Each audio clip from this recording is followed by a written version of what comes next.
Hey, what's going on, everybody? Good evening. Vic's presently in Nashville, so I'm gonna go tonight. Hey, what's going on, everybody? Oh, wait. Good evening. Dang it. Vic's presently in Nashville, so I just started YouTube. Oh, good evening. Vic's presently in Nashville, so I just started. All right, here we go. That's better. All right. So I'm still figuring out the music thing or whatever, playing it on there. I'll get to it in a few minutes. So let's see. Peter White, how you doing? Bourbon Baller Lee, how you doing tonight? Let's see. Anybody else? Says there's 6 people, 3 people in chat. So let's see. All right. So basically, like I said, Vic's in freaking Nashville. I did talk to him and decided I was gonna go ahead and go tonight. That didn't take very long to get somebody on. What's up, John? Hey, Stanley. Do I sound okay or? Yeah. All right. Yeah. So right now I'm trying to figure out why. Let's see. Okay. So yeah, for some reason my volume is like crazy low. Yeah, it is a tad on the quiet side, but it's not too bad. Okay, let me see. Does this if this fixes it? All right. Hello, hello, hello. Okay, that's what the problem is. I know what the problem is. Was that better right there? Oh, that's great. Okay. Yeah, I had it on stereo audio and echo Oh, cancel okay. off, so Gotcha. yeah. I was trying to figure out the music thing and I was trying to do some this thing on freaking YouTube about how to how to get music to work on your freaking live stream with StreamYard, and I did everything it said, and it's like go fuck yourself. So yeah, the Boner Jams volume up, Ben, and then let's see, Hey, man. Dan OB, Doug H, how you doing? Cheers, guys. So, so how's it going there, John? Not too bad here. That's nice and cold, or nice and Oh, yeah, we were like 60 on Thursday, and then by Friday night it was down to like mid-teens. yeah. So then it goes back in the 40s for a few days, and I think we're going to hit 60 again, and then it's going to drop again. It's just nuts. We have no snow for Green Bay in end of February, though. It's strange. All right, I'm gonna test something real quick. I just need to know what it sounds like. Is that too loud?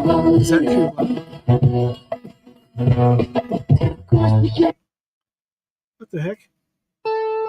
That's what it was. There we go. How's that sound? That sounds fine. But you can hear it like it sounds all right. Yeah. Okay. Yeah, I'm just playing it off a speaker because I just couldn't figure the shit out. Oh, okay. So I just got a speaker next to over by the mic right here. So, so in tribute to Vic not being here, I got a solo red cup and a cigar. Nice. You gonna make it 8 hours? Alec Bradley. I was smoking an Alec Bradley Puck that Vic gave me. So yeah, so basically what I was gonna do tonight was I was gonna, it's in the it's going across the bottom, $5 to enter the giveaways, and for $5 you get to pick a song if you want or whatever. I don't care what it is. I'll play it if I can find it. I was kind of looking at, there's a bunch of songs that keep on popping up when you're like just doing like random playlists, and it goes back to like some of your other playlists and pull songs off of it. And have to sit there and think, why did I even never ever like these songs? Because Mhm. now that I'm older, I still like them for some reason. There's still songs that I want to, that I had no problem listening to. They still go on playlists, but it's like some of them are the dumbest freaking songs, like some of the dumbest songs ever written. Um, freaking like, okay, so what I made, so like this one is right here. Some songs people, like 1 Week by Bare Naked Ladies. It's a great song. It's fun to freaking listen to. But if you listen to it, it's literally the dumbest song ever written. There's Well, I mean, no, I put that way with if I had $1,000,000 too. Then yeah. If I had a million, yeah. Um, what wouldn't be eating Kraft mac and cheese? Yep. okay, here's one for you. How Bizarre by OMC. Okay. Yeah, How Bizarre. How That Bizarre. song, if it gets in your head now, it's annoying. Yeah, and then Never There by Cake. That's Okay. another Yeah. one. Chumbawamba, Tub Thumping. Yes. But so I started making like a little playlist. It's only got 17 tracks on it because I'm working on it. But like it's got some Cake on it. It's got this song that for some reason every time it comes on I sing it. I don't know why, but it's by a group called The Flies. The Darkness. They were like everybody made this huge deal out of The Darkness because they were like kind of a throwback to this old Zeppelin-esque type thing. And then if you listen to the song, I believe in the thing called Love, you're like, God, that is a really shitty freaking song. Great musicianship, and the guy's voice is semi cool, but wow, how freaking crappy was the writing on that song? Um, so then like Cracker Low, song 2 by Blur. I mean, woohoo! Yeah. I Everybody mean, you go freaking to knows it. any It's like on every hockey game or yeah, it's on every freaking jock jams. yeah. Freaking uh and there's songs I do really like a lot that I just think about them like they really like Run Around by Blues Traveler, Sex and Candy, stuff like that. Mhm.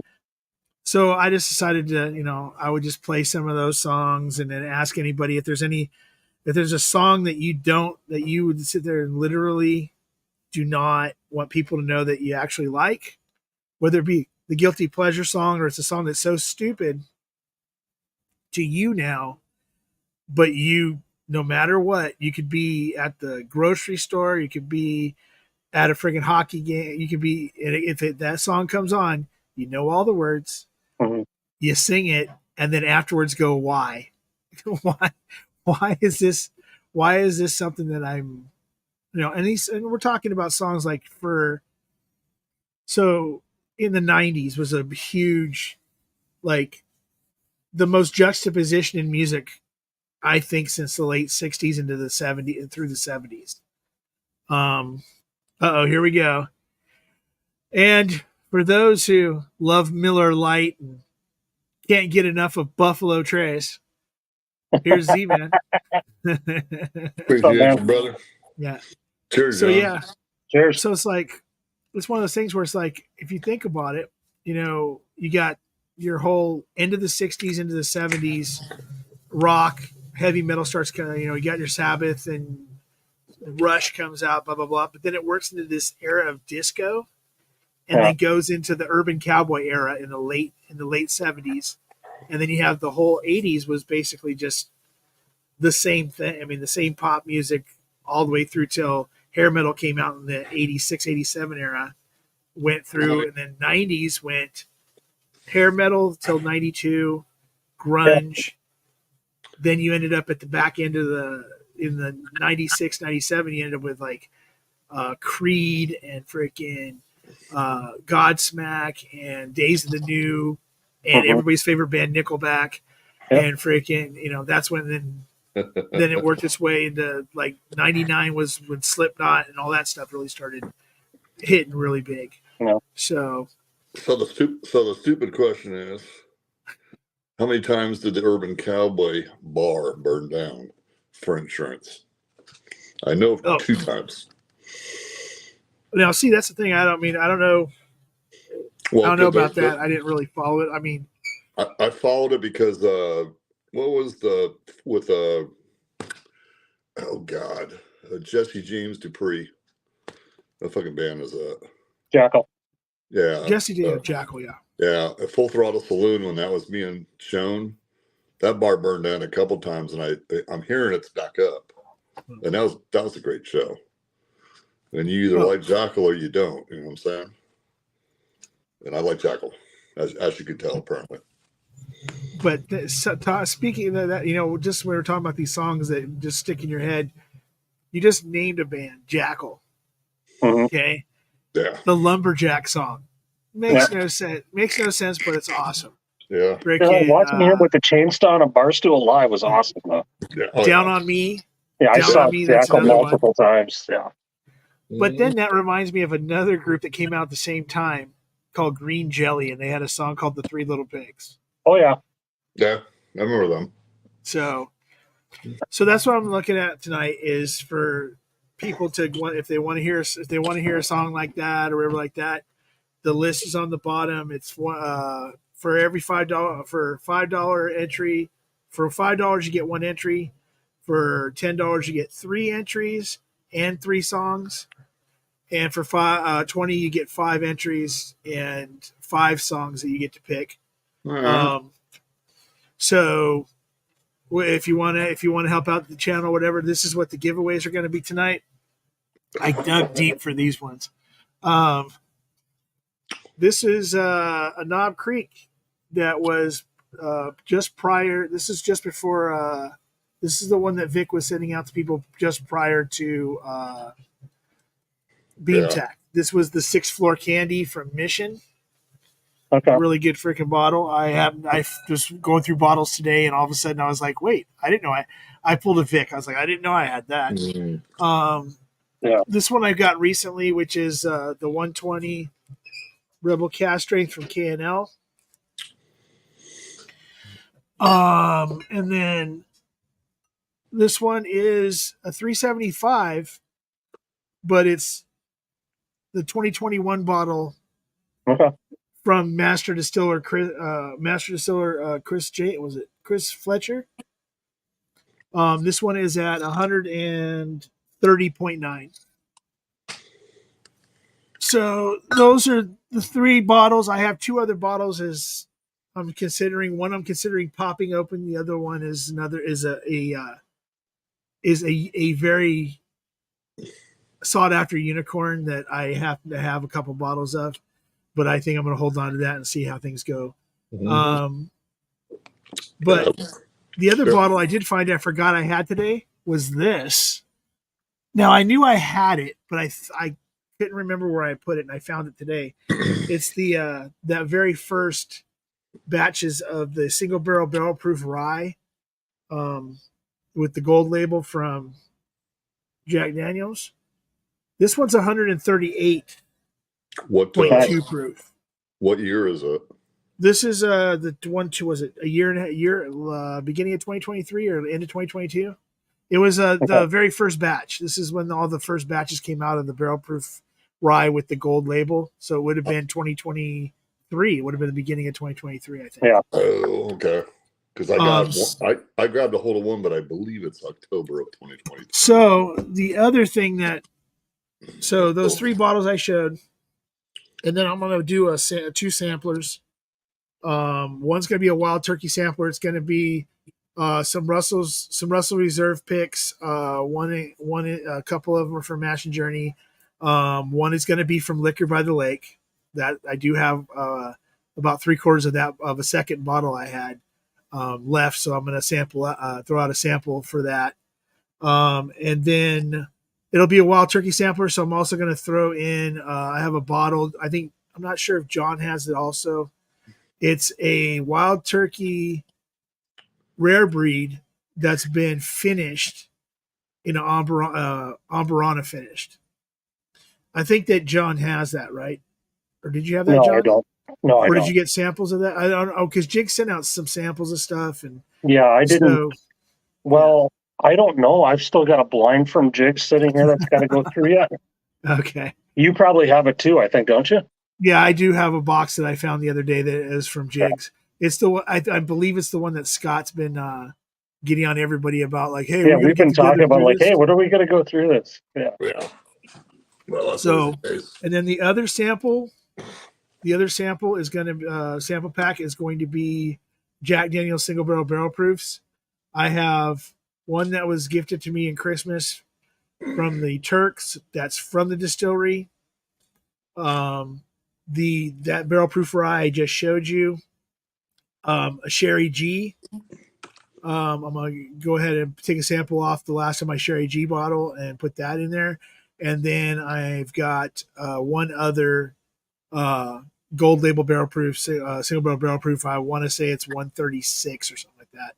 That I know I have in there too. So, and then if not, if I find anything else, then I'll throw that on there too. So those are the giveaways. Like I said, let's see if you go ahead and donate anything, please hit me up in the chat. I'm going to try to, and if Z-Man or because Z-Man, I know you're a mod, Yes, sir. and I believe John's a mod too. If I miss somebody that donates, please say something in the chat. If not, and if anybody else sees it, just point it out to me. Mhm. Let's see. Oh, hey, what's up? So let's go ahead and say hi to everybody. Hi, John Kranz. Hi, Z-Man. Let's see. Yeah. First person in here, just like last time, was Lee, Bourbon Baller. Good to see him. Peter White came in second. Dano said hi a little bit ago with him and Doug H. Already said hi to Mr. Ben. He's into boner jams for some reason. And let's see. Outdoors in Maryland. Hey, what's up, guy? What's up, freaking yeah? We'll play some metal. There's some metal, some other obscure metal stuff that happened and rock and everything else that happened during the late '90s and stuff. Let's see. I got Top Dog. What's that? I got $10 to PayPal. Okay. So that's 10. So that's 5. Z-Man. I don't want to be entered in anything. You don't want to be entered in anything? No, sir. Okay. Well, then give me your then just give me your favorite Jackal song. My favorite Jackal song? Okay, I'll do that. Yes, sir. So okay. So you don't want to be entered in anything. All right. No. I know. Okay. I'll donate to the channel. So that what you're doing is a cool way to do it. Yeah. F YouTube is my thing. All right. So Top Dog, it's good to see you. Actually, Top Dog was with Vic and those guys doing that pick this week. Yeah. For Nashville Barrel. And he's doing some really cool merch for people. Yeah. If you go ahead and Top Dog, if you look up, I'm trying to think what his Instagram is. Throw your Instagram up there, Top Dog. Hold on, let me make Top Dog a moderator. Top Dog, you're now. Shit. Yeah, he did a lot of stuff for Dusty Down. Yeah. Top Dog, you are now a mod. If there's anybody else that wants to be a mod, just say the word. Cheech, you've been a mod since day one. Let's see. So, yeah, Top Dog, throw that in there. Cheech Artolino, what's up? Also, Whiskey Saint, what's going on, Darrell? Mark Emmenecker's in the house. Cheers, Mark. Cheers, Mark. How you doing, Doc? So, what's everybody drinking? Z-Man, we know you're drinking. Okay, we know you're drinking freaking Miller Lite. All right, either that or Buffalo Trace. Hey, dude, I got a whole bar set up here. Benchmark. Yeah. I got Early Times. Well, no, I was. Every time that I go into a store now, I look for a Buffalo Trace pick just so if they have one, then I can grab it. They're I delicious. can just send it to you as a joke or / freaking because I know you'll enjoy it. I will enjoy it. Yes, sir. I will enjoy it. So then, yeah. So, all right. There you go. Top Dog Bourbon on Instagram. Check out what he does. He's done some stuff for Vic, some stuff for Dusty Dan, for some different people and some of that. Someday I'll send him my logo and ask him to do something for me. But so, and then, I mean, not that it really matters, but anybody that wins anything, the packs or anything else, there will be my logo stickers. I've got a bunch. I had like 100 or 200 of them made, so they'll be thrown in the pack. They'll be thrown in there, so you got those.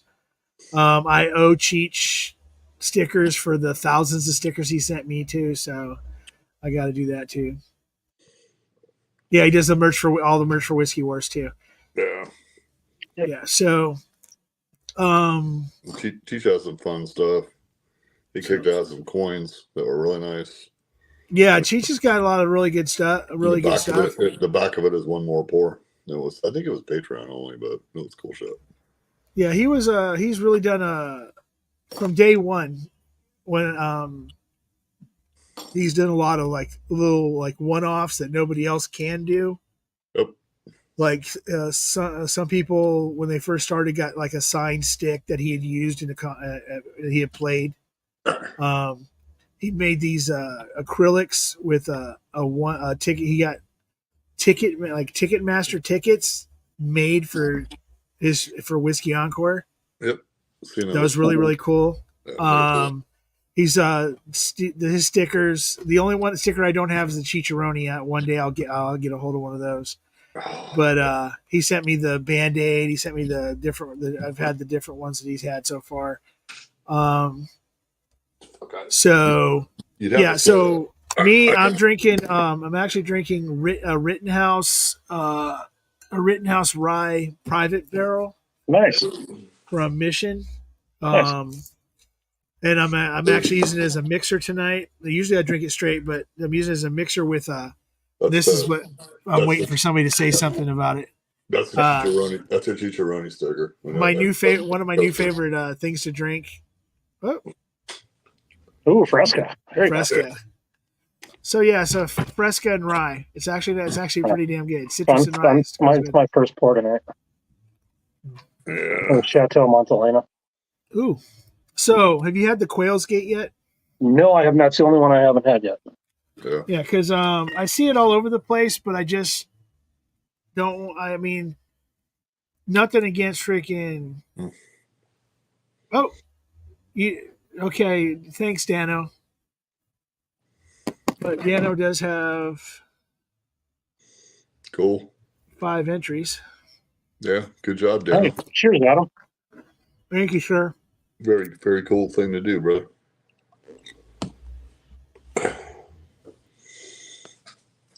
You got a lot of people on your family that just appreciate you being out here, brother.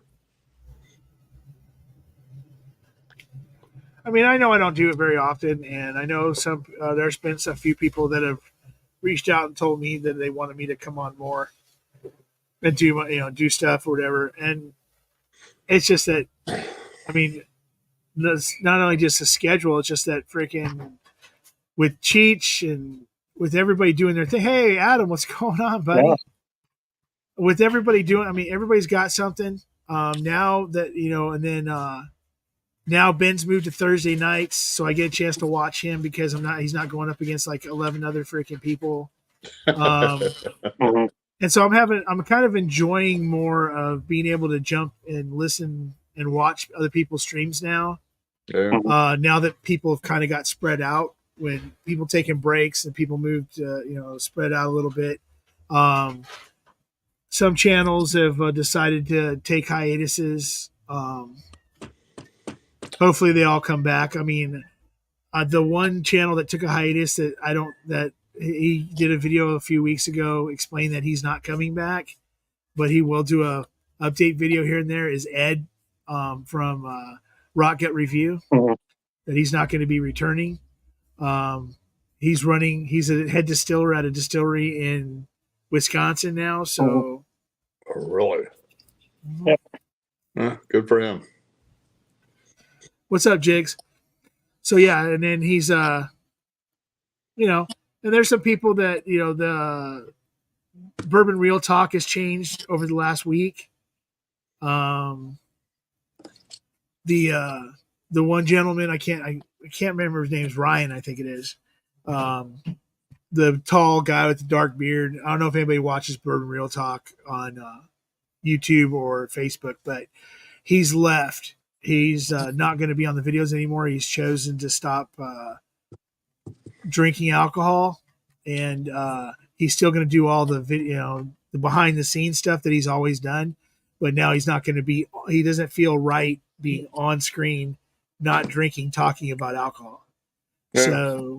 So he this week. There's a few others that have dropped off, but so okay. So Working. oh, that's right, freaking Adam. Everybody raise a glass. Adam's getting married next week. Yep. Good for you, brother. Cheers, man. Cheers, Adam. Hey, you know what, Adam? I know that, even if it's just for a couple minutes, if you want to jump on. Play you a song. You won't have to pay for it. He's gone on other streams, so. But yeah, so and just so you know, Adam, a lot of people miss you. That you're not, not being on and stuff like that, but it's good to see you in the chats. Yep. No, So like I said, he's been on live streams and gotten on screen, so. Oh, great. Okay, so is that an update for Ed there, Ben? So Ben says that, not if this is correct, because it was a month ago that freaking Ed did his video, a month and a half ago, about 5 weeks ago. Oh. But it says not anymore. Sadly, the distillery owner ran it into the ground and it went out of business. Okay. Wow. Well, whatever. That sucks.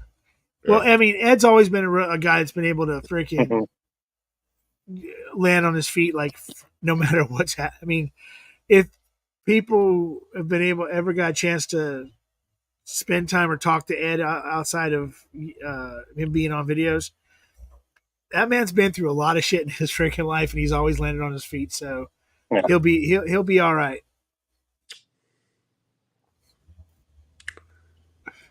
Well, so do you guys smoke cigars at all, or?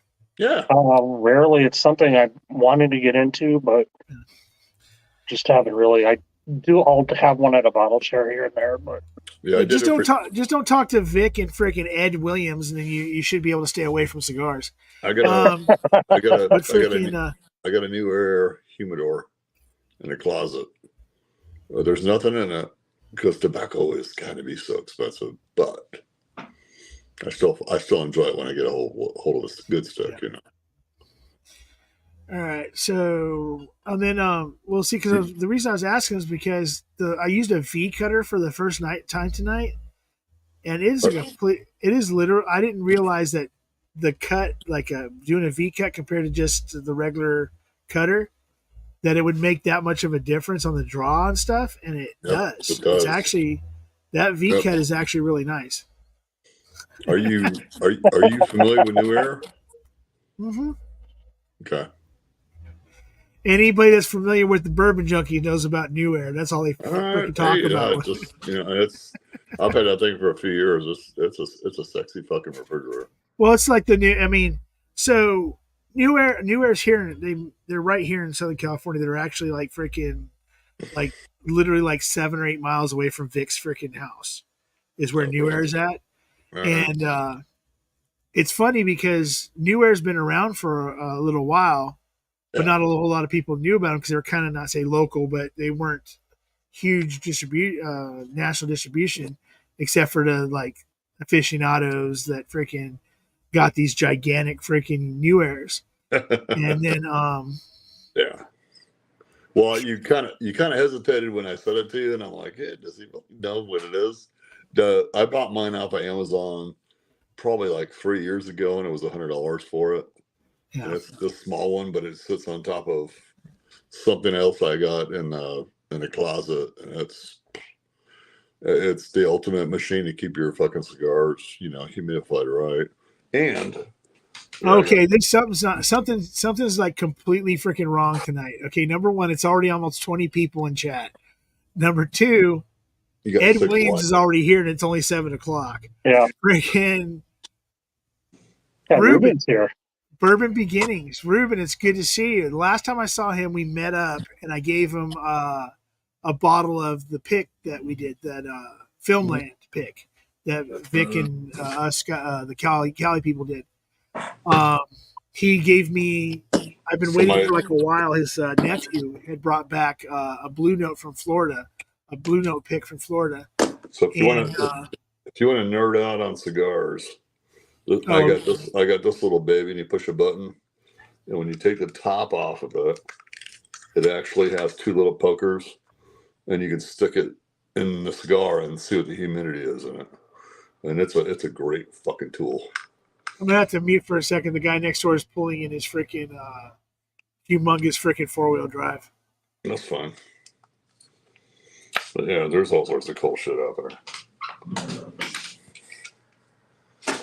Yeah, so Vic told me about that because I asked him. I said, I can get these packs. So I went ahead. Ed Williams bought me a humidor, or he bought me a coolador, whatever you call it. Yeah, the coolador from Vic's old one. It's for like 100 cigars. Yes, sir. My brother and I went and picked it up a couple weeks ago, and then I needed to get a hold of some Boveda, some 320 gram 65%. And I got those, and now I'm getting ready to put this humidor together in the next, probably tomorrow. And so Vic's like, okay, here are the monitors that you want to put in there that tell your phone all the time what the humidity is of your humidor. Yep. And he goes, and then he showed me a picture of that exact same thing you had just there, with the prongs on it to check the moisture on the cigars, because all of mine have been in Boveda packs for the last 6 to 8 months, and I just switch out Boveda packs. But it'd give me a chance to actually check to make sure that they're being freaking properly, humidified. So, right. And Boveda sells a little thing that you stick in the humidor, and that's the one that you attach to your phone.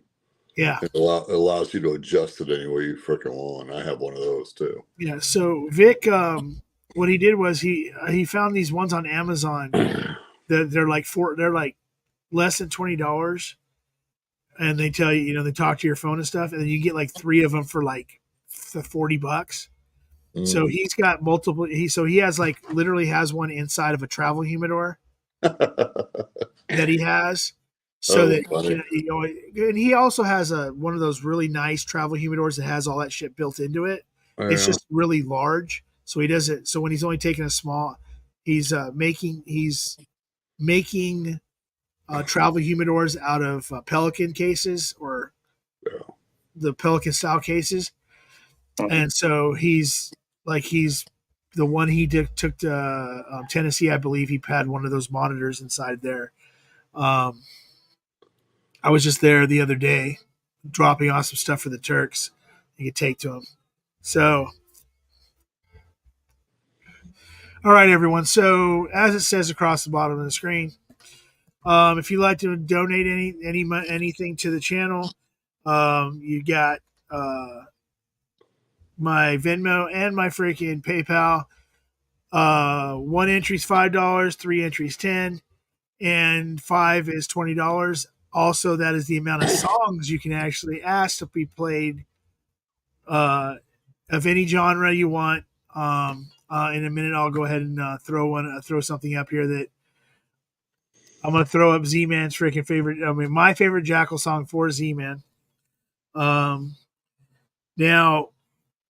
some people might not. I'm actually a very good. Jackal is a really good band to see live. I've seen them live, man. Jesse James is a fucking dude. He's cool as fuck. Yeah, and so the thing is that right. So everybody knows like Jackal for the song Lumberjack. Okay, the Lumberjack song.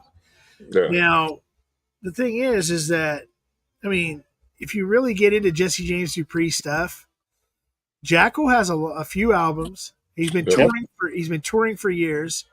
He owns Buffalo Chip. I mean, he's part of the owner of the Buffalo Chip, including the distillery. He has his own freaking whiskey, like Jesse James Dupree whiskey. I forgot about that. Yeah, outlaw bourbon. Yep. So and then so my okay. So if I'm gonna go ahead and play my favorite Jackal song, I gotta. Don't do lumberjack. No chainsaw. No, I'm not gonna do jumbo. I'm not gonna do. Lean on Me is always great. Yeah, I was thinking. I really. Yeah, Down on Me is a good song, but for some reason, this is my absolute favorite Jackal song. So let's go ahead and play it. See if I can get it at least play over the freaking Papa playing behind me. Nice.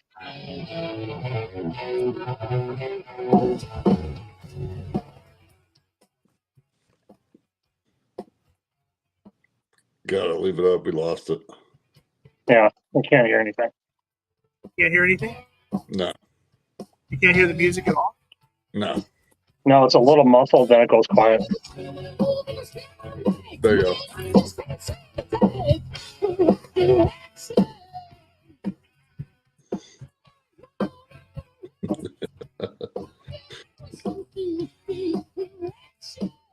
Put it towards the microphone, Stanley. Come on.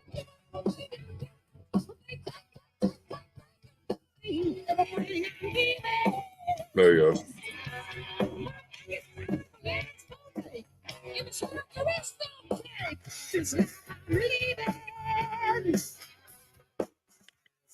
Alone today. Don't ask me why I feel. I just know I feel this way. Stand alone today. Say I stand alone today. Don't ask me why I feel. I just know I feel this way. Stand alone today.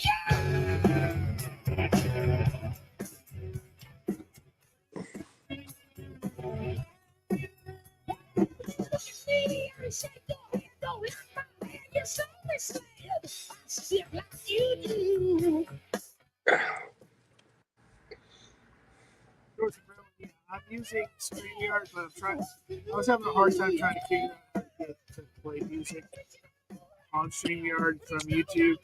So I literally have a Sony XP, like a big ass Sony speaker underneath the freaking microphone that's playing it right now. That's why it's probably a little bassy. But stand alone. Don't put you. Don't ask me why I feel. I just know I feel this way. Stand alone today. Stand alone today. Don't ask me why I feel. I just know I feel this way. Stand alone today.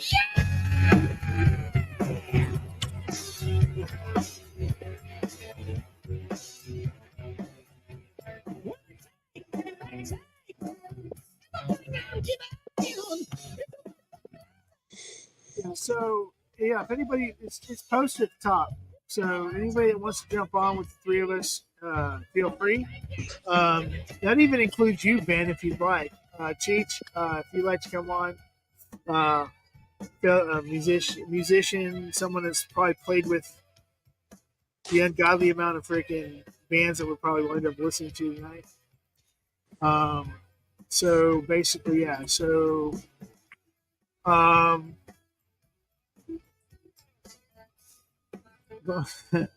my favorite Jackal song isn't on the first album. Nope. So what's your favorite? Push Comes to Shove.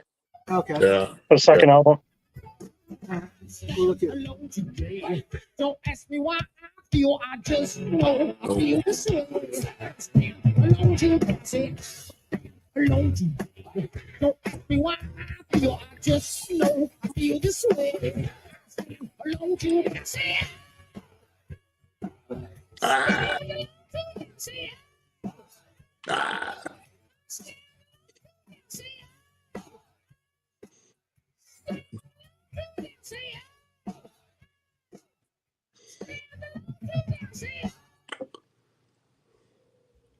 All right. So,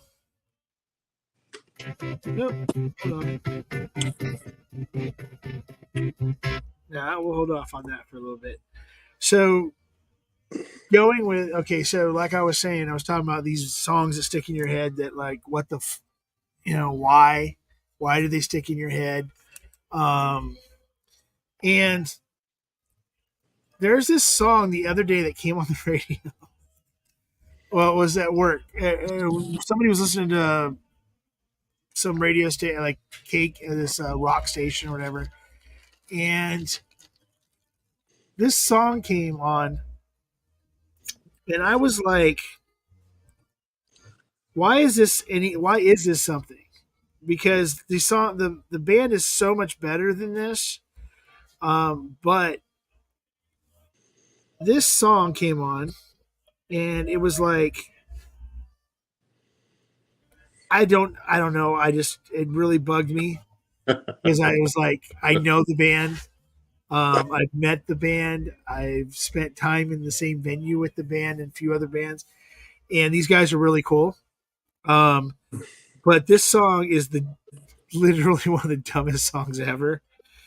But I gotta play it for everybody, and this is my why. One of my why songs.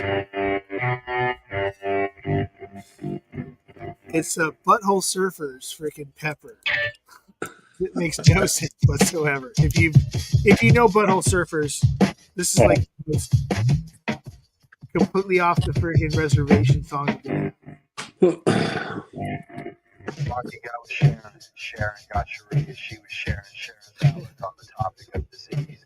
Mikey had a facial scar and Bobby was a racist. They were all in love with dying, they were doing it in Texas. Tommy played piano like a kid out in the rain. Then he lost his leg in Dallas, he was dancing with the train. They were all in love with dying, they were drinking from a fountain Is that that better was at all? pouring like an avalanche coming down. Definitely. I don't mind the sun sometimes, the images it shows.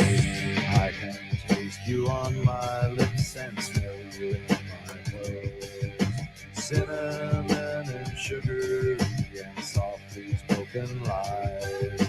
You never know just how to look through other people's eyes.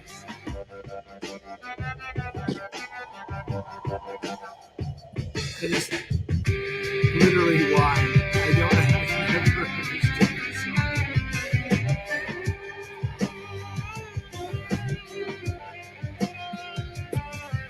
Some will die in hot pursuit, fiery auto crashes. Some will die in hot pursuit while sifting through my ashes. Some will fall in love with life and drink it from a fountain that is pouring like an avalanche coming down the mountain.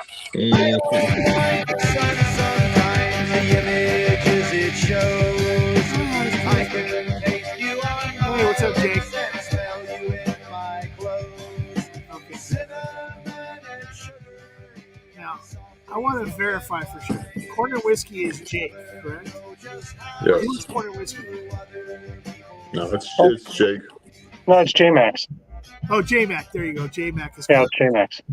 I get the Jack or Jake, J-A-C. Yeah, it's JC. That's J. Yeah. All right. So let's see. So yeah, that's just one of those songs that was like, why? Mhm. And then like I said, there was other songs that come up rather often that freaking, like I said earlier, Cake is like the most like why band that you could ever. I mean, Yeah. because none of their like short skirt and long jacket. hmm What is that? And freaking the distance, he's Yeah. going the distance. It's just like It's going for speed. I mean, yeah, what the hell? speed. I mean, and you got to think about it. If you think about it, right? So then, like Cheers, Jesus built my hot rod. That's another one of those ones. It's like, why? Then if you listen to it, there's a lot of musicianship in the song outside of what's going on behind it. Right. Yeah. The Primus, none of their songs make any sense whatsoever. But the musicianship is so good, you're just like, okay, I'll go see them. Because, I mean, anybody that's ever heard Wynonna's Big Brown Beaver or listened to the album Sailing the Seas of Cheese. I mean, you name a song, Pork Soda. I mean, Yeah, pork soda frizzle fry. I mean, there's so many freaking, And then they decided, oh, wait a second, two of us are going to go ahead and start another band with a different guitar player, and we're going to call it Sausage. But it was basically just Primus anyway. I mean, we can't forget Jerry was a race car driver. Yeah, Jerry was a race car driver. Yep. But Prescription Bourbon's good to see you. Good to see you, J Mac. Great shot. How you doing, guys? There's spots. I mean, I don't have a back room after 10 people come on, but I do have a room for 7 more. Or in the words of Anthrax, room for 1 more. But that's just that's just me. So, well, let's see. So real quick, I just wanted to ask if he's still here, Top Dog. If you're still here, how'd the pick go? Are you still in Nashville with everybody, or did everybody kind of go their separate ways and Vic's invaded the Turks' house? And that's who I was waiting to come on, is like the Turks and Vic to jump. Nice. But so that was a cool pic I saw on Instagram with everybody, and there was So what's funny is so they posted this picture. Top Dog posted a picture, and it's like him, Vic, Demarius, Eric Demarius, Dan, and Aaron. Aaron's husband, freaking from Stuff and Whiskey. Josh. Okay. And Josh. And the thing was, I didn't say anything except for "Where's Aaron?" And then they got back to me saying that she was doing other things, But so they were all on the pick. Yeah, there was so I can't remember who. There's a guy that's like the Nashville Barrel Whisperer that they had with them, and then it was Vic, Eric Demarius, Dusty Dan, Top Dog, Renee. Wow.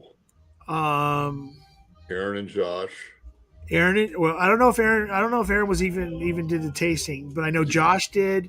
I'm trying to think who else did it. There was one other guy. I know there was one other guy that did it, and then there was the Turks, and who else was it? I'm trying to think who else it was. There was like one other. I think there was like one other person. It was like a total of like 8 or 9, like 8, 9, 10 people, something like that. Yeah. But Big Vic, you said. Wait, the one picture on Instagram, wasn't Adam Shelton in that picture? Oh yeah, I'm sorry. And then Adam Shelton. There you go. I thought he was kneeling in the front in the one picture. Oh yeah. He was kneeling in the front on the one picture, and then if you look at the other pictures, he's like over somebody's shoulder in the back, like freaking like looking like he's falling and shit. Yeah. So Adam Shelton was there too. But so I don't know what all the details are. I know that it was Dusty Dan had said that they were going to be that the bottles would go up on their website the same day, but I guess that was a misunderstanding. I was told they hadn't gone up yet. I guess we'll find out on Monday when he does his live how that's going to go. There you go. There was Top Dog and his wife, Renee, the Turks, Big Vic, Adam Shelton, Eric Demarius. Happy birthday! Oh, is it Eric's birthday? Must be. Well, Eric Demarius, or excuse me, Dusty Dan's doppelganger, freaking happy birthday. Then Dan and then Josh. Okay. I'm sorry. Thanks, man. Yep. And then let's see. Yeah, let's use my accordion. Yeah, I need some. Yeah, that's all of a sudden everybody back somewhere back there is papa accordions and everything else. So like I said, it's pinned at the top. It's almost the first hour's up. It's me, John Kranz Z-Man. Join us. If you'd like to help out the channel, maybe get some songs played that you want to hear. Doesn't matter what genre, doesn't matter who it is. And if it's Eric Clapton, Please, hopefully, shred words around when it happens. Um, and then if you want to hear some of Dave Lombardo's greatest freaking drumming, we could play something off Master of Puppets. Cheech will like that one. So we'll play some stuff. Let's see. Oh, okay. So it's Top Dog's birthday tomorrow, and somebody said in the background here. Okay. Hey, Mike. What's up, Saul? Feel free to jump on if you want. Adam was here in the chat. Hopefully, he's still here. So then you know what? Great, Top Dog. Tomorrow, your birthday's tomorrow. You're turning. I believe you're turning 40 for at least the. Well, I'll say 40. Every tomorrow, and pick a song, any song there, Top Dog.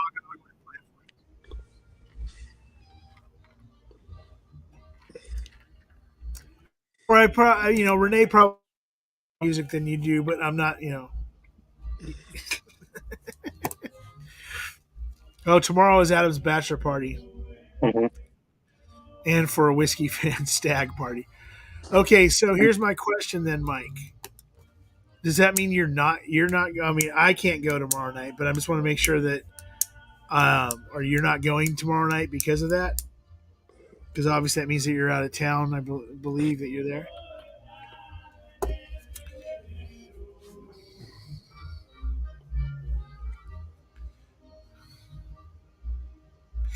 Okay, Ben, you missed the first part of this, and it has been an hour. I should have reiterated what the giveaways were.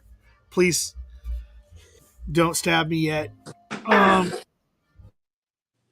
So one of the giveaways is going to be a 375 Distillers freaking Master Distillers pick from 2021, Chris Fletcher. The Jack Daniels single barrel proof, and that's going to be at 130.9 proof.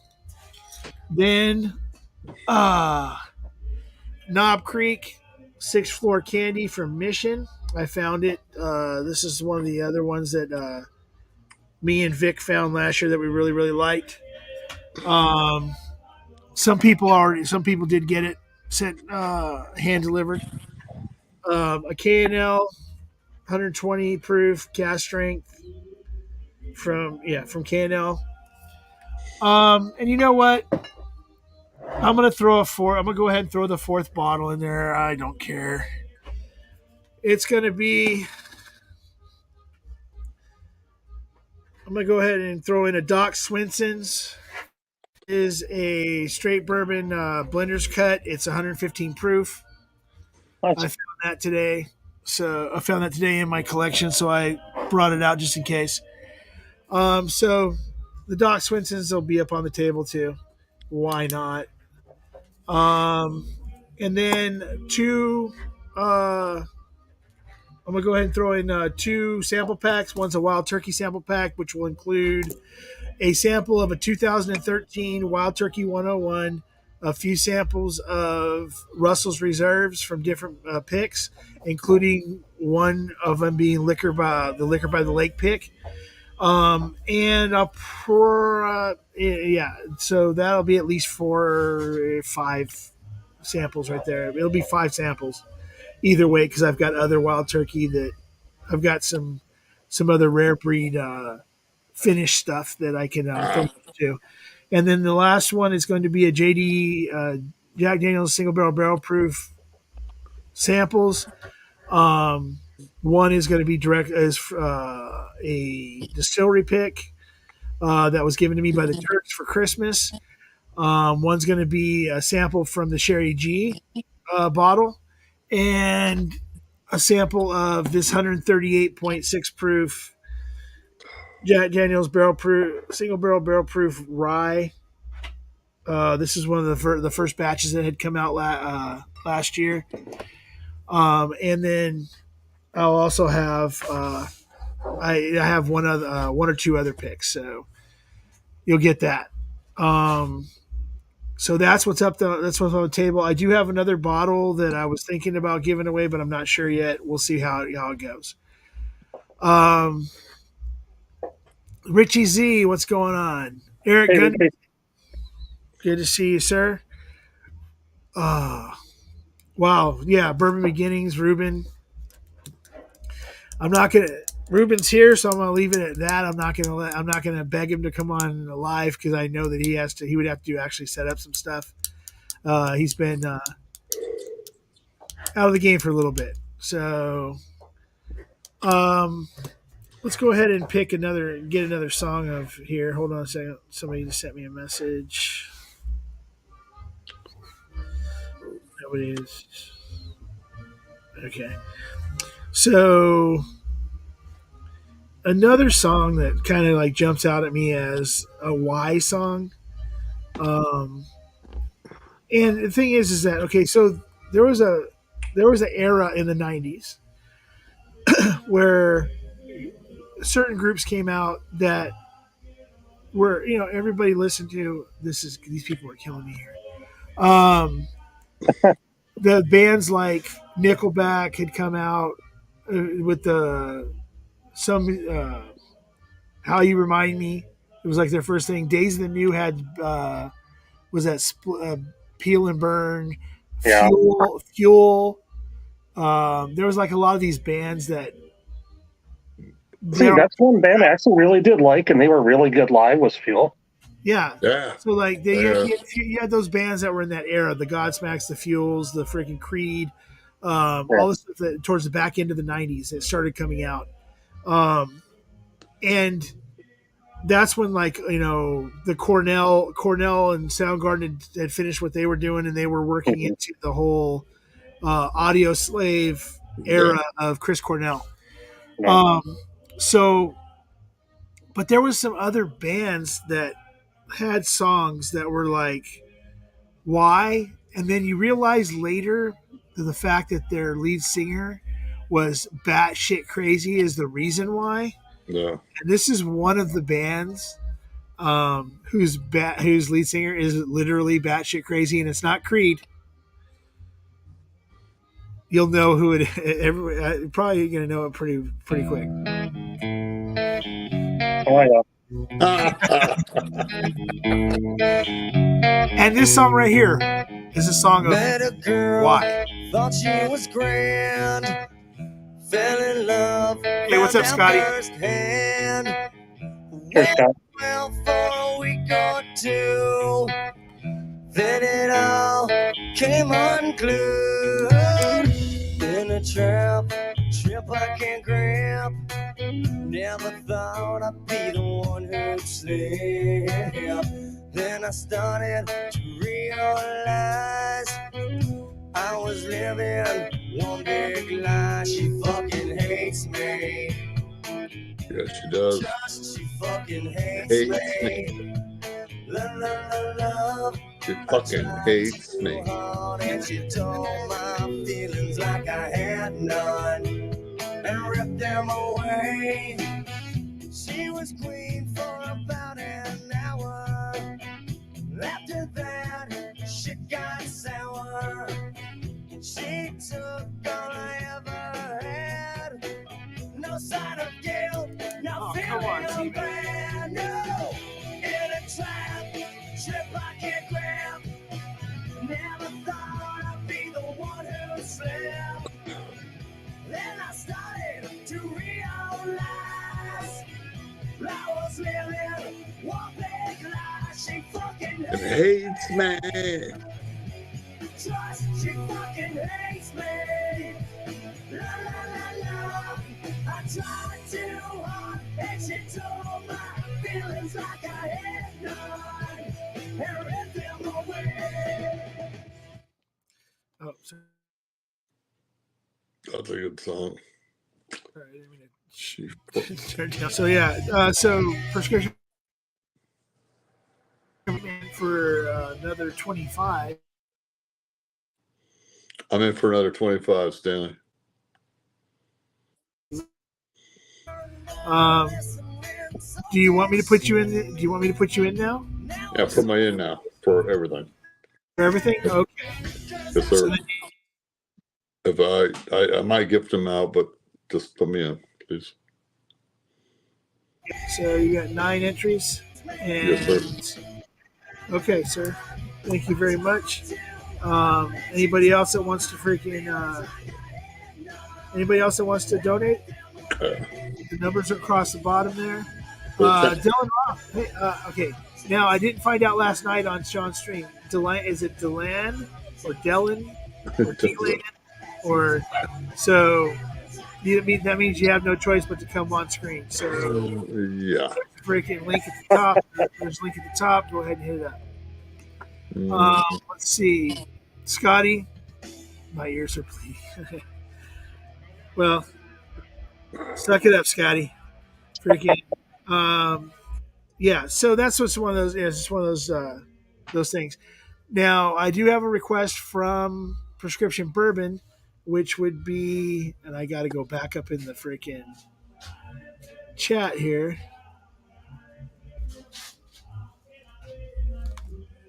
That's not polka. That's mariachi back there. Yeah, it's mariachi going on over there. Yeah. Nice. Getting louder too. So yeah, Prescription Bourbon had. I know it was something I just freaking. I'm gonna kick myself in the ass because I know what it is, and I'm gonna freaking find it. Oh yeah, this is okay. Now this is not for me. This is not a what song, but this is definitely a song that most people would say "what the to." Okay. Play it. So here we go.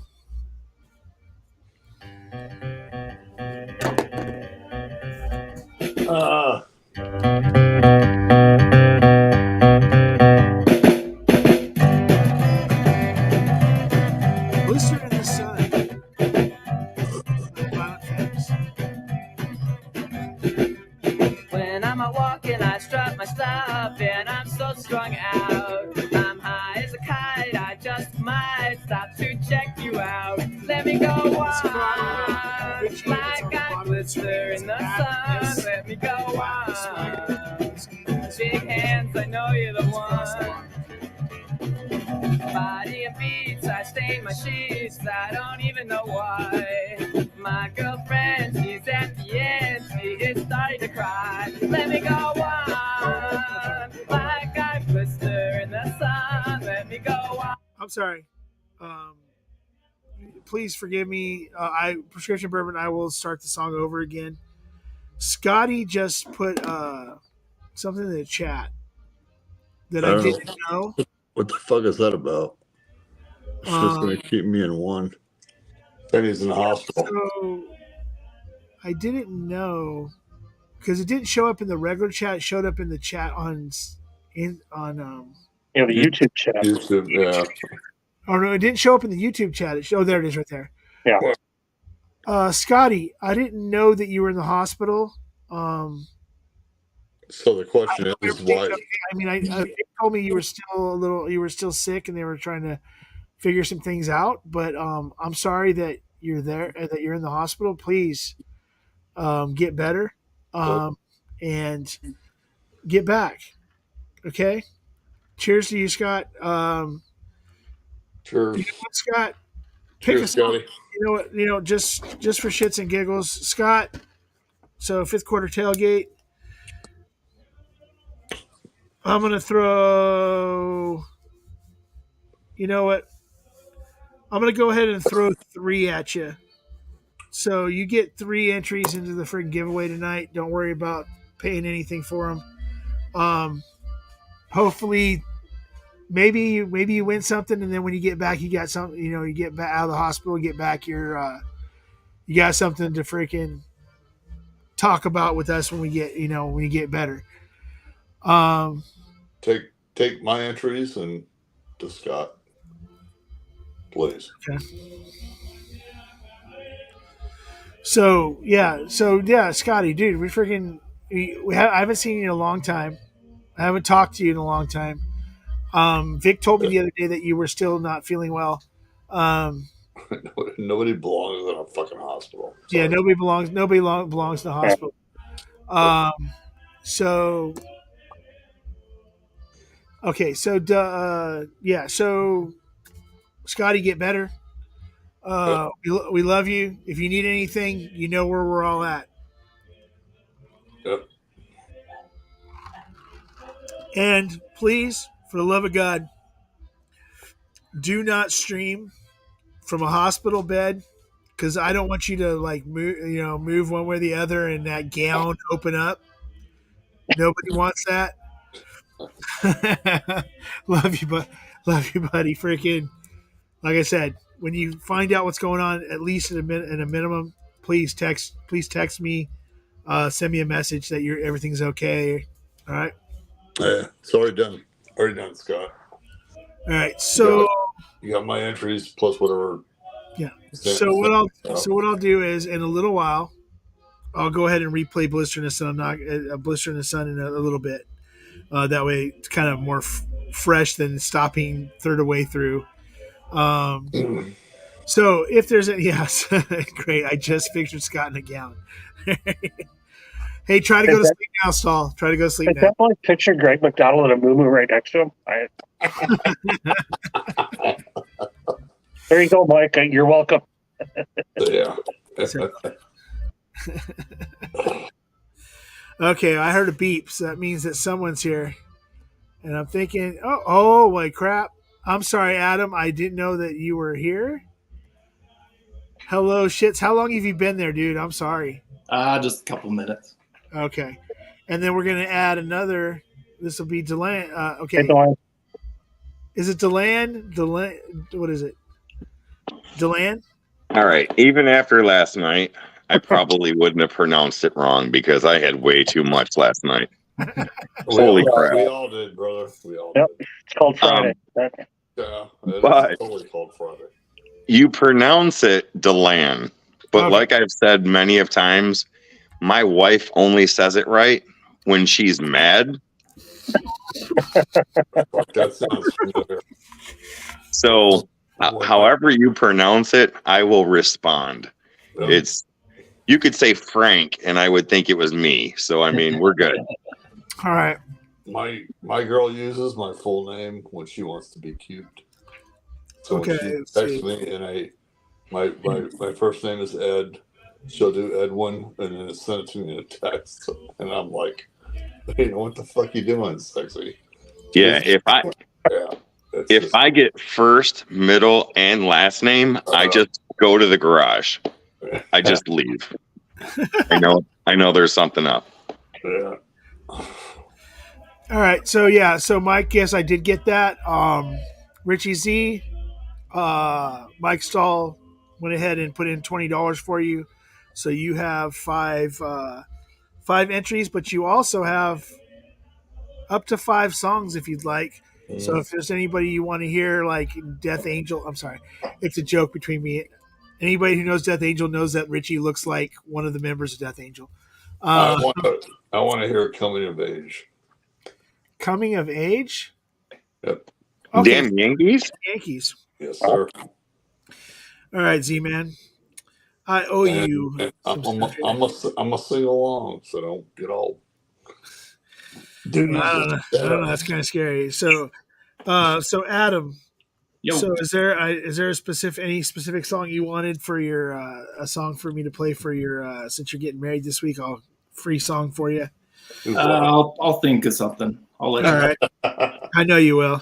It'll be something. Hey, Adam. Hey, God bless you, brother. Cheers, Adam. Z-Man just put the challenge out, so it sounds like it's karaoke Saturday. If they play it, you've got to sing too. I'll sing. No, you don't have to if you don't want to. I'll sing and dance to everything. All right, guys. Okay, then. I could two-step. I used to. Oh, okay. I used to want to pick up chicks in a bar, and the girl that I'm with right now, we went to a bar in Tempe, Arizona, and I said, "Hey, let's get on the stage." And she goes, "I want how to dance." And I'm like, "You don't need to know how to dance." I said, "Let's get on the dance floor, and we were two-stepping across the floor. And she looked at me and she goes, "Where did you learn how to fucking do this?" And I said, "In the bars that I grew up in down in Tucson, Arizona." I said, I was picking up chicks all that time. And she's like, "What?" I said, "Yeah, you heard it." So let me say real quick, hello to Independent Joe. Cheers, Joe. Get on here, Joe. Real quick, Richie Z, that 1783 Heroes Edition is packed up. I just need to get it sent out to you. I still believe that I have the right address in Pittsburgh, but you can verify that. Cheers, Herb. So yeah, so then right, and Bourbon Beginnings is there too. Again, there he is. Okay, I've never heard of. Has anybody heard of Herb Schnerbler? Why, for some reason, is that somebody that I know that's messing with me? That's somebody's fucking nickname for some other bullshit. Z-Man with the Riz. Okay. Nobody knows. Nobody knows what that is, Stanley. All right, so here's for Z-Man and Prescription Bourbon. I will, like I said, I will play your song for you. It's just that interrupting it. I didn't want to just go back into it. So here you go, Z-Man. Dressed to kill and looking dynamite. Dressed to kill and looking dynamite. With a high stockings and a sweater so tight. That's her name. She said her name was Mayday. Well, she walked up to me and she asked me to dance. I told her I was looking for some wild romance. She gave me a wink. She said I should think about it, maybe. She said, what you got, that's what I need. Your kind of love got me on my knees. I'm so tired. You got me so wild. Hold on, babe. Your kind of love make a man out of me. Tired. You got me so wild. Little sister, it's the stage. She can't help it. She's coming of age. He's all. Did you know that she was coming of age?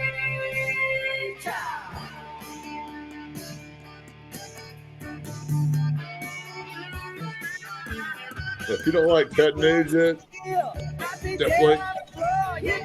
We're all tied up, honey, begging for miles. I think I'm going crazy. Because what you got, baby's what I need. Your kind of love got Make a man out of me. Oh crap!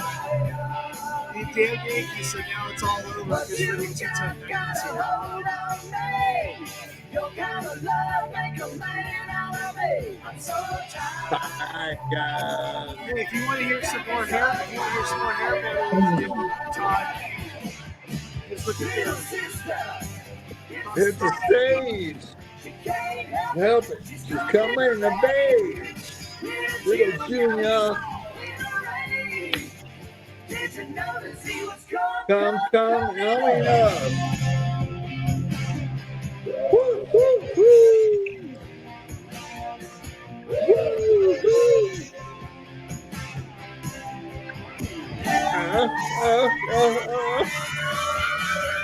He's gonna blow.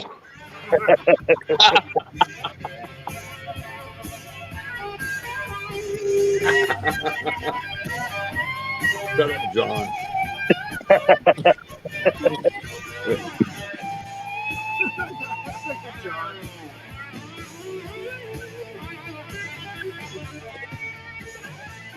Kids, don't think Miller Lite.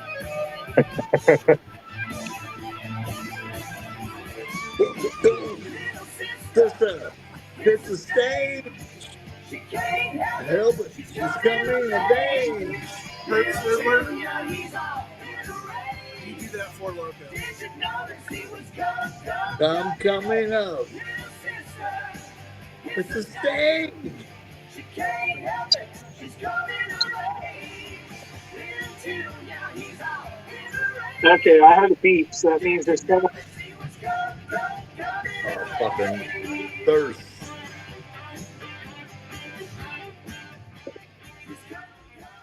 You know, I just got to say something. When Z-Man was telling that story about two-stepping in Arizona, I kind of thought about, did he really know how to two-step? But his timing was so impeccable with that song that there's no doubt that he knows how to two-step. The rhythm. Yeah, I was a big Brooks and Dunn fan.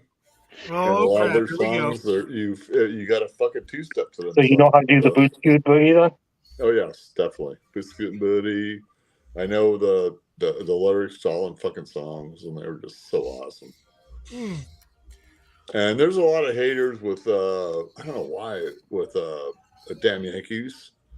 And I don't know if people didn't like the collaboration, but you got fucking Ted Nugent, Tommy Shaw. No, Ted Blake. the damn Yankees got paid to go away. They got paid millions of dollars to break up. The record companies paid them to go away because they were getting so popular. So they're fucking the guys that form that band. Awesome, Chuck. They're fucking legends, man. So here's the thing with the damn Yankees. What happened? Like he was just saying was they got paid. They basically got paid to break up. Was because Styx got paid. The people, Tommy Shaw and a few of the members of Styx had gotten paid a rather high sum of money to reunite with Dennis DeYoung for the one album where it was during the Desert Storm or during whatever. They got paid a bunch of money to try to put Styx back together, and they were forming the band back together to start touring again. Ted Nugent at the time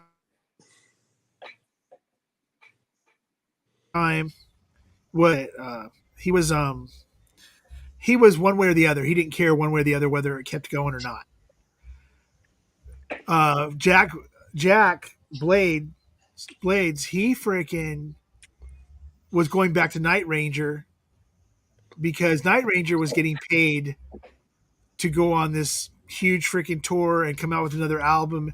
They basically got paid to go back to their old bands to try to, to supposedly resurrect whatever, but they were kind of sort of broken up because of the fact that they were starting to gain popularity. Super groups, if you've ever watched any super group that's ever been put together, they usually get one, maybe two albums in, then they get split up because it's the same situation. It's kind of the same situation if you look at it. Freaking, they go back to their old bands, or they form new bands to where they don't have. There's no longevity of a super group. Yeah, so Damn Yankees was basically their side gig that went a lot better than a lot of side gigs do. And yeah, I mean, you can't blame Tommy Shaw for going back to Styx. I mean, Styx is still going today and sound just as good as they did back in the 80s and 70s. Nugent, he just does his own thing. And Night Ranger had a little bit of a comeback there for a while. So yeah, but they took the money and broke up. But it was probably for the better for all of them. Yeah. So now I have to say hello to Big Vic, who's in the chat. The Turks. Hello, Turks. Cheers, Turks. Cheers, Turks. The Drifting Drams. We already said hello to 21090 during that song because basically it was almost like you said 21090 three times when freaking Damn Yankees got played. It would have been really a lot. It would have been, that's Todd obviously, but if we had played, the name that shall not be named right now, then that freaking Andy would have been on. Freaking is it a band with a one-handed drummer? Yeah, basically. But here's the thing too, right? I don't see Commandant Lou in my chat still. Lou, I'm sorry. I thought he was. still, for some reason, in all of my chats, whether it be Cheers, Kitty. I thought he was in there. So if Oh, Lou, yeah, there he goes. yeah, if Lou says anything that I don't pick up on because I'm not seeing him for some reason, I don't know why it is. You just put one just now. Yeah. Please, somebody say something if he's saying something to me. Go look at the chat, Stanley. He's in there right. Yeah, I'm looking literally at the chat, both chats. I'm looking at StreamYard and Yeah, I see him on the YouTube side. Yeah, he's on the YouTube side. Yeah, yours is going to be slower. And Dylan, thanks for thinking that I can actually two-step, brother. I got a lot of chicks doing fucking line dances, dude. I'm just saying, it was fucking scary. So, you can dance. Commandant Lou just posted. He goes, at the mash bill, Jesus, the disdain in I have to say hi to. So he's definitely in the chat. So you might want to say hi back. Oh, okay. I don't know if this is gonna. I mean, I don't see a picture, so hopefully it's just him just saying hey. Not not there with his gown open. But everybody, raise a glass. It's fifth quarter tailgate. Cheers. What's up? Shoulder action? You want to shoulder action? I see some skin. What's up, Scotty? What the fuck hey are you guys. doing in the hospital, fool? Dude, that was really all I wanted to do. I just wanted to come and fuck with you guys. But, You getting ready for your sponge bath? I have a very burly dude nurse, so no, like that's not gonna happen. So he's not worried. Like, he's not looking for the sponge bath. He's looking for. Hey, he's got gentle hands though. Speaking of burly, this dude kind of he kind of looks like Bull Hurley. So like, I mean, we might want to not. Did he come in with the razor yet? Yeah. Are you ready for is he going to give you your shave? I hope not. I really hope not. Scott's like, look, I'm not here to get shaved, dude. Freaking please. Right. Fucking razor away. Hey, it's good to see you though, buddy. Good to see you in good spirits and Yeah. everything. No, I just wanted to tell you all I appreciate all the love, and I will probably laugh off. Right on, brother. Maybe you win something tonight. And you know what, Scotty? Freaking, I have seen your Nebraska freaking post about Nebraska baseball over the last few days. Oh freaking. man, we're on fire. We're on fire. So, but I truthfully didn't know that you were at this point of being. I know that you had some issues we talked about before. I mean, it's been a slow decline. I'll be honest, over the last couple of weeks, but so. But they're still trying to figure out what's going on. I mean, I'm an amateur. I have YouTube on in the background, and I can't hear a damn thing. So I'm gonna log off. Appreciate you guys. See you, buddy. All right. Cheers, Get well, man. We'll see you later, Scotty. Well, see, there's more. Shoulder. All right. So, thanks for coming on, Scotty. So let's see. So Adam, I forgot. You're getting married this week, and we freaking ignoring you. Yeah. So So is everybody coming out there to? I mean, coming out there to Utah to do this? Yeah, we got some people coming out. Just a few close friends and some family coming to town from her side. Some of us aren't close enough. Just kidding. Freaking. We talked about that a while ago. Freaking, I was just playing with you. But it's good to see that this is how you're getting. That you're in a good place. Yeah. We had conversations a few months ago. I haven't been reaching out to you because I know that like I said, we talked about it. When you want to talk to me, I'm here, but I'm not going to try to. You got to do your thing. And I appreciate the fact that you came on. You're on here tonight, and I hope that back where it all started, right? Yeah, this is where it all. That's the thing. It's where it all started. Nobody. When I started the channel, the second live I did, Adam was my Ed McMahon co-host. Hey. and he did a few lives with me, and then some guy, As you like to say, Mike stole me away. yeah, Mike stole him away, and they started Livewire. Definitely miss you on Livewire. Mike's cool and everything else, but he's just not he's not the eye candy that the channel needs. I'm not. He's not the drunken mascot that the channel needs. No. But Cheers, I mean, boys. I'm just glad that you are good and you're happy, and that freaking this is where you need to be, and freaking like I said, you're my brother. You always will be. Freaking, you know where I'm at. If you need me, all you gotta do is just say the word. Yes, We definitely miss you. We definitely miss appreciate you, it, man. I appreciate it. But so okay, just real quick. So how are the kids? I mean, they good? Doing great. That's cool. Yeah. The youngest is what, 3 now? 4? 3, yeah. 3. So, but 5 and 3, and flourishing, doing preschool stuff, and good. So is Mike already there in town already, or is he just coming? He's coming. No, I think he's coming in Wednesday. I'm not sure on that if it's Tuesday or Wednesday, but they got an Airbnb and we got some people staying with them there. So yeah, well, that's cool. We're doing a little dinner Wednesday night, and then Thursday is the big day. Good for you, brother. Cheers to that. Thank you, man. Thank you. Cheers. Congratulations. Cheers, brother. Cheers. Yeah, I'll be back. I gotta get a pour. All right. And then we get to go to St. Lucia for a week, so that's what I'm really excited about. Oh, really?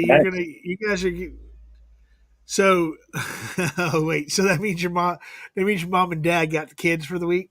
My mom and her mom. So her mom's staying the whole week because her kids, and then my mom's going to be helping her with the little kids back and forth. So we got it all planned out. She's good at planning and scheduling stuff, so she's got like a spreadsheet and all that of everything.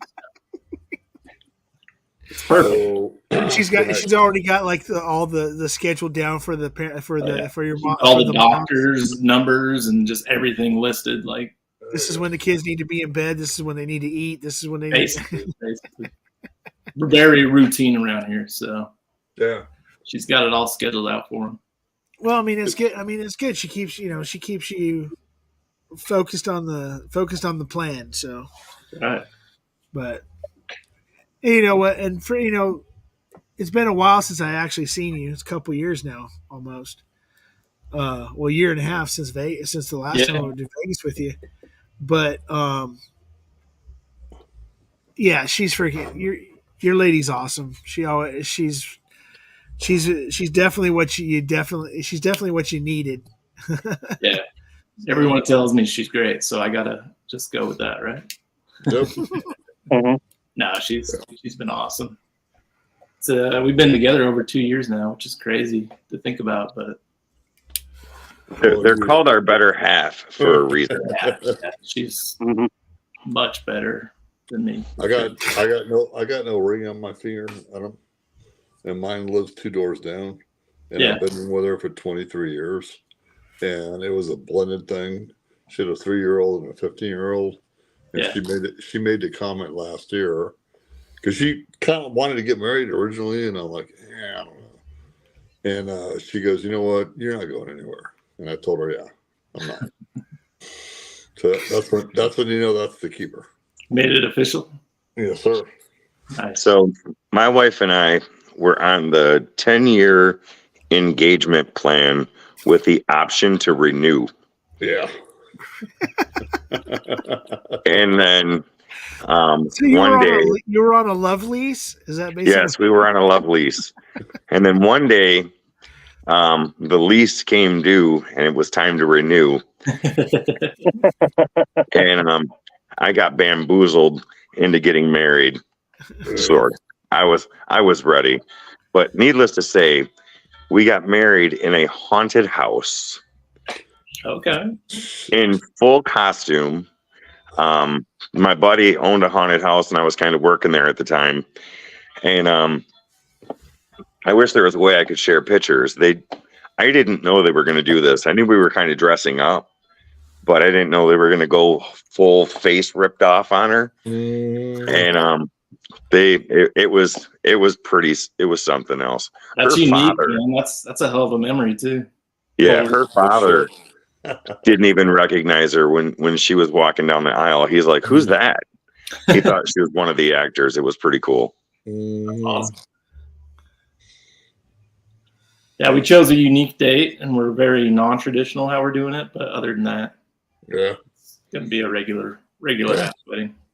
Don't matter as long as you enjoy it, man. Don't fucking matter, brother. So wait a second, you're getting married next Thursday? Yeah, which is weird. No, it's not. It's not weird if you think about what next Thursday is. Yeah.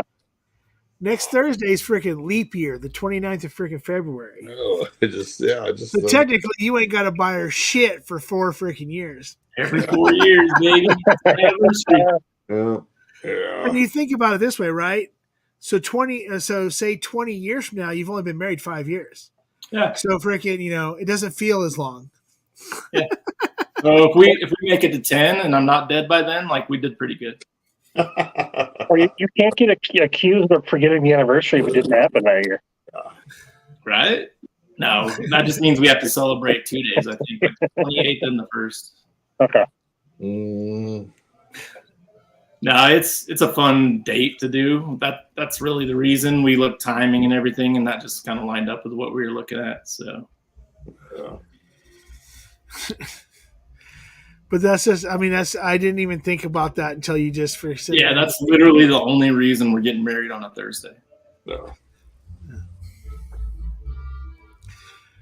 Great, thanks. Appreciate the freaking music, guys. So a wedding? Is it a Mexican wedding next door? No, it's just freaking local. It's just a guy that's behind here is that every once in a while, like about once every. Well, it's been raining for the last 2 weeks, so now it's been clear and it's nice weather. It's like 60s and 70s and stuff. Yeah. So he decided to go outside and turn on all his fucking speakers. It's not too loud on here. It's kind of nice little background. Hope he doesn't get a copyright strike for some of that if it's loud enough. Come on, Nate. Freaking, you think we get a copyright strike for freaking Juan Fernandez or some shit? You never know, though. By the way, I'm calling it right now. There's a good chance that Whiskey of the Year for Stan Wagner is going to be freaking Still Austin bottled in blonde blue corn. This shit is freaking amazing. It's so good, and it doesn't drink 100 proof either, does it? That doesn't drink more than 80 had this proof. So my hand delivery from Great Shot got here about a week and a half, well, about 2 weeks ago. And I've been nursing the crap out of this, and I'm already down to half a bottle. I'm going to have to go ahead and ask him to look for another one. Yeah. For 100 proofer, it doesn't drink more than 86 proof. Let's just put it this way. So good. When we get – oh, hey, what's up, Mr. Lopez? When we get – because we just got red corn out here, so at Total Wine. So when blue corn shows up, don't think I'm not going to drop freaking – money on like a whole case because this is. I think the red corn was better, but they're both awesome. Oh yeah, the red corn's really really good too. And freaking, I got a bottle of that. So Great Shot sent me a sample. I liked it. I found Total Wine just got it out here like a couple weeks ago, so I got me a bottle before they ran out. But really really good. Ooh, I'm hoping if your Total Wine is starting to get it, maybe I'll start seeing some different Still Austin in Michigan because I've been wanting to pick up some Still Austin. Yeah, I have a question for you. Oh, go ahead. I got a question for you guys though. Wyoming whiskey. I've been wanting to try it. I've been passing on it. I don't know why. I just pass on it because you don't really hear a lot of people talk about Wyoming whiskey. Right. Do you guys, have you ever had it, and what are your thoughts on it? Okay, so I like single barrels are really good. Yes, single barrels are great. The single barrel Wyomings, you have to trust The store. people doing the pick. Yeah. Heard is it Rough Rider? Is that the 10-year? So Outrider is a boo rye that the latest versions, the last, I believe, two or three batches are Nancy Fraley batches, and I think the second batch that she did of Outrider, and it's really good. And their national parks, which are they're a little bit more expensive, but the national parks one that they have is actually a pretty good bottle. Unfortunately, I'm not going to be able to get the anniversary bottle they just put out because the anniversary bottle is like $600 retail. So it's like it's like one short barrel, I guess, and so it's like really super freaking crazy expensive. I like Wyoming in general. The double cask, if you can get the double cask freaking Wyoming, that's your best bet if you're not going to get a store pick. Yeah, the only Wyoming I see here is just the standard, but there is a store that dropped a store pick. It's 120 proof, but they want like $80 for it, which is a lot more. Can you try it before you buy it or no? I didn't ask them. Maybe I'll ask them when I stop back in there. But yeah, I was just wondering if $80 was too much for it. I mean, for 120 proof, it's kind of normal. The one that I had, which was in part of Wyoming, is where I got it, and it was solid, man. It was really like it definitely had like a craftiness to it, but it was a good barrel proof whiskey. Yep. All right, so I owe somebody a song named Richie Z, and he picked Black Rose by Thin Lizzy, so we're gonna go ahead and we'll play that. And if anybody wants anything played or anything else, just go ahead and check out the bottom there. CD which you with the magic of technology could get on the way out at the merch store or buy it online. And there's more. Tomorrow night we'll be at the Indigo Theatre in the O2 in London. Anybody coming along? Come on down. Gonna leave you something a little bit Irish. I'm gonna have to get out. This is a 2011. This is after the death of freaking. So I have to go back a little bit here. Yeah. Everything's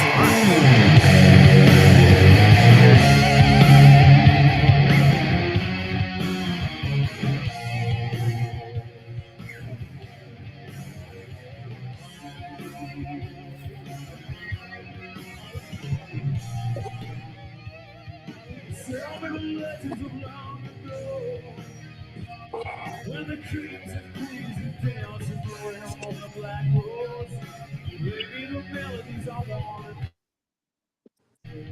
So I get to this ride. Yeah, don't mute yourself.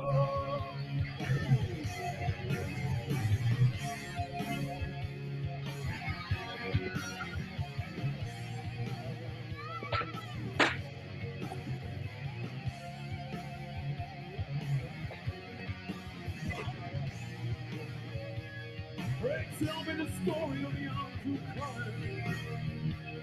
How his eyes were dark as expressing the sun. How we fight and always won. How they cried when he was falling. Tell me the story of the queen of this land. How her sons died at her own hand. Hey, Sean. Tell me the legends of long ago. Where the mountains of morn come down to the sea. Would you know compared to me? Would you know compared to me? Oh, Shenandoah. Cheers, Sean.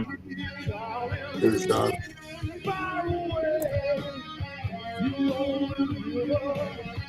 All down the mountainside, all around.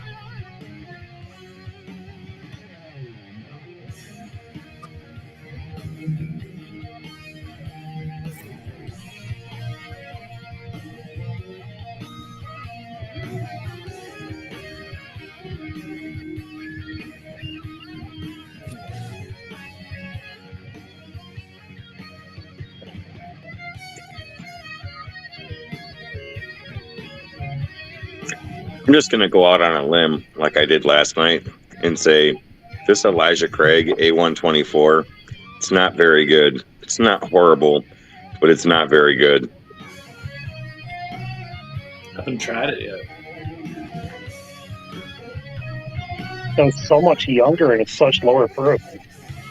It's lower proof, which I don't mind that, but it has this grassy, earthy sharpness to it that it's not horrible.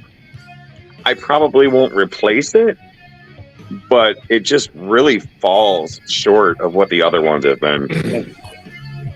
A lot of like that for me, where I've had some good picks, but most of them are just like, yeah, I'm not buying backups of certain picks. Like they're kind of the lesser of the Elijah Craig barrel proofs to me.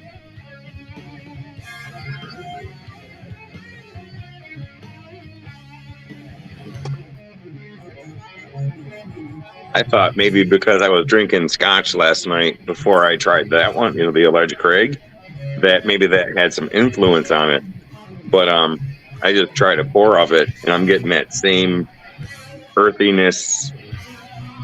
I just can't even explain it. Grass. It's like grass.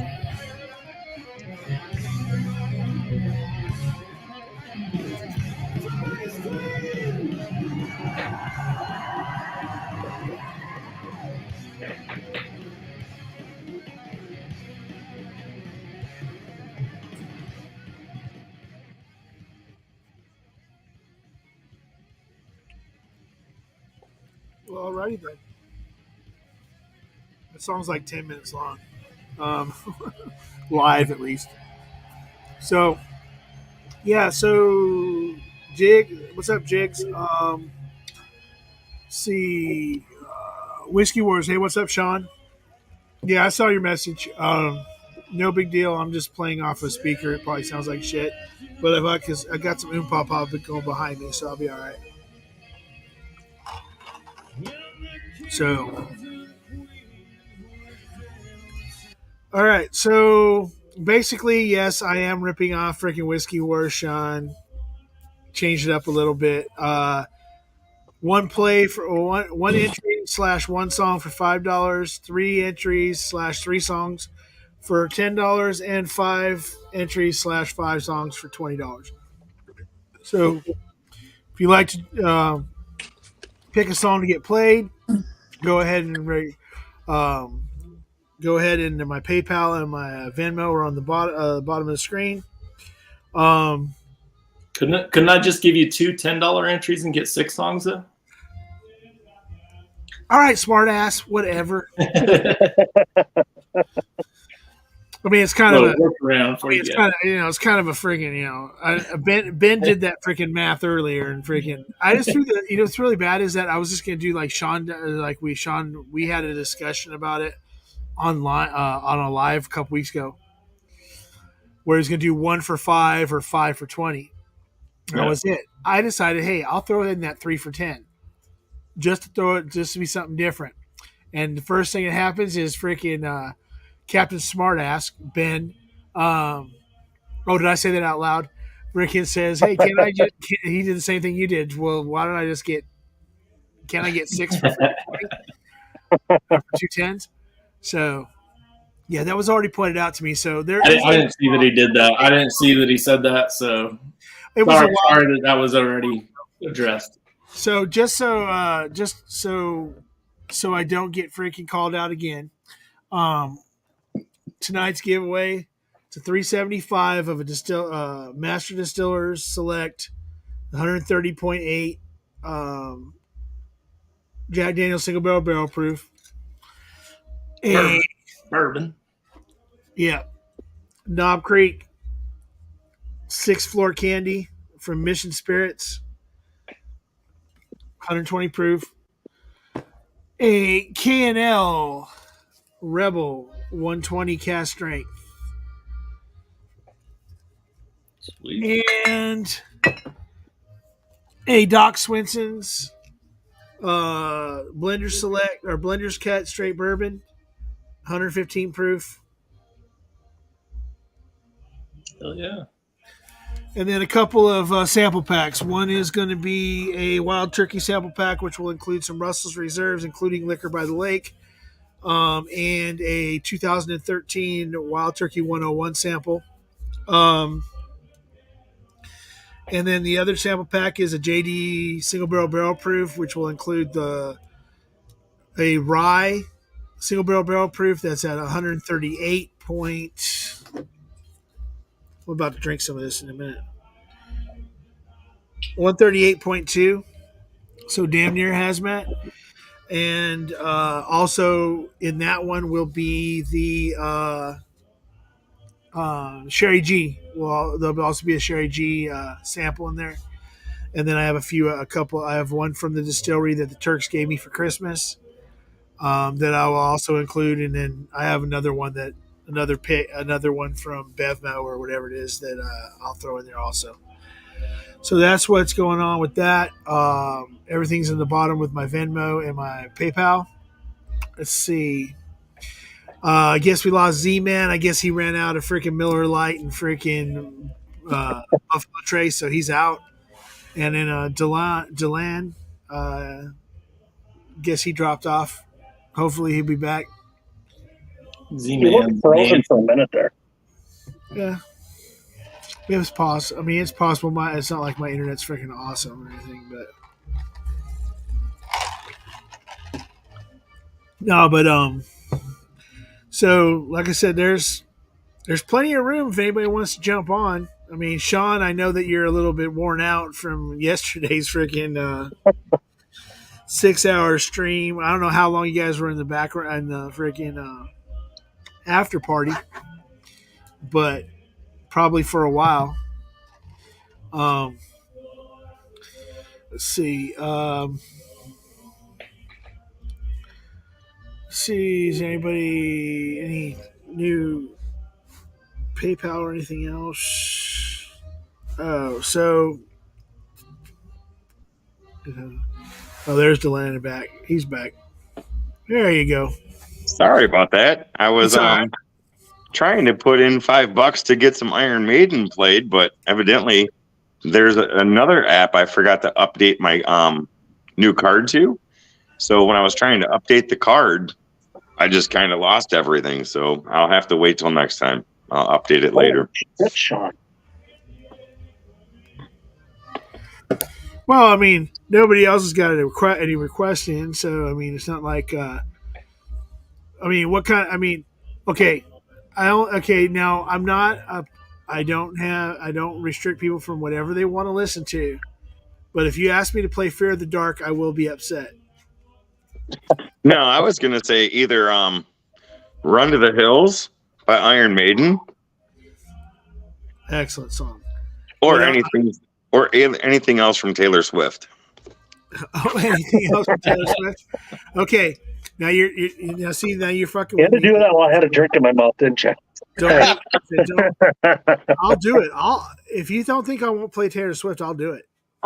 No, I would rather have Iron Maiden. Yes, that's what I figured.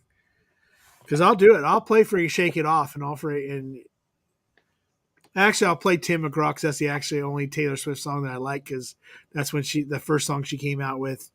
And that's what when she was a country artist before she became. Yeah, but you played Shake It Off. We got to have Z-Man to sing it though. Z-Man, where are you at? So, Can you see Commandant Lou's comments yet? Nope. They're not popping up on StreamYard. You got to jump to YouTube. Well, I'm looking at YouTube and he's still not popping up on my YouTube. You have live chat? Have a good night, Sean. Yeah, I've got live chat on and freaking. That's weird. Yeah. Yeah, he's asking for Fear of the Dark. Yeah, I knew he would be asking for Fear of the Dark. So it's not okay. It's not that I don't like the song. Okay, it's the fact that if anybody's ever gone to any kind of heavy metal concert at all, there's certain songs that play in the intermissions. Fear of the Dark is one of them, and because the whole crowd's all whoa, doing all that shit, and I understand it because they also play Just a Small Town Girl. They do they play Journey because everybody sings it. They play freaking Coming of Age by Damn Yankees because everybody freaking sings it. And those, like I said, Fear of the Dark is just one of those songs where I never thought it was a great Iron Maiden song. And every time, because I went to like literally 153 concerts in 1 year of heavy metal concerts at one point in time. And every concert I had to hear that song during intermission. And freaking I just got really burned out on it really, really quick. But let's see, Iron Maiden, let's see, Run to the Hills. You know what? You can't beat this.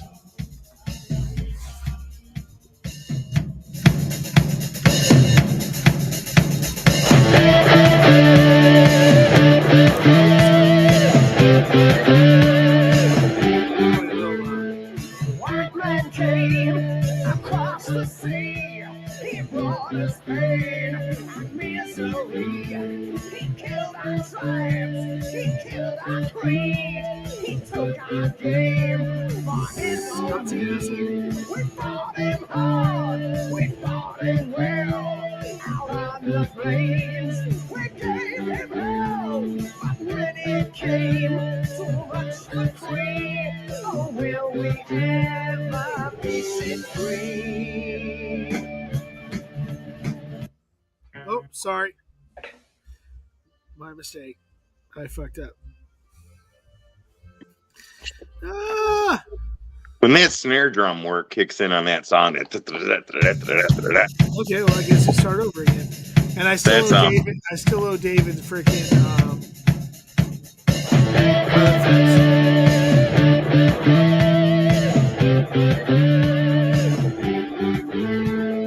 White man came across the sea. He brought us pain and misery. He killed our tribes. He killed our creed. He took our game for his own need. We fought him hard. We fought him well. Out on the plains, we gave him hell. But when it came to rush the free, oh, will we ever be set free? Running through those clouds and barren wastes, galloping hard on the plains, chasing the redskins back to their holes, fighting them at their own game. Murder for freedom, the stab in the back, women and children are cowards attack. Run to the hills, run for your lives. Run to the hills, run for your lives. Soldier blue in the barren wastes, hunting and killing's a game. Raping the women and wasting the men, the only good Indians are tame. Selling the whiskey and taking their gold, enslaving the young and destroying the old. Run to the hills, run for your lives. Run to the hills, run for Whiskey your Road lives. because it's off his favorite album in the world, Number of Beats.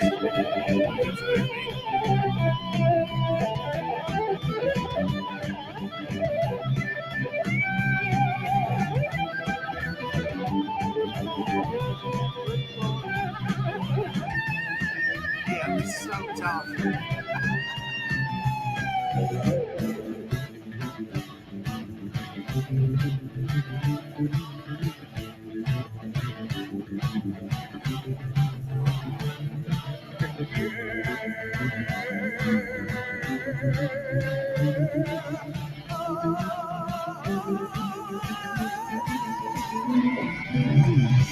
Run to the hills,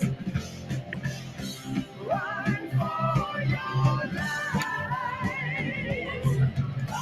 Run to you know, no pun intended, but this song kind of makes you want to run a 5K or something. I mean, it's just such an upbeat tempo. You just want to go.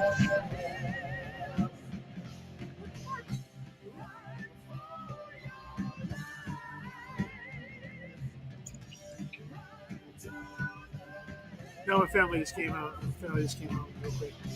So, yeah, bringing the song is just like you know. So in 2 years ago,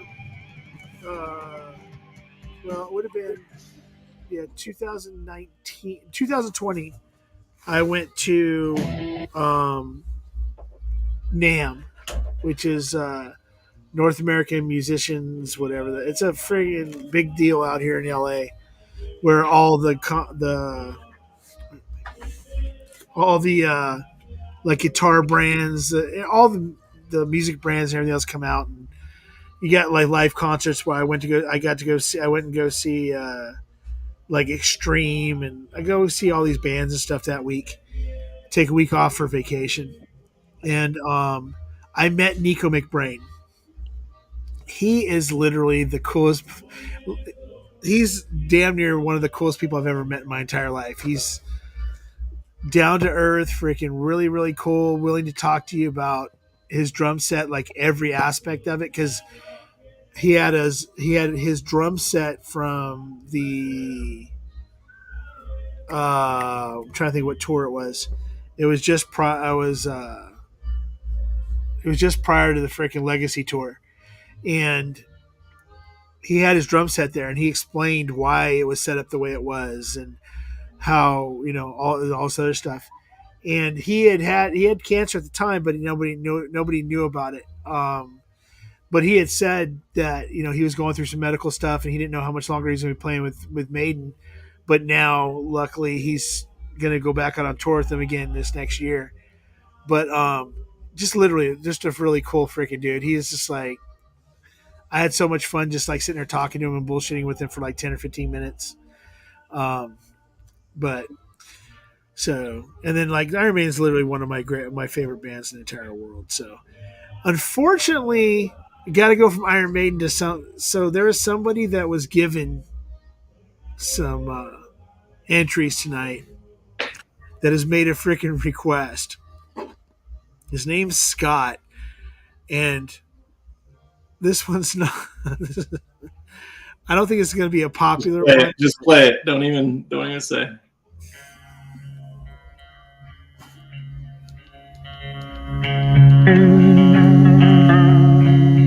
I saw this in the chat.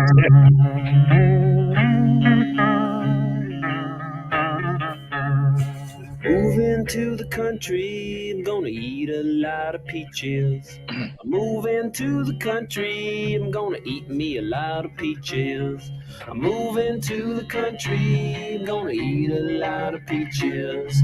I'm moving to the country, I'm gonna eat a lot of peaches. Peaches come from a can, they were put there by a man in a factory downtown. If I had my little way, I'd eat peaches every day. Sun-soaking bulges in the shade. Moving to the country, I'm gonna eat a lot of peaches. Moving to the country, I'm gonna eat a lot of peaches. Moving to the country, gonna eat a lot of peaches. Moving to the country, gonna eat a lot of peaches. I took a little nap with a roots all twist, squished your rotten peach in my fist, and dreamed about you, a woman. I poke my finger down inside, make a little room for an ant to hide. Nature's candy in my hand, or can, or pie.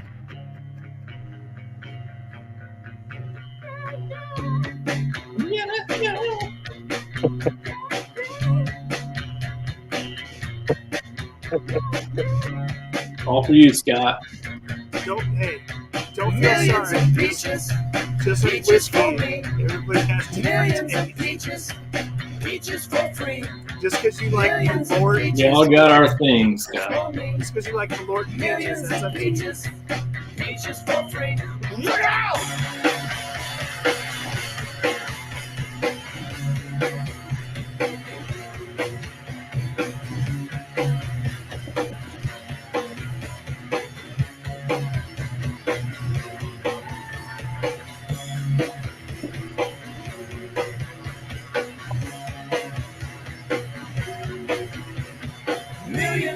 peaches, peaches for me. Millions of peaches, peaches for free. Millions of peaches, peaches for me. Millions of peaches. I mean, it's not a horrible song, Oh, and it it's a reminds me. freaking horrible song. Come on. It's not horrible, but it reminds me of the time I dated a stripper named Peaches. No, I never did. Oh, jeez Louise. That never happened. I was just waiting to get that out. That never happened. Look, I want some Crown Peach now. Thanks a lot. Make a cocktail. Yeah, so that's hilarious. Okay, let's see. I gotta let the dog out. I'll be right back. All right. Oh, Andy's traveling. Andy's always traveling. So, yeah, that's another one that goes on the why fucking list. Let me make sure I put that on there. I already put Lump on there just as a why, but yeah, that is. I totally forgot how bad that was. Thank you, Scott. Thank you for reminding me. This is how you remind me. Oh no, this is. No, not that song. I have to do it. They had a couple of hits, right? Yeah, the Lump and then Peaches. Lump. Yeah, Lump was they did a Weird Al Yankovic did a cover of that too. Sorry, were you just about to play the song that you just mentioned the lyrics to?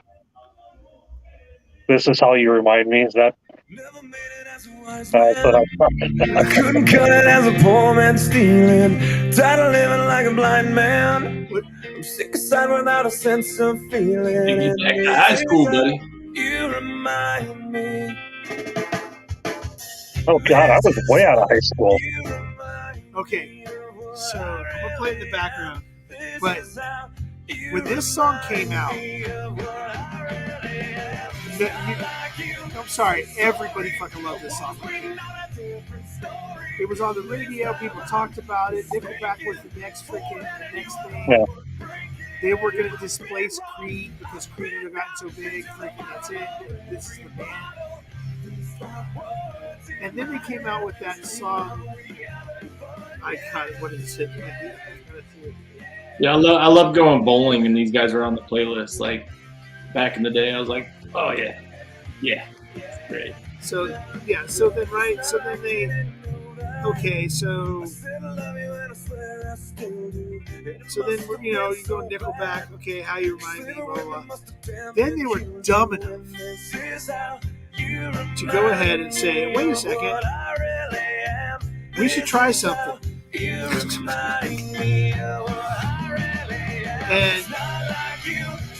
they decided Photograph. Okay. So after that, they came up with Silver Side Up, which never again. How You Remind Me is on that album. But then what was it? I'm trying to think what the name. Oh, then the song Someday came out, and then everybody's like, okay, they're gonna start singing just stupid freaking slow songs all the time. Is this considered jock rock? Kind of, sort of. Yeah. Then they came out with an album called All the Right Reasons. And there was this song called Photograph that everybody was like, oh God, please fucking shoot me in the forehead. Look at this photograph. That wasn't the worst song on the album. There's a song called Animals that is the freaking worst Nickelback song ever freaking written. Couldn't cut it as a poor man stealing. And then Rockstar. Those are the ones that freaking pretty much everybody said, like, screw these guys. I'm done with them. Yeah. This is how you It is funny the reputation that they developed though, where everybody. I mean, and the thing is right, there's always that, okay, there's always those bands. Yeah. There's always those bands that at a certain point in time, I think it's almost like they went too mainstream for a lot of people, where they're just like, these guys are the worst because too many people are into this music. See, okay, so you look at a band, say like Creed, okay? They did a lot of really good songs, And everybody, that first album, My Own Prison, there's nobody that can say that they don't secretly listen to it and sing every freaking song that's on that album, because it's just it's a good album. Pearl Jam did the same thing. Pearl Jam had these great albums all the way up through Vitology, and then they just had a scarce song here and there that was kind of worth the shit, but then they became kind of a joke on the back end of what they're doing now. Everybody went from Eddie Vedder being this musical genius to making fun of him, going, freaking doing that shit. So that's why I always thought it was funny. That's why, like with Creed, like I've never hated Creed. I don't know why they got so much hate, other than the fact that, again, like Puddle of Mud, their lead singer is batshit freaking crazy. Like, I think their singer is okay for, I guess, the music they play, but I don't think he's like a good singer overall. Like, I base a lot of my like what I enjoy about music off the singer. Like, I'm very much into. I think like the singer makes the band, and I think he does okay for what they play and stuff. But I don't think he's a great singer. I think Creed actually has a good singer, right? That song is gotta be the one that just played from Nickelback. Has gotta be the most local band covered songs ever. And you hear it if you go to the bar that have live bands. Almost every band plays it, and it's kind of like the Iron Maiden song that you didn't want to hear. That song is one that I don't ever want to hear. Yeah, so here's the thing, right? So with Creed, especially with Creed, there's other songs like with Arms Wide Open, if you have a son or whatever, there is a specialty to the song that kind of touches you if you happen to your son happened to be born around that same time, because that's what the song's about his son being born.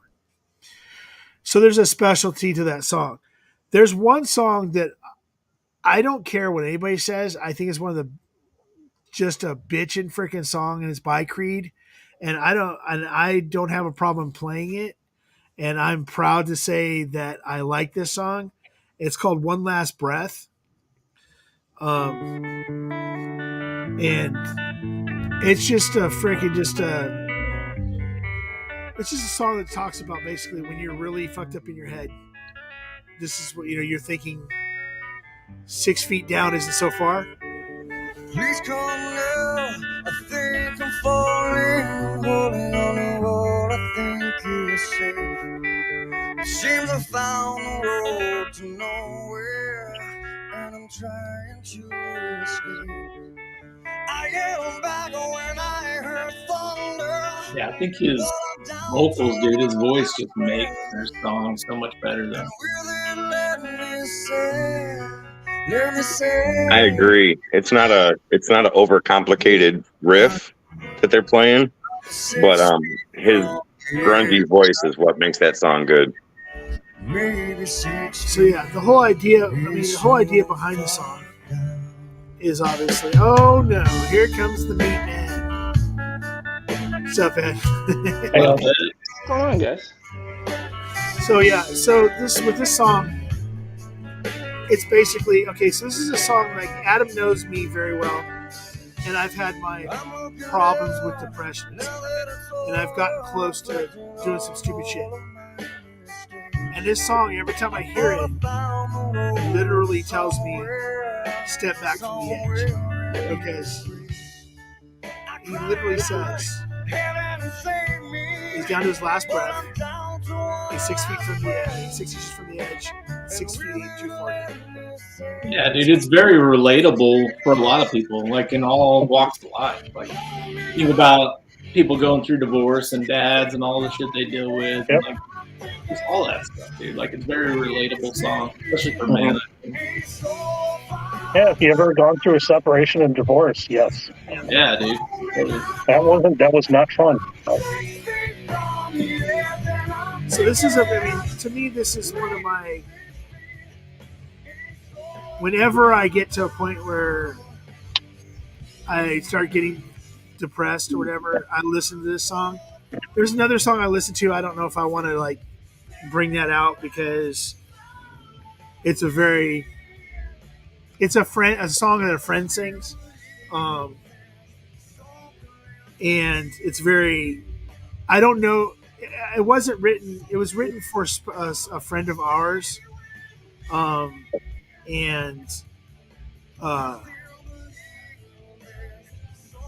it's just it's basically a song about what you leave behind, and how what do you call it? It's how you say it. Not what you leave behind, but the people you leave behind. So it's like one of these things where it's kind of personal to me in a way because he was one of the people that helped me when I was going through my shit outside of the whiskey community. A good friend of mine from a group called Dragged Under. His name's Tony. But he was so yeah. So when, it's just a song that I like. I listen to when I need to just freaking get a perspective on some things.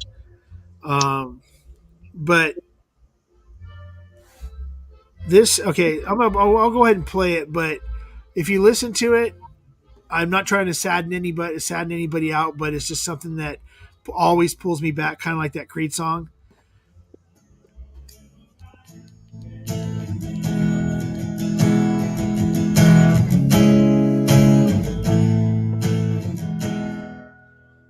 He said I almost ended it last night. Something about it just wasn't right. I thought it over and I still just don't know. When we die, where do we go? I said I can't pretend to relate. I know you can tell I'm afraid. When you feel your time's about to run out, I'll do my best to not let you down.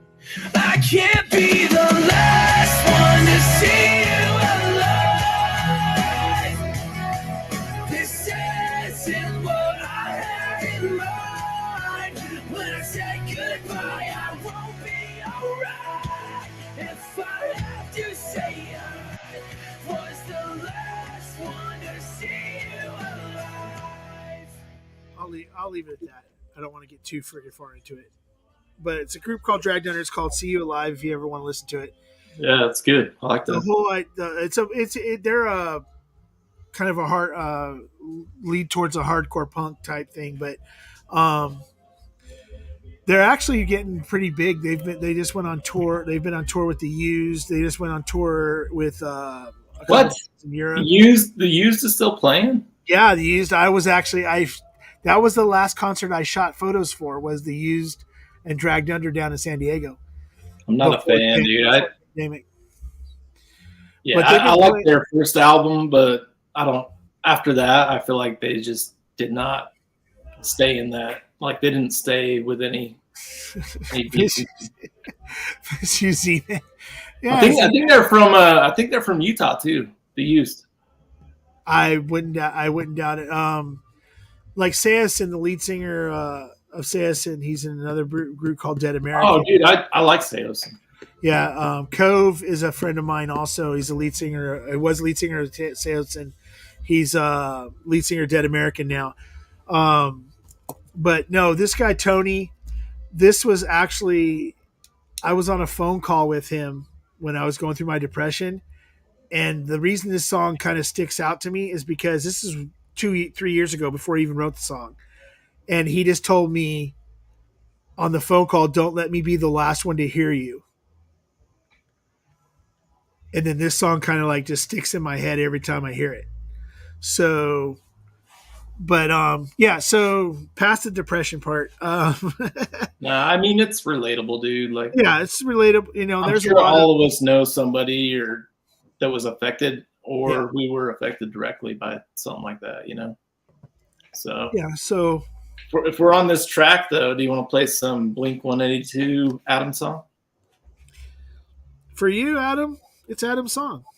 It's my song, dude. Yeah, I do like this song. This song's a freaking good song. Yeah, it's kind of right on there, right on that. Yeah. And then we'll go ahead and pick something bright and poppy that freaking, you know, takes us out of our funk. Yeah. It's not really a funk. It's just a couple songs that I really relate to. Hey, John's back.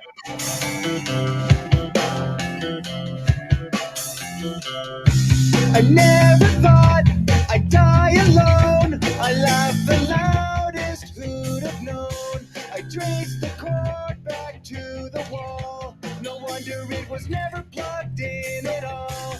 I took my time, I hurried up. The choice was mine, I didn't think enough. I'm too depressed to go on. You'll be sorry when I'm gone.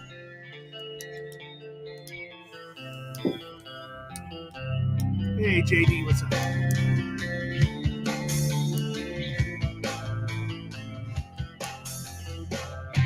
I never conquered, rarely came. 16 just held such better days.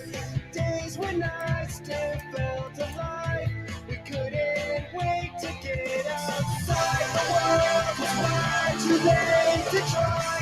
The tour was over, we'd survived. I couldn't wait till I got home to pass the time in my room alone.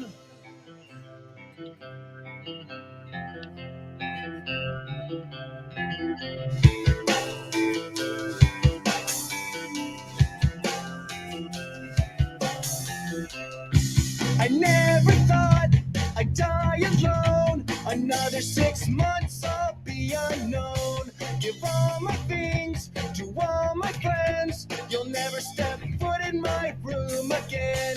You'll close it off, board it up. Remember the time that I spilled the cup of apple juice in the hall. Please tell Mom this is not her fault.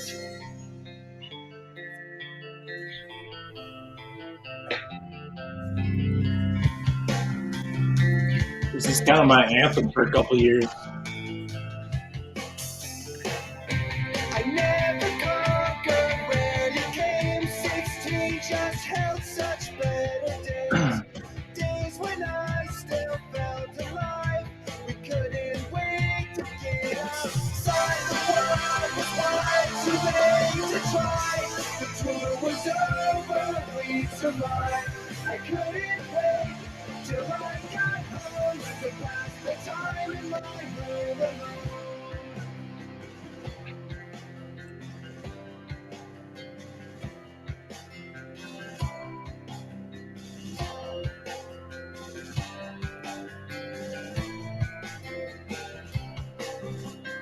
It's outside because it's smoking. Or he's got some good fans.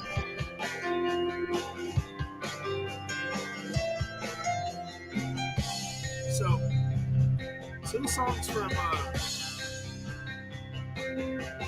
album.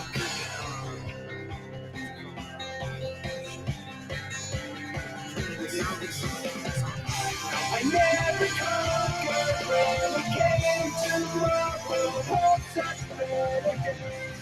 Days when I can still feel alive. When I can't wait to get outside. The world is wide, the time goes by. The tour is over, I survive. I can't wait till I get home to pass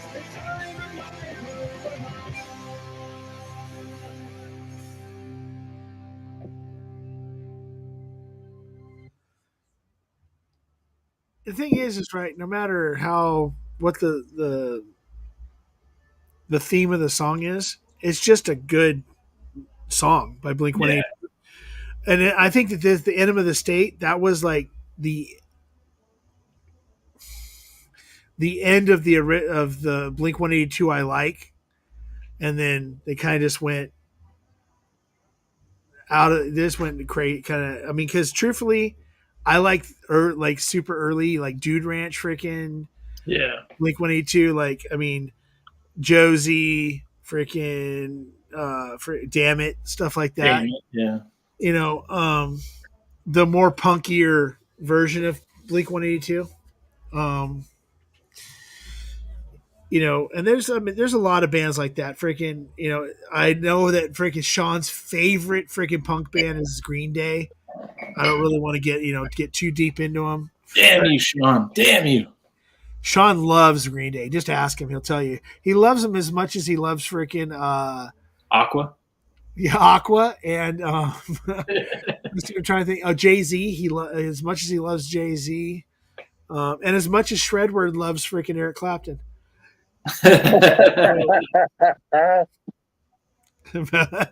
Look at Sean. Sean's Sean. What? Yeah, dude.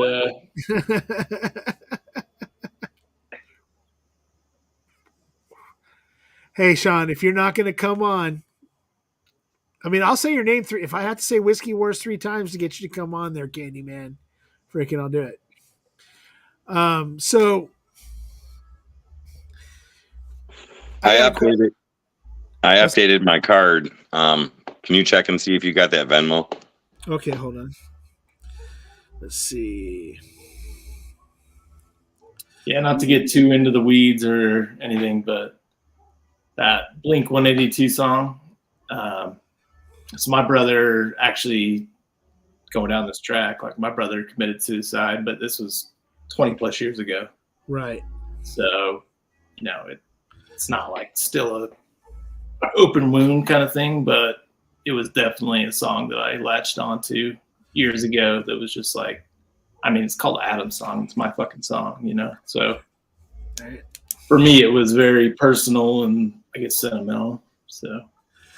Oh no, friggin' we had this conversation a couple years ago. Yeah. I've talked to you about that, and completely, dude. Seriously, completely understand. You know, I understand all that and everything else. I've had a lot of people have had friends or family members that have have had that issue. Have had there's a whole channel. That's literally the reason the channel exists is because of a family suicide. And that's just so anybody, and if you get a chance, Bourbon Real Talk on Facebook, Bourbon Real Talk on YouTube. The whole idea, his whole channel is based on getting people together to drink, to have a couple drinks, drink bourbon, and talk about their problems. Kind of like what we do as a pub style, he does as a community through Facebook. So if you ever have an issue, no matter who you are, if you reach out to him, he will take the time to walk you through it, to talk you through it. Hey, what's up, B. Bauer? Mr. Lopez, good to see you back. Richie Z, I do see your request. I will get to that in a second there.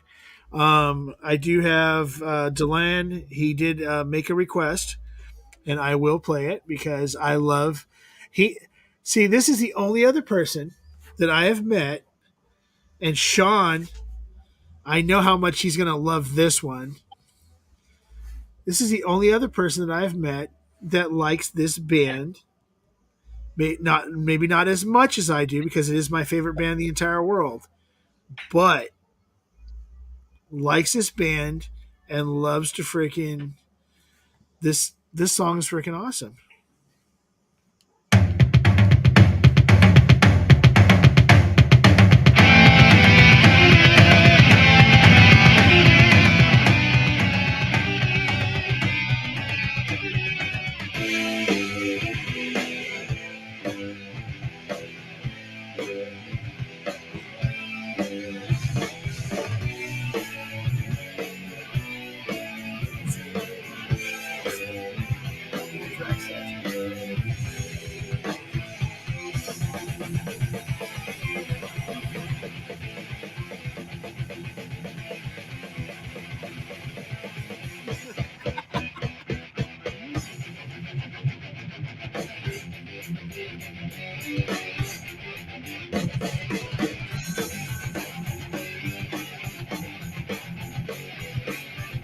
What's up, fuckers? Hey, brother? Not drinking anything with alcohol tonight. Well, I probably should just so I don't die from the cumulative hangover. But hair of the dog, buddy. Hair of the dog. oh shit, I got it. Give me a second here. There we go. Okay.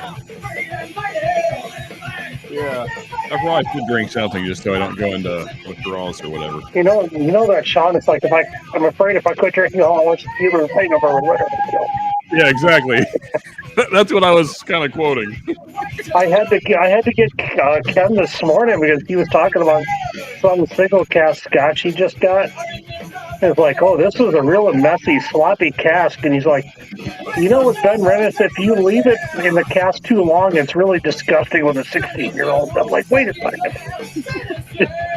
Phrasing? Are we still doing phrasing?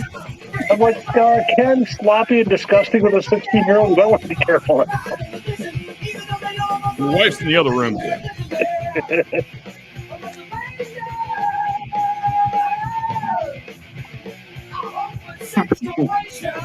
In fairness to your favorite band, Stanley, this song is pretty great.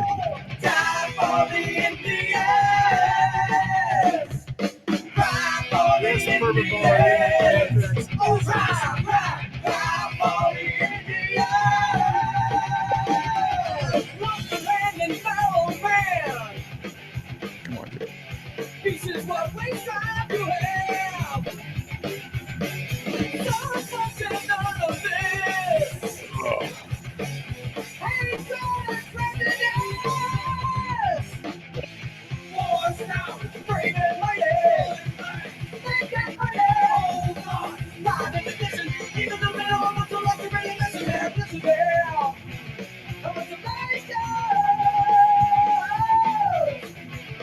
I'm a hopeless situation.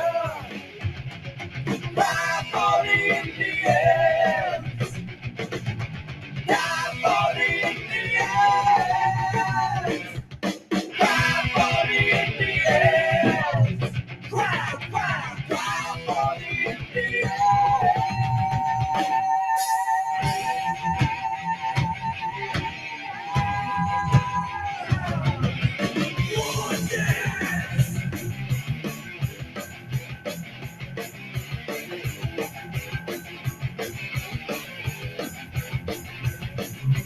Territory, justify your nation. The people that inhabit and face the federation. Prejudice, something we often do without. The flag of man.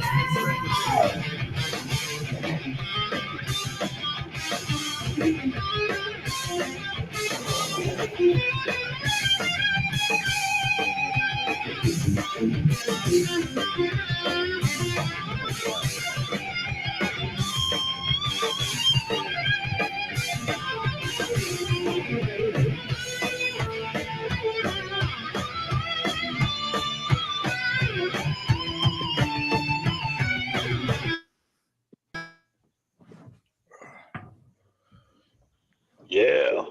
So I'm going to say this. Never mind. Not yet. Not yet. It's the remix. We got the remix going on.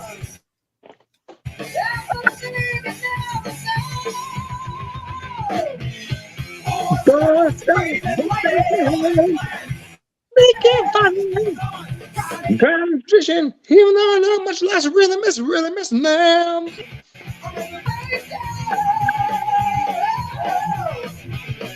Well, hopeless situation.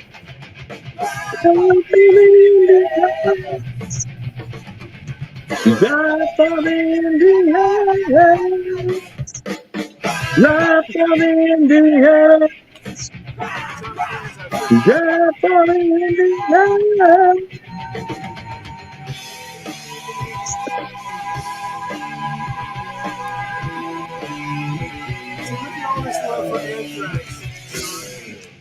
Come on, dude.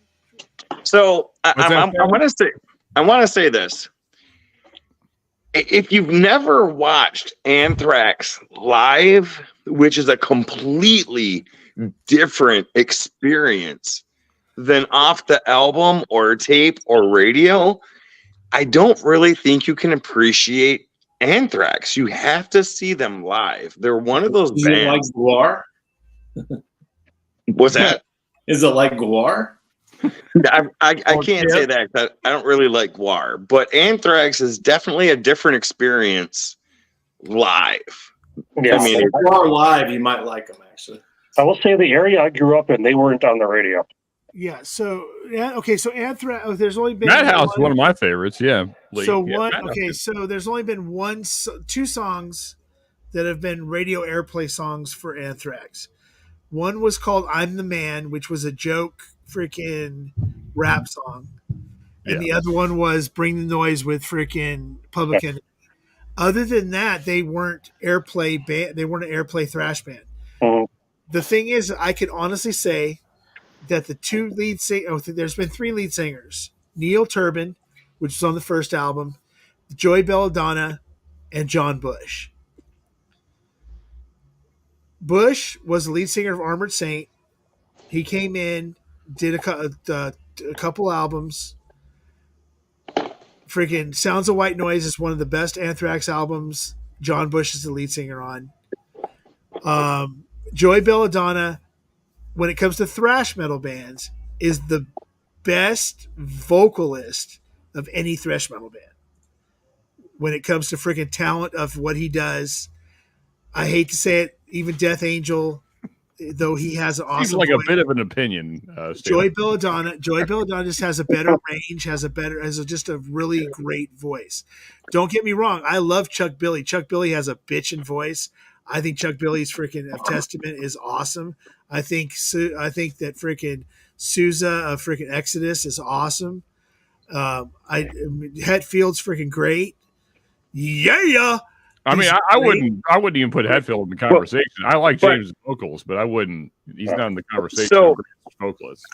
I kind of agree and disagree. Yes, I think Joey Belladonna is a superior singer, but I don't think you can say he's above Bruce Dickinson in Iron Maiden. I'm talking about a thrash metal band thing. When it comes to pure, like, who's the best freaking singers when it comes to metal, like across the board, Ronnie James Dio, Joey Lynn Turner,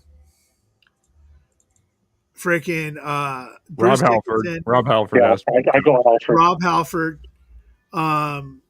I still have to go. Like I said, Joey Lynn. Okay, if you were looking for metal across all of metal for years and years and years with the different bands and what he's done with Malmsteen and everything else, Joey Lynn Turner is across the board one of the greatest that's ever freaking done it. But Dio, I mean, there's no doubting Dio's voice. There's no doubting there's no doubt to Halford's voice. Halford's freaking almost 70 freaking years old, and the man's freaking still screaming. And he's still. Also, Crown of Thorns, well, it's not their latest because they just dropped another one like 2 days ago. But Crown of Thorns kicks ass. That song's awesome. What I'm saying is that, and there, and there's a lot of these guys that are older that took care of their voices all these years, like Sammy, like freaking Rob Halford, like freaking Glenn Hughes, those guys that just freaking did just kill it. They just, but no, but Joey Belladonna freaking reinvented himself after his addiction problems and everything else, and he's a freaking still an awesome singer. Anthrax is freaking. I've seen him like 14 times. They're freaking awesome. They've always been great. To me, at least, that's just my. Everybody knows that they're my favorite band in the entire world. So. There are definitely singers that should have hung it up a long time ago. But like you said, Sammy, Bruce Dickinson, Rob Halford, those guys, for their age, how long they've been around, how long they've been belting out those high notes and those for Bruce Dickinson, I want to call him like an operatic, like an opera singer type person. Jeff Tate is still good with Queensryche, whether you like Queensryche or not, he's still fantastic. Unlike, I'm going to say it and go on the record, as much as I'm a Kiss fan, Paul Stanley should have hung it up 7 years ago. Axl Rose. And Vince Neil, obviously. Yeah. Early to mid '90s, Queensryche live was amazing. So here's They the put on thing great with shows. Queensryche. Here's the thing with Queensryche. Their new lead singer, Guy Torrey, is fucking amazing. He was in a group called Crimson. I'm trying to think what the name of the band was, but he was just a guy that they brought in to do some freaking shows for him. He ended up doing 3 albums with them. He's on tour. Guy Latore, there you go, Latore. He is he's as good as Jeff Tate, if not better. Well, yeah, he's a good intimidator. Well, no, he does a really good job of imitating Jeff Tate, but if you listen to some of the last couple Queensryche albums, you can tell that he's not Jeff Tate and that he's actually classically trained freaking opera freaking. I mean, the guy's got a voice from hell. JD brings up, this is the one, I like this one. Old people unite. The favorite song was Slaughter, Fly to the Angels. That's a freaking awesome freaking song. But yeah, Bourbon Baller Lee. He says Vince Neil looks like Sam Kinison now. But yeah, so like, I mean, I never saw Priest in their heyday, but I saw Priest on, what was it? The song Valhalla. The song Valhalla is on the album. But I saw him just after the Nostradamus album. I saw him like twice, and freaking Halford's fucking amazing. The guy can barely fucking walk, but he still rides out on a fucking motorcycle, walks around with a freaking cane, and still screams like it's freaking nobody's business. And then, like, I was always a fan of the guys that took over for Dickinson and freaking for Halford. Tim Ripper Owens is a great fucking vocalist. Blaze Bailey's a freaking great fucking vocalist. They just got put in a situation where they were going to be hated no matter what. But yeah, so like, yeah, but I'm a Joey Belladonna freaking do or die freaking fan on him. And then John Bush was also awesome, but I'm also an Armor Saint fan too. So, but if I could do a whole thing on Anthrax, if anybody ever wants to do a freaking live stream, well, we've already done one with Anthrax with Sean, but I just put State of Euphoria up against some stuff. But it's a great album. Oh yeah, State of Euphoria is freaking awesome. Antisocial is freaking awesome. Freaking. Yep. You're in. So, I believe,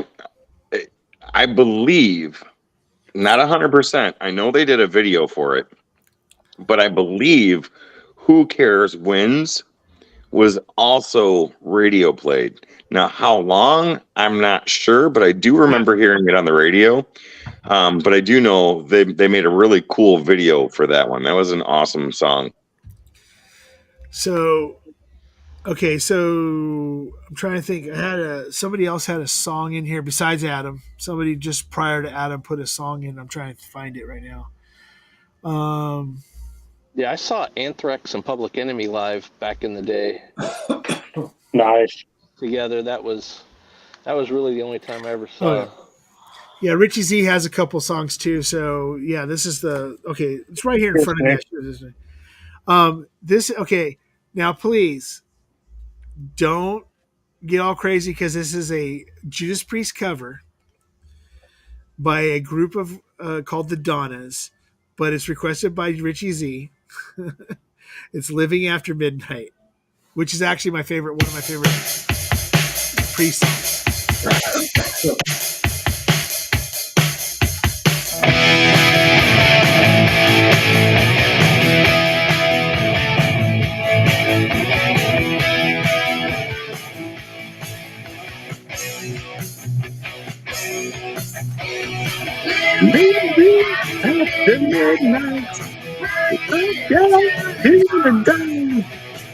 Living to the morning.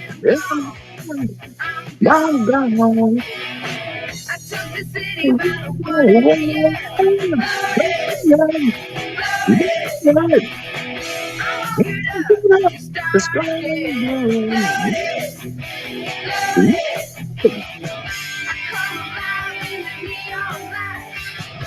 That's when I met my moonshine. Living after midnight. Rocking to the dawn. Loving. Hey, what's up, Pete? I'm gone. I'm gone. Got gleaming chrome, reflecting steel. Loaded. Loaded. Ready to take on every teal. Loaded. Loaded. My pulse is racing, I'm hot to take. This motor is fast as it's afraid. Living after midnight. Rocking to the dawn. Loving till the morning. Then I'm gone. It's going to play us in the background for 50 seconds. So, it's not actually that bad. I can't remember. It's kind of cool for what it is. So, Judas Priest did one cover song in the early days. Does anybody know what that cover song is and who was the original artist? I can't hear what you're saying. I can't hear you. So Something about a Judas Priest cover, but I couldn't. Judas Priest did a cover of a song. It's Green Militia, what some shit like that. Green Malanishi with the 3-prong crown. Yeah. Does anybody know who the original band was that did it? I'm trying to think. It's gonna really it really fucks the people when they find out this. Like I know it, but it's wow, Jet Boy. very very deep in my memory bank under alcohol, so I don't know. So, Fleetwood Mac. There you go. Yeah, there you go, Richie Z, Fleetwood Mac. Very good. But I guess that somebody was saying that. Okay, so Diamonds and Rust was actually a cover too. I didn't know that. Thank you, Richie Z. It's a Joan Baez song. Okay. Definitely different. So now there's certain bands that once they broke up or once their lead singer left, because somebody brought up a band here in the chat that I think never, no matter, I'll argue this forever. Skid Row sucks. Okay. Yeah, I know. I'm just throwing that out there with you talking about Judas Priest covers. So. Right. So Skid Row sucks just like in general, or after Sebastian Bach left, I never really liked anything that Skid Row did after that. Delivering the beats. They put out like an EP of just covers. Well, okay, I'm missing something because that's Sebastian Bach is now delivering beats. So that's another person who fried his voice so bad. The thing that sucked is that I was a Sebastian Bach fan, even as a solo artist, because he did a lot of really good songs, and he was a really good singer for a really long time. Yeah, he was. But really good. he fried himself like Don Dokken. Don Dokken sucks so bad. That should just be a statement across the board. Like Don Dokken just sucks in general. Like Dokken was a good. If you're a hair metal guy, Dokken was a good. Yeah, for me, I don't mean the band. I don't mean the band. I mean the human being, Don Dokken. That guy's yeah. Oh, okay. Yeah, that was around like when I was in high school, like Back for the Attack. I mean, I love that album. Yeah, Back for the Attack, freaking. You know what? Truthfully, freaking, no matter how cheesy the song is, and it's because it's a movie theme, the song Dream Warriors is a freaking great song. Yeah. Alone Again, freaking, there's a lot of Dokken. I go older. I think my favorite Dokken song is The Hunter. Yeah. All I know is that Dokken's way too high-pitched, girly vocals ruined a lot of George Lynch great solos. Yeah. I mean, they're a great band behind them. So that's the thing too, right? You have to go, if you go back prior to Under Lock and Key. So you go to Tooth and Nail and Breaking the Chains. Those two albums are phenomenal freaking albums because Don Dokken wasn't girly screaming, and it wasn't that top 40 freaking hair metal. The album Breaking the Chains is freaking amazing. So is freaking and the same with freaking Tooth and Nail. Under Lock and Key, everybody knows it for what I'm trying to think of In My Dreams, freaking songs like that, freaking The Hunter, On the Hunter. Yep. Freaking, which is a good song. Those are good songs and everything else, but it just for me they kind of got lost after that. There was the Dream Warriors was a good song. There's Paris is Burning was a good song. Their live album was actually really, really good. I mean, I love listening to Mr. Scary. That's a good That's song. a good solo, man. Burning Like a Flame. Burning Like a Flame is also a really good song too. Yeah, the Back of the Attack. He does have that girly freaking high pitched freaking thing on that one. But there's a lot of bands like that freaking like fizzled out really, really quick. Fizzled out kind of really, really quick, and then over. Like it was brought by JD earlier. Slaughter. Mark Slaughter was a great freaking vocalist. But what happened after like the second album? Nothing. So Mark Slaughter can still sing for the most part. He's not as good as he was. He can still sing. I just don't think they had the backing, or they didn't have good enough albums to continue to keep going. They had some good albums, and Mark Slaughter, he sang with Vinnie Vincent Invasion when Vinnie Vincent came out, and then they left Vinnie because Vinnie was such a tool. But his singing helped make Vinnie Vincent's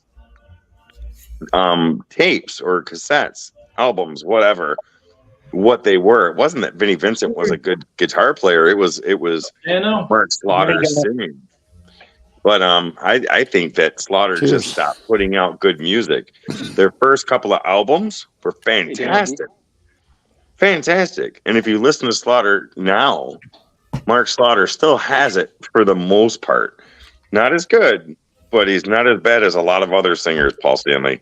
Oh, yeah. A lot of those bands, isn't that like about the time their second album came out, that everything came out of Seattle and hair metal basically died? Yeah, and the thing is okay, so... Well, and real metal came back. Thrash was also born in 82. Take easy there, freaking Mr. Metallica. Freaking, I mean, it's not my fault that the greatest band that's ever existed just curb stomped the shit out of fake metal.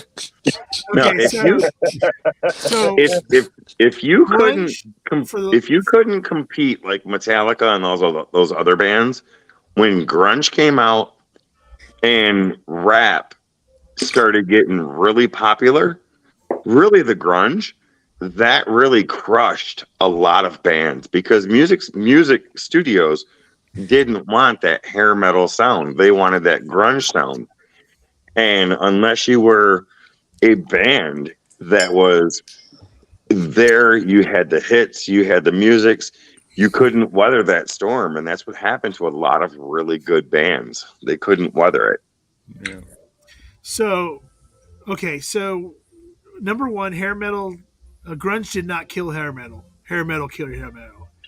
Nobody could go any farther than what they did. Poison, sorry to say, Poison couldn't go any farther than that. None of these bands could go any farther than what they did playing the Sunset Strip music, okay? So hair metal killed hair metal. There was nobody evolving out of hair metal. The bands that evolved, quote-unquote, out of hair metal were bands that weren't in hair metal, like the damn Yankees, like those guys that came on the back end of hair metal that they were considered to be hair metal bands for a little bit. Yeah. Damn Yankees, stuff like that. They progressed. We all know that the greatest hair metal band is Pantera. But let me ask you a question. As much as I love Damn Yankees, and I think they put out some really good music, would they have been as popular if they weren't established musicians? If it wasn't Jack Blaze and Tommy Shaw and Ted Nugent, would they have really been that popular? No. I think that the song High Enough and freaking Coming of Age, no matter what band had put that out, if that had been that music, that no matter what the people that were in the band were, if that musicianship was there and it was the same quality, even from a different set of group of people, I think that those songs would have held up, and they would have, any band could have put those songs out if they could have held up to the standard that was there. Yeah. Because those songs are excellently written songs that were perfect for the time when they came out. So after Don't Tread on Me, their next album, and they separated from there. Don't Tread on Me kind of was, you could tell after the first few songs that the rest of the album died off, and they were phoning it in because that's what they got paid. They got paid to finish the second album. Right. And don't get me wrong, I love Damn Yankees, so I'm not trying to dog on them. I just think that that's one of those bands that music works because of who was in the lineup. I don't necessarily think another vocalist or band.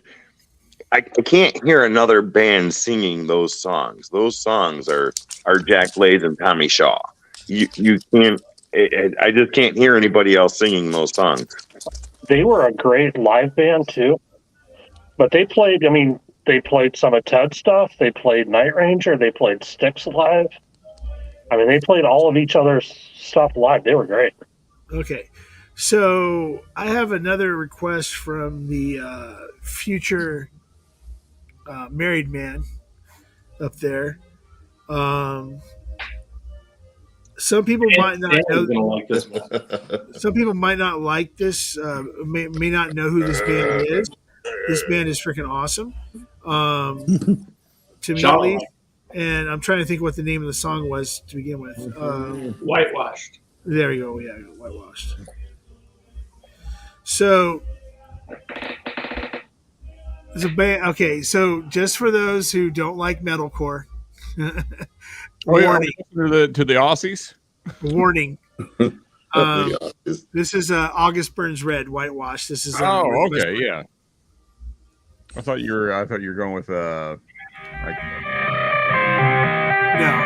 I wasn't going like crazy, freaking like over the Parkway Drive.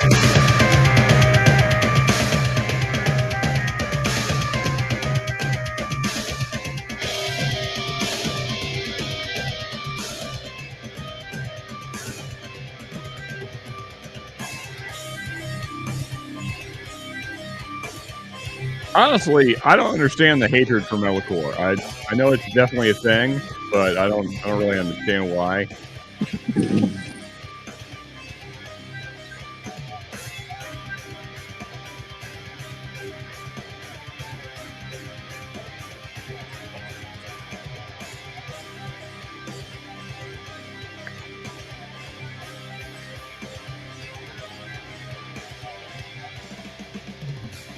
Jigs is asking if you got his request.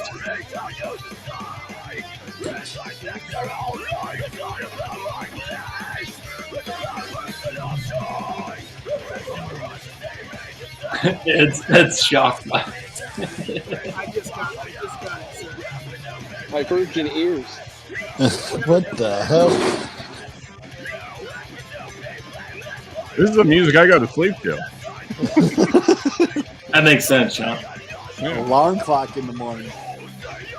It's like a lullaby, just getting all the hate out. Get angry. You shake weight, Z-Man. Yeah, there you go. Jake, what it up, brother? I'm all in. Ben, God, Ben.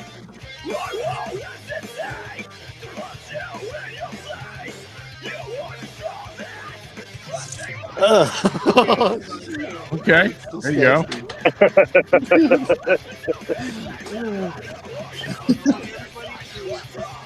Oh man.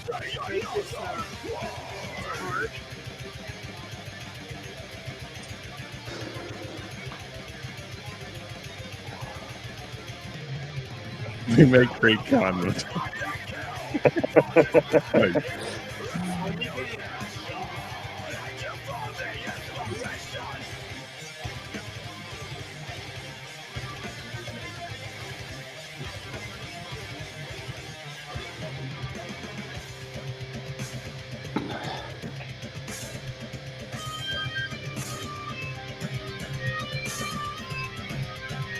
Here it comes.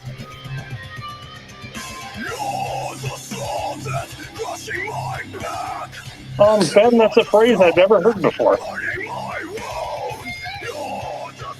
Hey, you want to do a little Slaughter to Prevail after this? Yeah.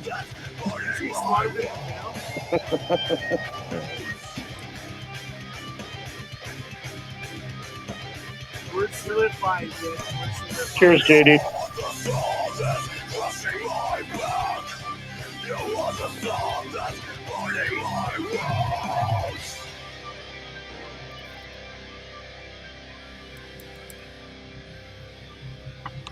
Thanks, Stanley. Appreciate it, man. Yeah, man. I feel better already. We all do.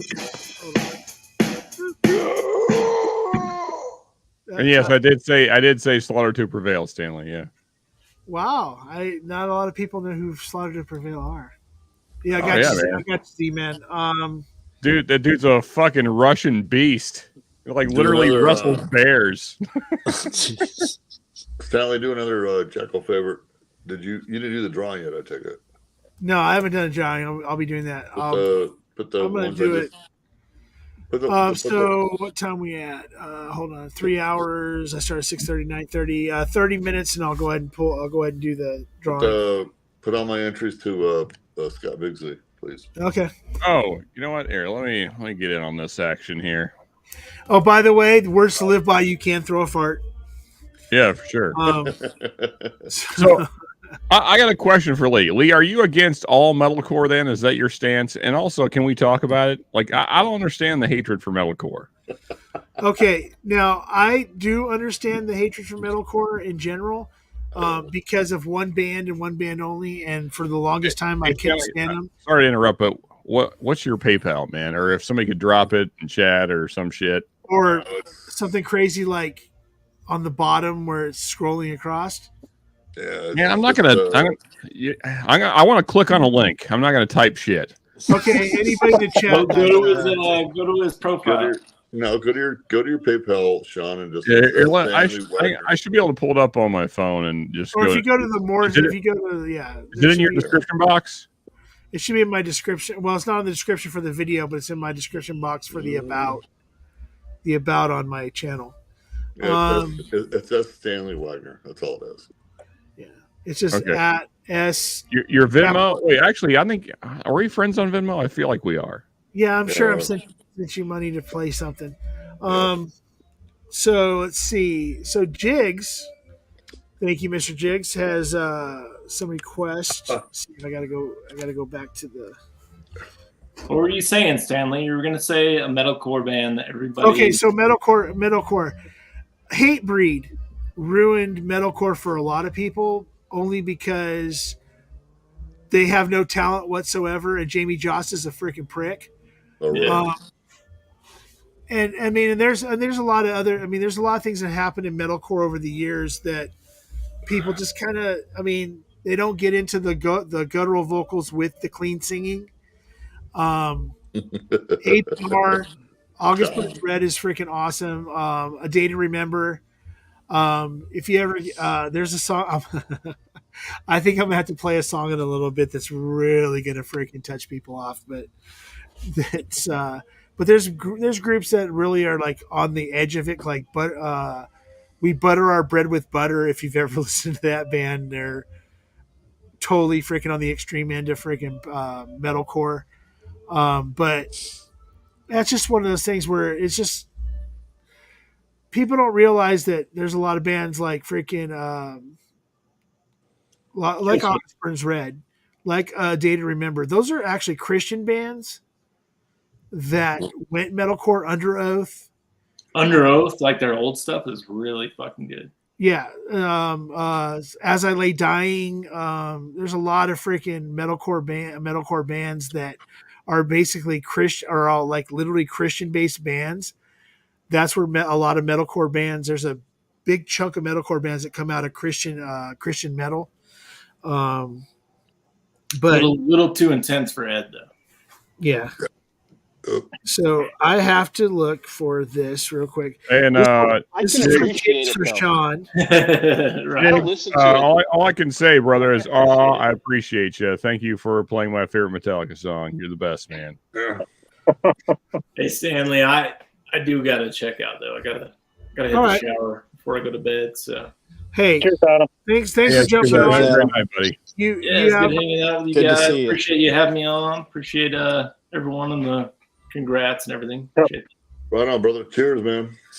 All right. Enjoy Y'all have a good yourself. night. Out. Hey, everybody, Yeah, you raise too, your buddy. glass. Congratulations on getting married on Thursday. And Thanks, only having to give a gift every 4 years. Every 4 years, baby. Oh yeah, man. Good night, guys. Thanks, buddy. See y'all. All right. See ya. Good night, Adam. All right. All right, buddy. So this is from Jigs for Sean. Hell yeah. I thought we'd make it through the whole night without having to play something by this band, but here we go. In fairness, I did not request it, so this was the first Metallica song I ever heard.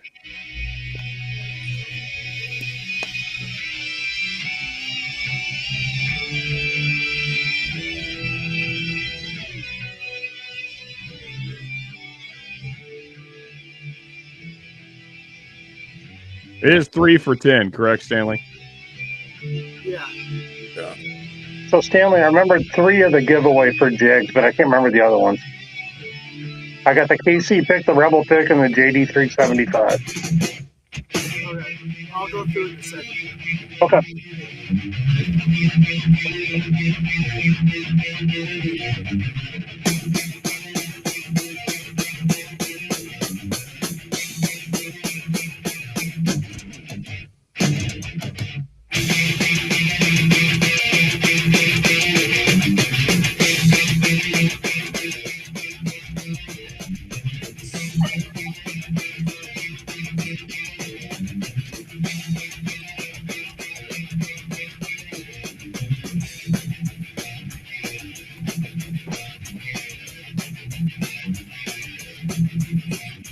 Walking in the air with the ripple sand, throwing on the sea into obscurity. Death my mother, never a rebirth, never losing dead, never will a man, never.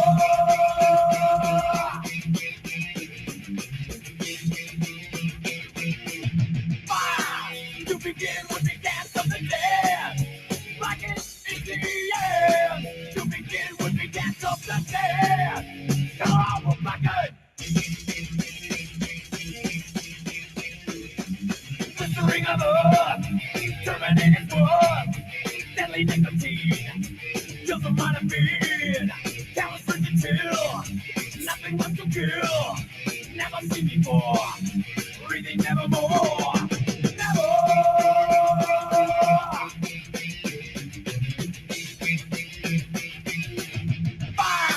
To begin with the dance of the dead, like it is the end. To begin with the dance of the dead, come on, Blacken! Blacken!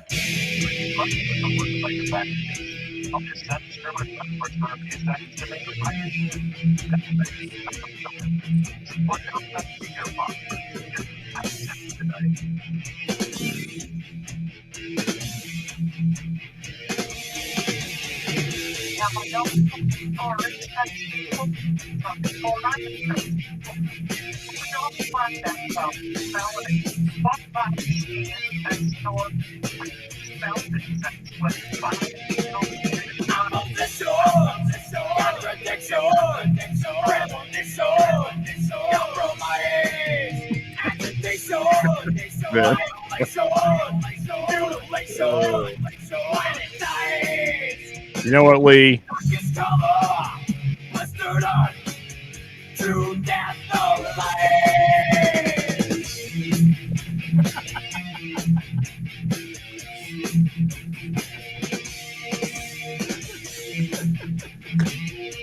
be back in a second. It's just hilarious how much people like take your shit.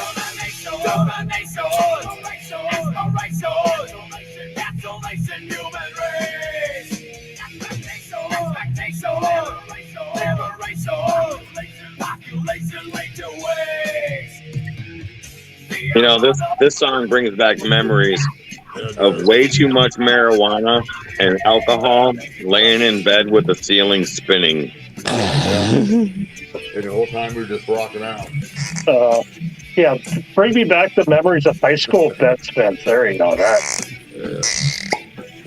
Freaking those bed spins when you were drinking in high school. Oh man, that was the worst.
On the rainy day, take your breath away.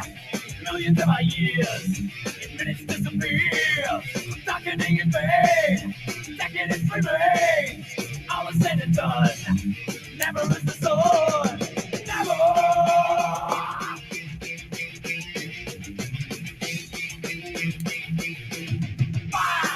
To begin with the dance of the dead. Blackened is the end. To begin with the dance of the dead. Fire is the outcome of hypocrisy. Darkest potency in the exit of humanity. No, I'm a blackened. Blackened.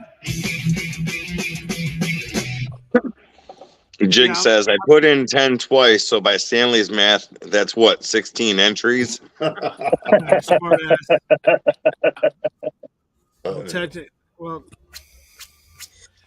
yeah, technically, you ran freaking 2 of them at 10, so I think it's technically 6. I'm sorry, my fucking fucked up math. So you know, if somebody figured out that hey, I can get an extra one if I just split it up in 2 payments instead of 1. Pay over time.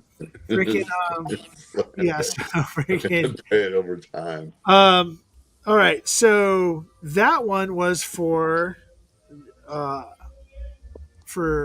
Whiskey Wars. This one is for John Kranz from for John Kranz from Mr. Jigs. Nice.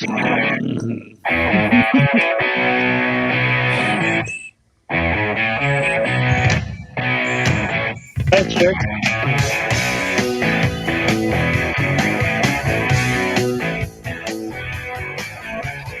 Rush. Love it. Hey, I got Rush Inc. too. That's my band, man. Getting Rush, brother.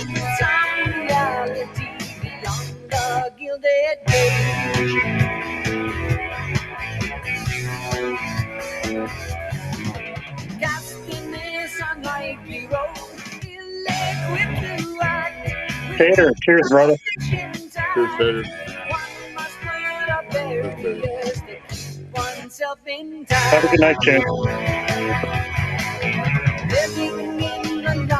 See you, Tater.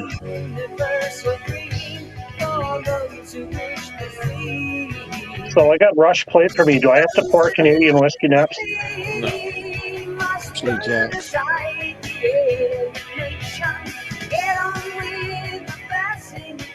Holy Trinity.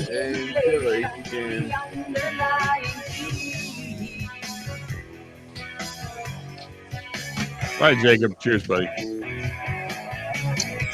So did anybody hear the rumor that Alex Van Halen may be teaming up with Rush? Yeah. Oh. No. I did watch an interview with Getty though about I got his new book for Christmas. Right after Neil passed, apparently a bunch of drummers started messaging asking if we could take Neil's place. I'm like, how much of a dick do you have to be? Yeah. I think the real question is who could take Neil's place? Nobody's taking Neil's place in that band. No, never.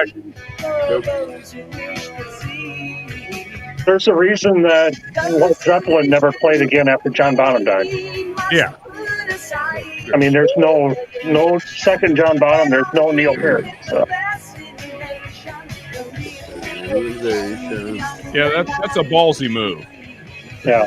And Getty's like, you know something? I found out about that, and I'm a motherfucker that holds a grudge. And I'm like, good. Yeah.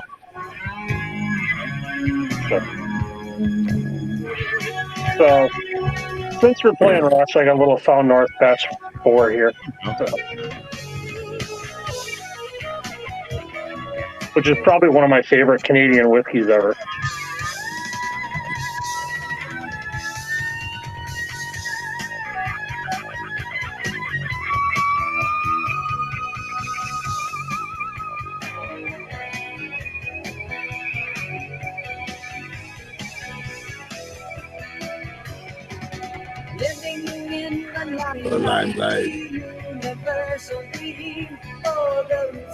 And that's the thing. Neil wrote these lyrics about everything he hated, but he was the shyest person in the world.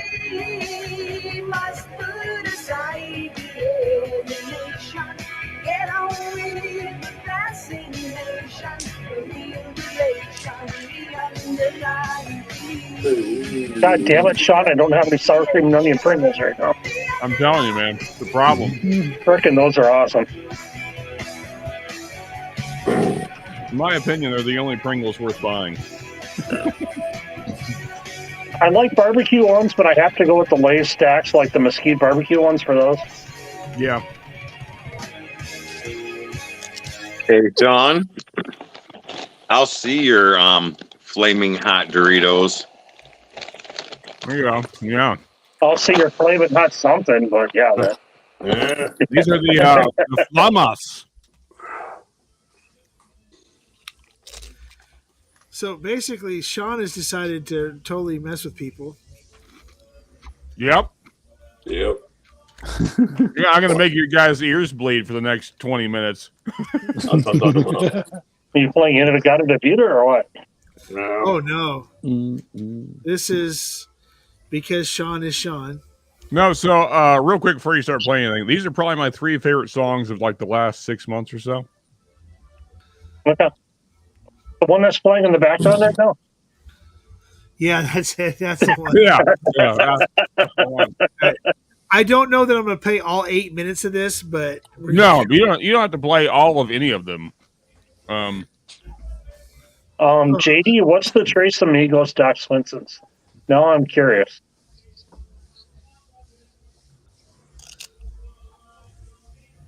Is that like a tequila finish, Doc Swenson's? All right, so please forgive me.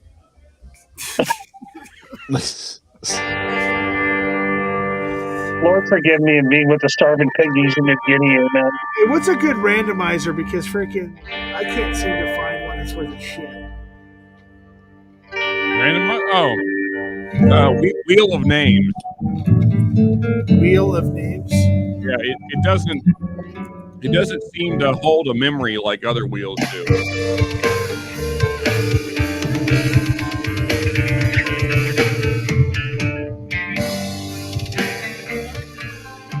You just need the thumbnail of Todd with the Alanis Morissette wig, though. There you go. I just threw one in chat. I should have one more left, and I'm going to use it on this one. So if you look in the private chat, it should be there. It's a good one. JD, a rum and tequila finish. That's Hey, that's interesting. Yeah, very much so. Yeah. How did that go again?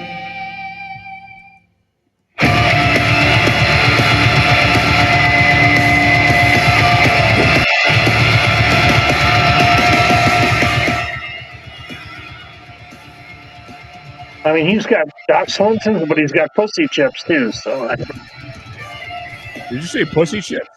Look in the chat. The Lithuania thing from JD. Okay. That's interesting. I'm like, I don't know. It's got to be a briny chip, but it's. Yeah. Yeah, shoot for that. Oh, you're missing the vocal, Stanley.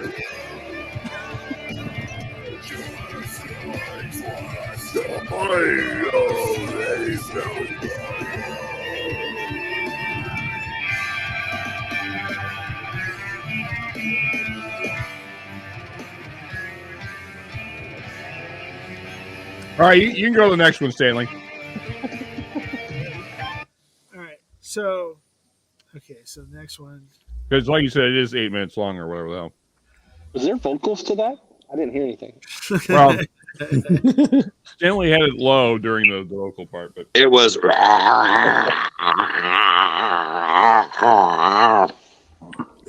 Something roughly like that. Cookie Monster Metal, man. Oh, I thought that was Stanley's stomach growling. My bad. I apologize.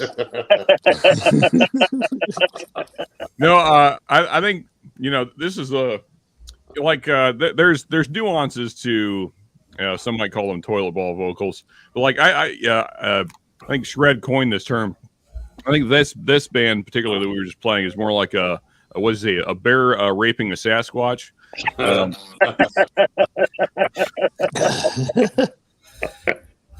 Thanks a lot, Dom. Tater Dom. By the way, Tater Dom, I owe you a sample pack from last week. I just need to know if you just want me to give it to Vic because you're supposed to be meeting up with him soon, or you can text me or message me on Instagram Messenger your address, please. Keep saying Shredward. Maybe he'll show up. Shredward. There you go. Okay, Jigs, I got you on that one. So Wolf Mother. Which Pingree is that? I'm not into the dick chips either, so that's. Which Pingree is that? Ooh, that's a bottle kill. Yeah, it's just a shelfer. It's the 90 proofer. And Stanley, on my last request, as soon as Ryan comes in with the scream on Call to Waves, you can cut it right after that. I just need the scream, man. Oh, you just need the scream? Okay, yeah. I just need to play to the scream. You can. All right. This is a group called Half.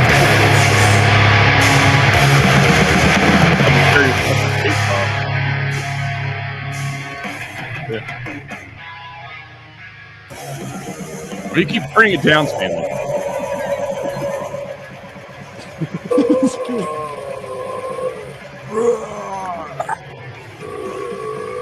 I'm gonna have to play this myself, I see.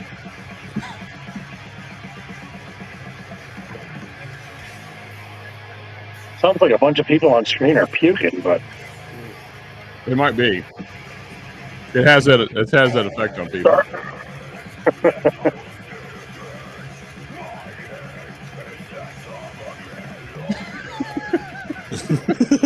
Yes. Can somebody scroll the lyrics so I can at least understand what they're saying? I can bring them up for you. Here, give me a second. Hey, Marty, cheers, brother. So, Marty, the opening line is "I have lived and I will live again." Let me see here.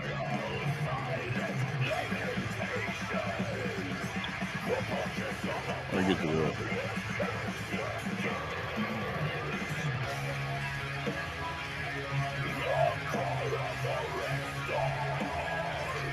Gotta hurt your throat singing like that. Holy shit. Yeah, it takes some talent to not tear your vocal cords apart. Oh, Jesus.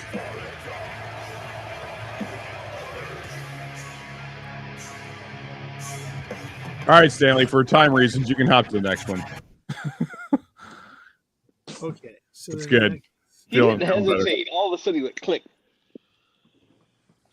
He was ready for it. So Jigs, that was Hath.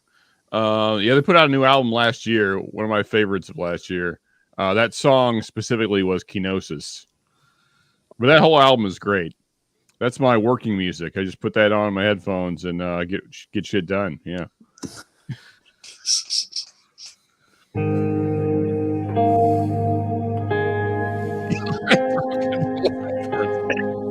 For those who don't know, the YouTube personality Shredward, this is his band.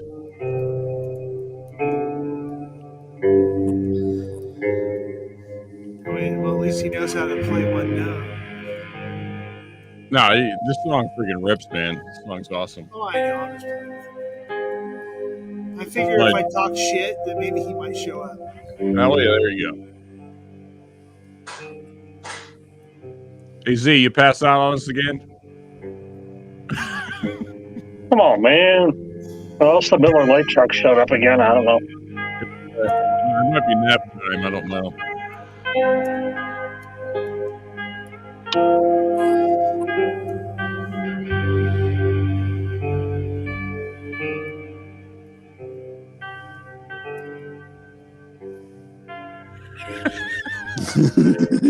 You need some lessons. Who is this jabroni playing guitar? That's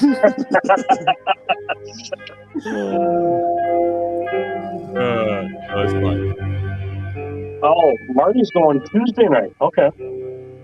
Here comes Ryan. Hey, what's up, Marty?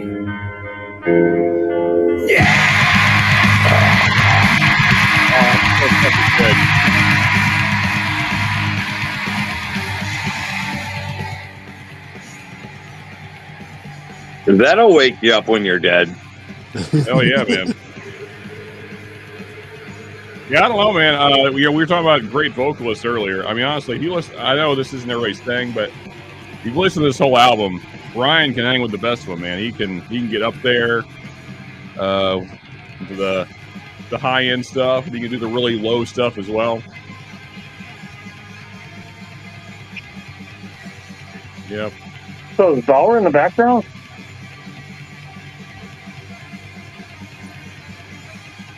Are you keeping the sexy beard that is Bill Bauer off screen? I don't know. I just said in private chat, got this fire ripping in the background, so I don't know if he's in the background or not.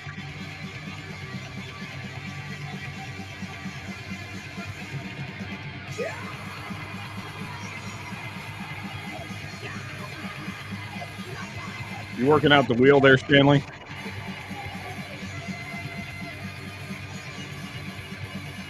Anyone think Stanley knows how many entries? I'd say he's probably figuring that up right now. Jits, cross your fingers on that one. Sorry, freaking! I was doing the wheel, trying to get that all situated.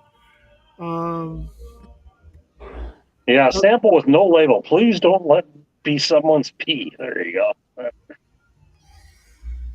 Why do we need to know how many entries anyway, Ben? It's 46, by the way, Ben, as of right now. So from Z-Man, Scott has 3, 6, 9, 12. He has 12 from Z-Man, 3 from me, so that's 15. Dano has 5. DMC has 3. Richie Z has 5. Dylan has 3. Jigs has 6. Adam has 1. Sean has 3.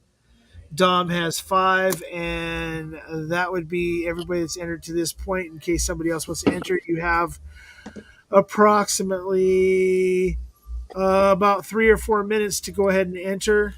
If anybody I'm else has working on it. heard and I missed them, hold on a second. Let me verify. I don't even know what's up for grabs, but I also. Oh, okay. So I'm really just here for the music. I'm Honestly. willing to. So 375 Distiller Master. Yeah, sorry. Master Distiller 2021 Chris Fletcher. It's 130.9 proof, little 375 of single barrel proof. 6th Floor Candy from Mission Knob Creek. 120 proof. 120 proof Rebel from KNL. And a 115 proof Doc Swinson freaking Blender's Cut. And 2 sample packs. One is Wild Turkey. That'll be Russell's Reserve, Liquor by the Lake, Russell's Reserve, and then 2 other Russell Reserves that I have that are picks, and a Wild Turkey 101 from 2013, and an Ambarana finished rare breed bourbon that I got from Jigs. And then the other one would be the other sample pack is a JD single barrel proof. That will include the 138.2 proof rye and 3 other JD's single barrel proofs, including a sample from the Sherry G bottle and from the distiller's pick that was picked up, that was bought for me and sent to me by Ethan and Katie Turk during Christmas. That's what the giveaways are. Technically, you have 1 minute. I'll give it 5 if anybody wants to throw in the last little bit. I just put 2 more in, Stanley. well, technically 3 because it's 3 for 10. Technically 3, Sean. Yes, 3. Hey, Stanley, I'm gonna dip. My phone's about to die. All right, Ed. Cheers, Have a man. good night, Ed. Talk to you guys. Take it easy. Cheers. Oh, Ben, always the shit talker. Love you, buddy. I'm staying on the Canadian whiskey theme right now. So. You're right. You're right. I did, and I have a These few hand-selected barrels, man. These are so. But good. you know, Ben, I'm equally guilty. I get Deland's name wrong about half the time. So. And he is, and Jigs is correct. I did get the 101 2013 from him. That one will only be a 1 ounce sample because I have about 2 ounces left of the bottle. The rest of them will be 2 ounce samples. Let's see. Sean had another 3. I got to add to that. Let's see. Is there anybody on PayPal? Damn it. I hate this freaking. PayPal always makes you log in no matter what. It's ridiculous. Yeah, it's very annoying. Like Venmo, I can just keep on going back to it over and over and never have to freaking. Okay, so JD. I have one more song in the private chat if you want to play that Sorry, yeah. while you're taking care of that. Okay, hold on a second. JD's got 3 entries. Dom just threw another. Hold on a second. Damn it, Dom. Dom just threw another 5 at it. Okay, I'm sorry. 5 more entries for Dom. Okay. Yeah, for sure, John. 60% of the time, we get it wrong all the time. All the time. 60% of the time, it works. Every time. Sex Panther. See. All right. So, the private chat, let me look real quick. Sorry about that, Bubba. PayPal's fine. What else? Can you hear my music? No. Okay, good. Oh, no, he didn't just do that.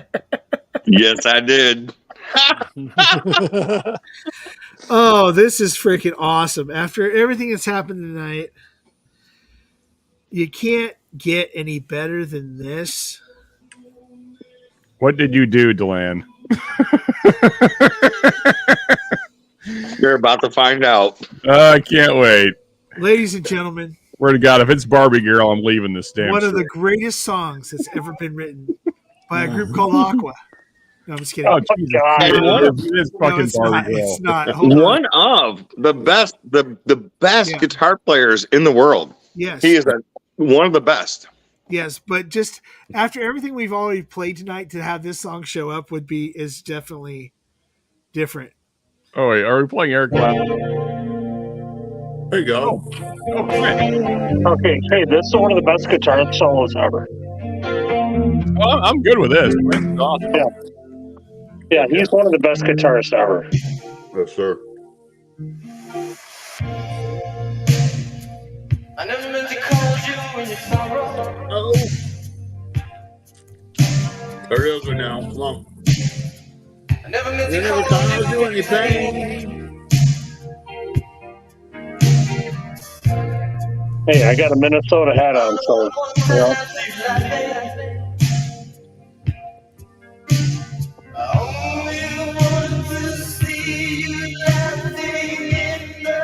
Purple rain, purple rain, purple rain. Sing it, come on, Mom. Rain, purple rain. God, I'm so glad you came back to me, man. Yeah. Covers by Z-Man. All I want. We should all sing this song for the last song of the night. Purple rain. When I was in college, the last song of the night was always Piano Man by Billy Joel. Yeah, oh yeah. Billy Joel was everywhere. And how he got Christy Brinkley? Fuck that. Oh, I saw him on tour in Chicago, and he was married to Christy, and she came on stage, and I was like, God damn. Yeah, she's smoking hot, bro. That was early 90s.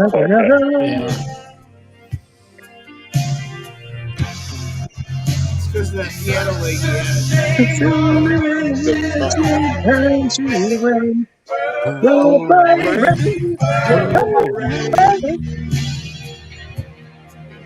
I'm just going to sit back and listen.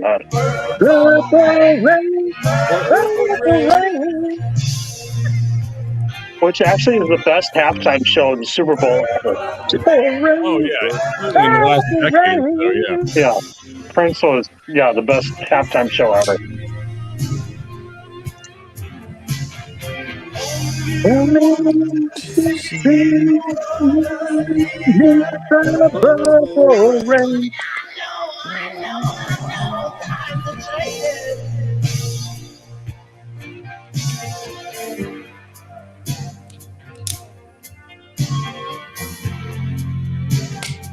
It's time we all reach out for something new. That means you too. Somebody didn't break the glass, did they? No, that was popping the top on a barrel proof. Oh, only a barrel proof, you know. Yeah. I picked it up today, actually. Nice. Awesome, Dano. Yeah. Cool.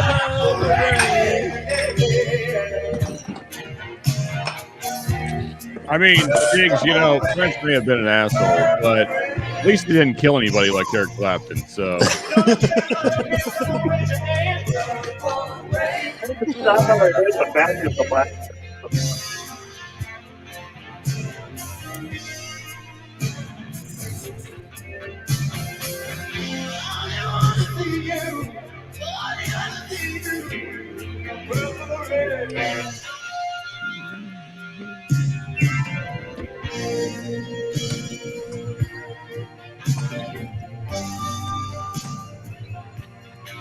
This is the official lighter section of the song.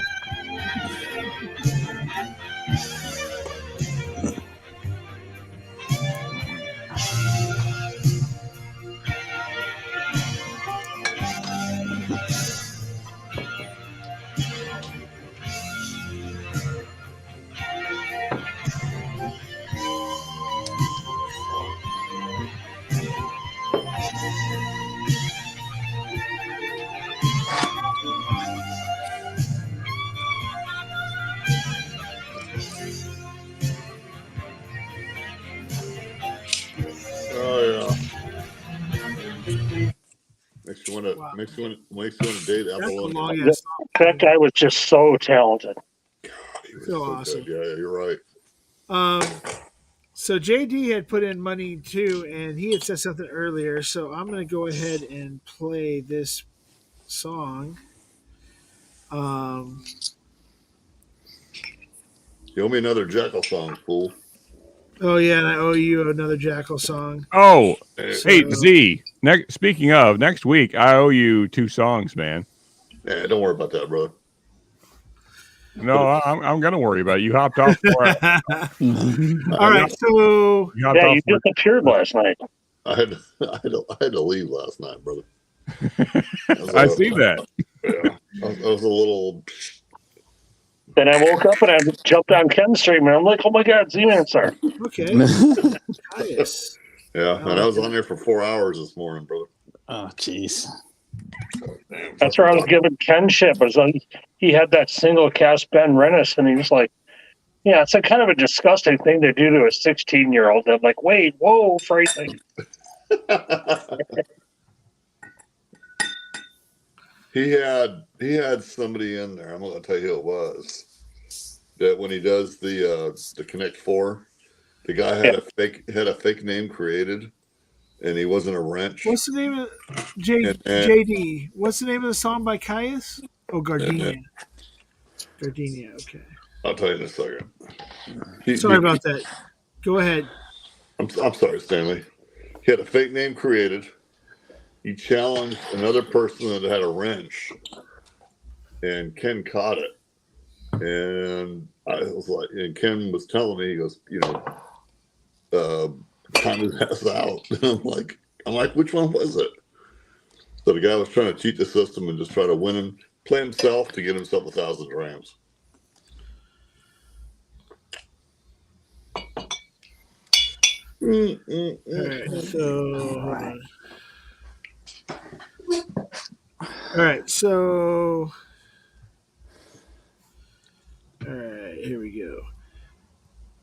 All right, so JD requested a song by a group called Caius, a song called Gardenia. This is a band from the Palm Desert, Palm Springs area where JD grew up. He went to school with.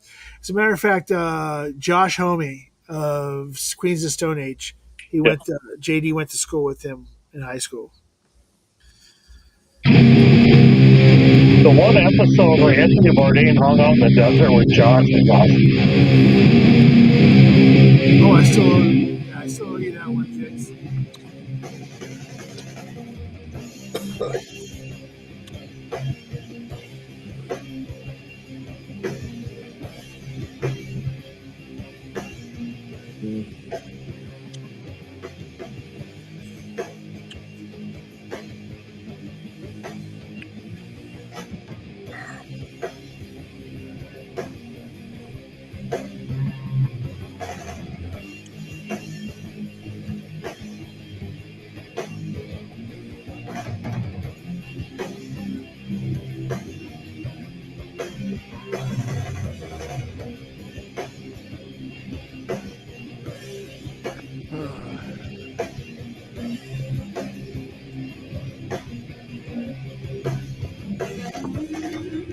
One blow till I take you down, I take you down.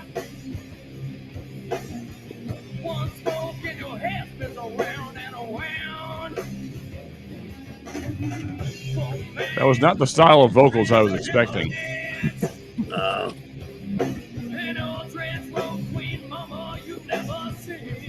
It's not bad though, actually. It's a purring motor, and she's a burning fuel.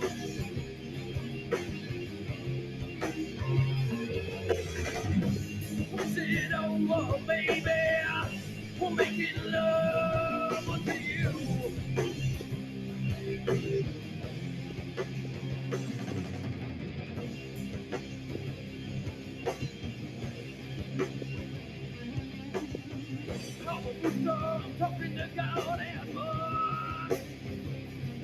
Damn it.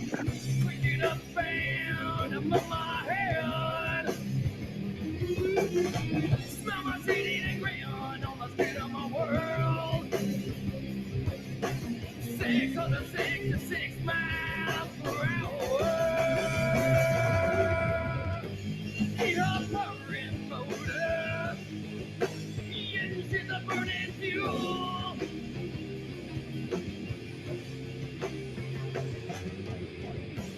Push it over, baby. We're making love.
That's a good song, actually.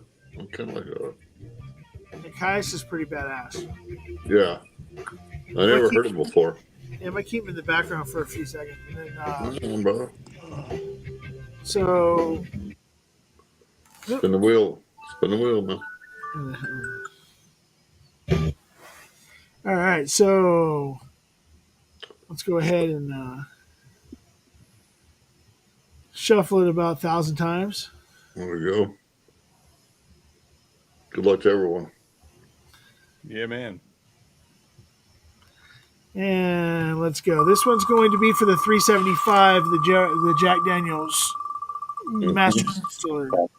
I just texted Shred. He might be here in a few minutes. So. All right, then. Hey, Scott. Cool. Right on. All right. There you go. Cheers, Scott. Congratulations, Scott. Hopefully you get better, man. Yeah. Cheers, Scott. Okay, guys. So, do I remove all instances, or do I let it, or just the one? That's up to you, brother. Yeah. Your show, Stanley. Whatever you want to do. It's your show. You do what you want. Yeah. Nobody's going to care, brother. No. Oh, Shred's here already. Awesome. What's up, Shred? What's up, Shred? All right, I'll take Scott out for the one. Let's Cheers, see how many Shred. freaking bottles this freaking freak wins. Cheers, Shred. All right, your next bottle is going to be the Knob Creek Single Barrel 6th Floor Candy. Let's go ahead and shuffle some more.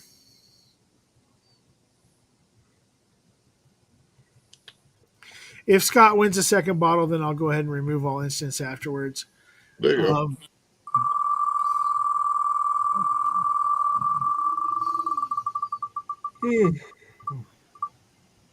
Woohoo! Tater. Tater Dom. Congrats, Tater. Congrats, Tater. And that was one of the ones of yours, not one of the ones of Mr. Lopez, just so you know. I'll remove one. If somebody wins the second bottle, then I'll remove all incidences from there. I think that'd be fair, especially people that put in a lot of money. Yeah. For the channel, Stanley. For the channel, brother. All right. Scotty won the Rebel Cast drink. All right. All right. This one's going to be for the Doc Swinson's Blender's Cut. I removed all incidents. Let's go ahead and shovel that up.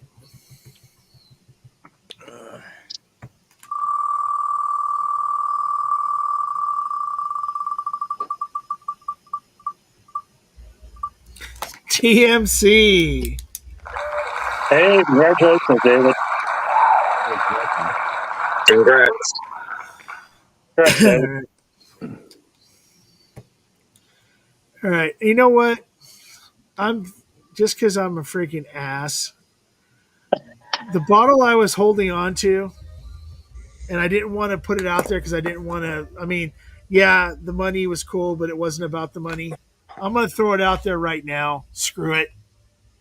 I had a lot of love tonight. I'm feeling it. If anybody can see, if anybody sees this, It's not about the money. It's all about the nookie. Hey, the old boo rye. Hell yeah, man. now There see you go. the thing is this isn't the new Boo Rye. This is a 2018. Yeah. Oh, Oh nice. wow. That's This the is old one. Nice. This is 18K01. I'm Yeah, gonna throw that in there. that's when those things were freaking awesome. Yeah. Mhm. So because I'm probably drunk and a freaking dumbass, I'll kick myself in the dick tomorrow. There you go. Let's go ahead and Great spin that. dick kicking. Vixen, get out the plane and just come over and kick you in the dick just for that. Yeah. Did we see a video of that? Holy shit! Who did Tom it? Twice. Oh, it was Tater Tom. Holy crap! That is awesome, Tater. Good job, Tater. It was Yeah, so man. close to because he Nice. gave Mr. Lopez a bunch of. So I'll remove all instances because he's got two. Okay, so we're down to sample packs. So the Wild Turkey sample pack. Let's see.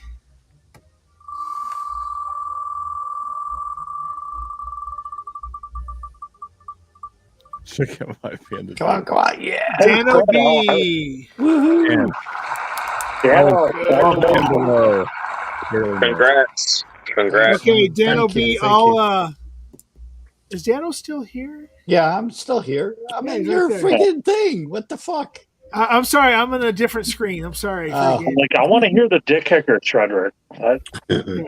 Okay, so Dano, I mean, I can get your address from Cheech, or you can just, Well, Big Vic has it too. yeah, okay, and I'll get it from Big Vic too. Okay. All right, cool. So the last one is the Jack Daniel's single barrel proof samples. Hey, Scott, just get better, my friend. Just get healthy. Yeah, for sure, man. Yep. Cheers, Scott. Appreciate you, brother. Oh, just barely over the line.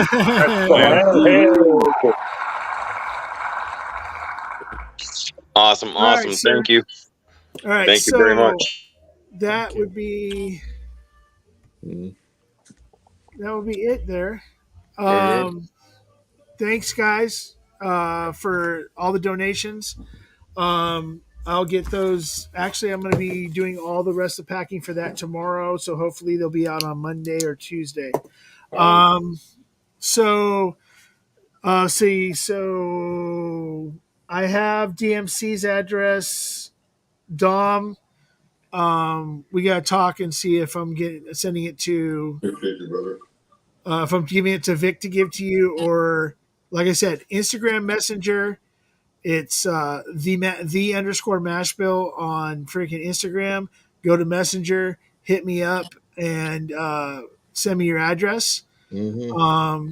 Or you can go to themashbill.live@gmail.com and go ahead and send me an email with your address and stuff in it. Same with you, Mr. Delan.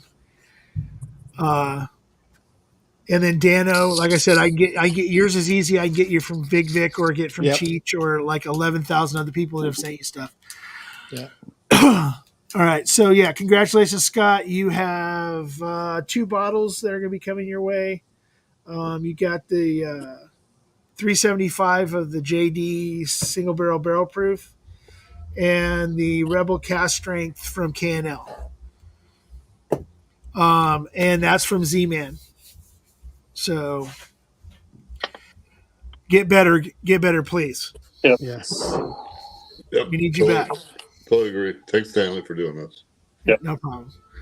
And then B. Bauer's there with got his fire ripping in the I background. just ordered this sample here. Oh, sorry. Hold on. Let me single screen. How do you do this?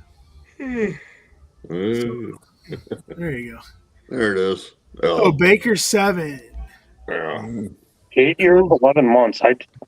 This is a sample from Jay Sells, and my God, this nose is amazing. Ugh. Nice. What's the taste? I haven't got there yet. I'm just smelling it. Well, let us know. Okay. I think we need to put Prince back on so we can have Z-Man cover another Prince song. Okay, so I owe, wonderful. No, we need. I owe Z-Man. I owe Z-Man another Jackal song, but I also owe James. How about Little Red Corvette, Z-Man? Z-Man, this tastes really fucking good. But good for you, brother. Yeah. We need to get a song on somehow tonight to see Z-Man in the background doing the two-step. I mean, seriously. Come on, Brooks and Dunn. Let me go ahead and take care of James. Let me go ahead and take care of James. James. You have bragged about your dancing abilities. This song was so awesome Hey, when my it first my came out. girl's sleeping in the bed and she doesn't want me dancing with any other girl.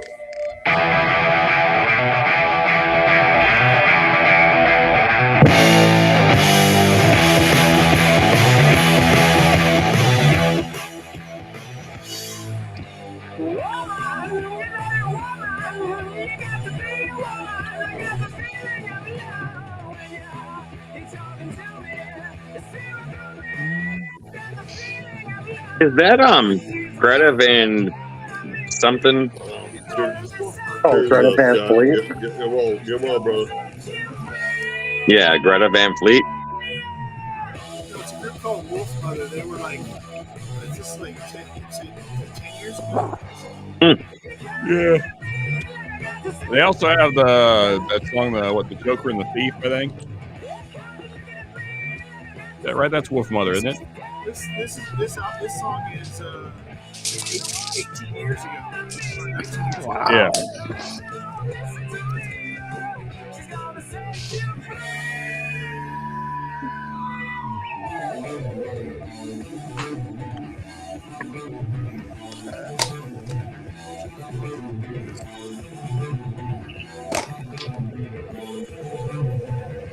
Yeah, it's unfortunate, Scott, that you can't lock your hospital door. Yeah, they always Yeah. come in. Just They as you come fall just asleep, they fuck wake your off. ass up. Fuck off.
Ball hair sandwich. Yeah, freaking Greta, whatever the fuck her name is. Greta. Greta Van Fleet. Oh, yeah. No, that chick from Sweden. Oh, Greta Whatever. Munchausen or whatever the fuck her name is. Yeah. Greta, I freaking rode on a fucking boat here. Yeah, that chick. Yeah, that chick. And I say Greta Van Fleet is the 2010 version of Kingdom Come from the 90s. Dude, you can't fuck with Kingdom Come, dude. Freaking, I'm sorry, that band was I loved the freaking voice of that band. I mean, there was a song "Get It On" there. It was like so much of like a Zeppelin copy that.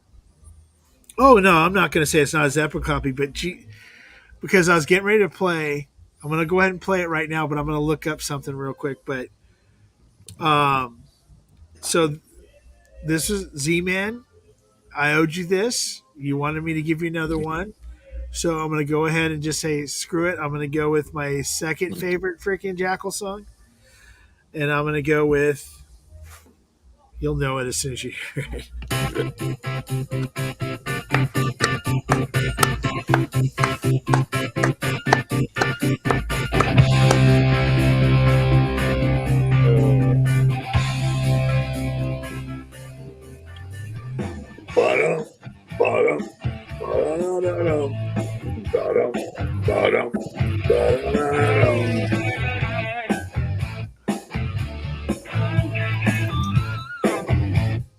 All right, sing it. Yeah, we were discussing this last night. Yeah. I'm just gonna go on the record and say Z-Man would be a blast to go to a concert with. Hey, Sure. I yell at the rest of the crowd, brother. My girl looks at me because I know the words, and she's like, "What the fuck did you just say?" Yeah, all you gotta do is make sure you get a couple of Miller Lights and a little Buffalo Trace, and you'll be good to go. On me.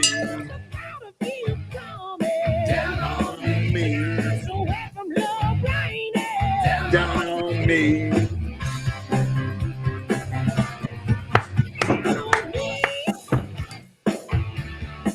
Sorry for you people wearing earbuds.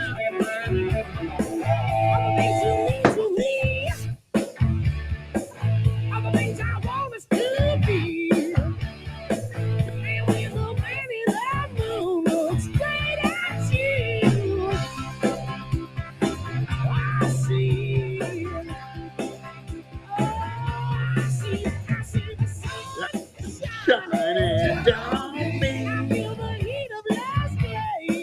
Down on me. Down on me.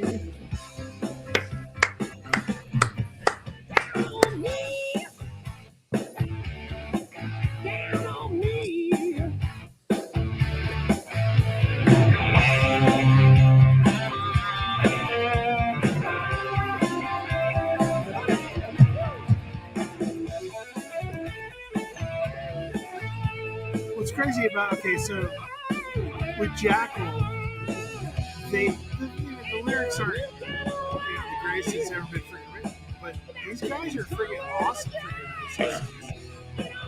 Their guitar player is freaking awesome. So is the drummer's really good too. Shining down on me. Shake me. On me.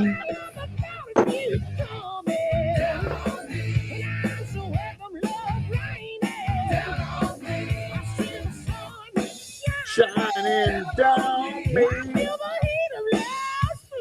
Down on me.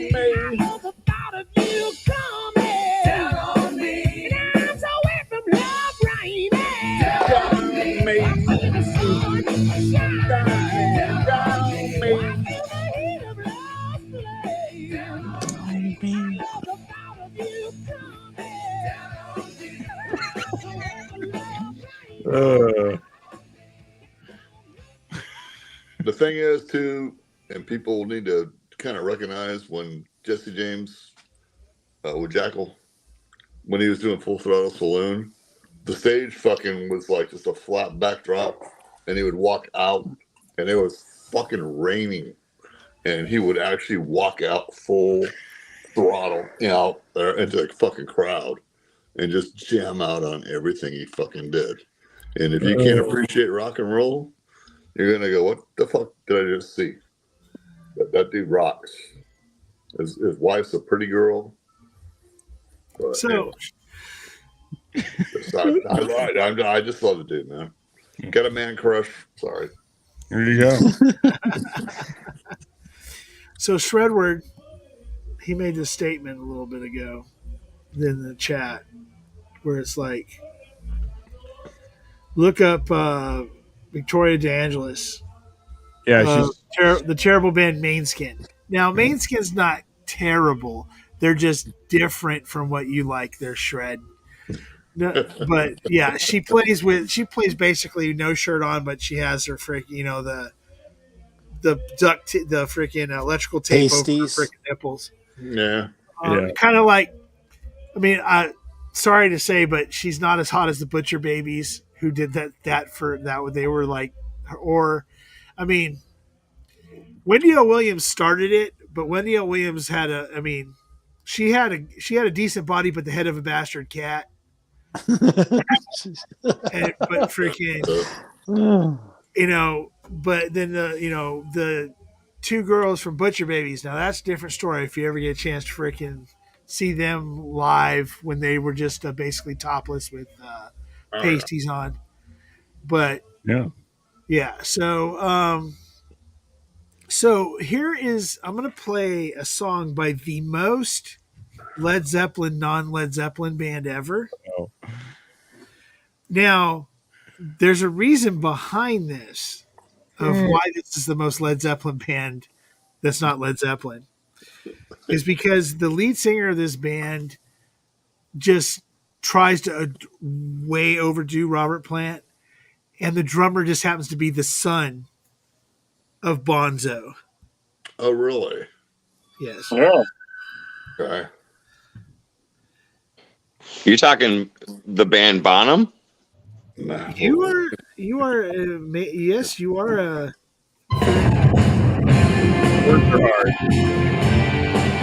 now the musicianship on it is not Zeppelin. It's not necessarily Zeppelin. It's the singer and the freaking drummer. God, I know this song. For a while, I just can't. It's not in my head.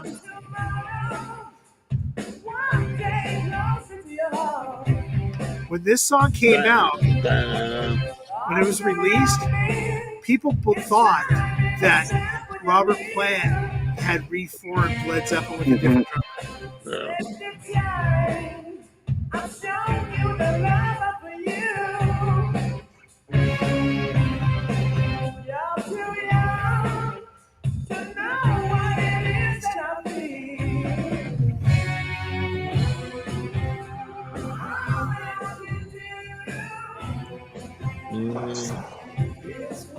Yeah, this I'll is be the back band in a Bottom, minute. right? Yeah. Yeah. And they were actually fantastic live. They had a great show. Singer sounded great live. They're one of those bands that, for whatever reason, just didn't make it out of the Seattle grunge era. Right. I mean, flat out, really great band. Yeah. So Jason Bonham plays for Sammy Hagar now. Yep. Yeah, the circle? Yeah. Jason Bonham is one of the most underrated freaking drummers that's ever played. Because freaking that dude is freaking crazy amazing. Well, all the bands that Sammy's done, I mean, Circle and Dick and Foot, and oh yeah, they've been really good bands.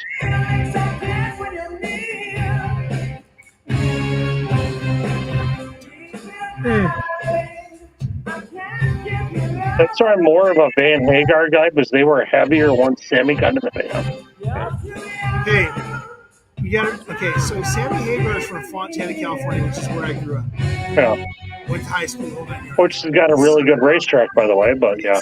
So I'm a huge, which is now getting rebuilt into a short track. Yeah, short track, yep. But I'm a huge Sammy Hagar fan. Yeah, same here. I love Sammy. But because Shredward said something, thank you, Shredward, for saying something. This one's going to be for you. So we're talking Sammy. How about you play Dick in the Dirt once? Well, so Stanley, did you see my message on my last entries, whatever? Oh, sorry.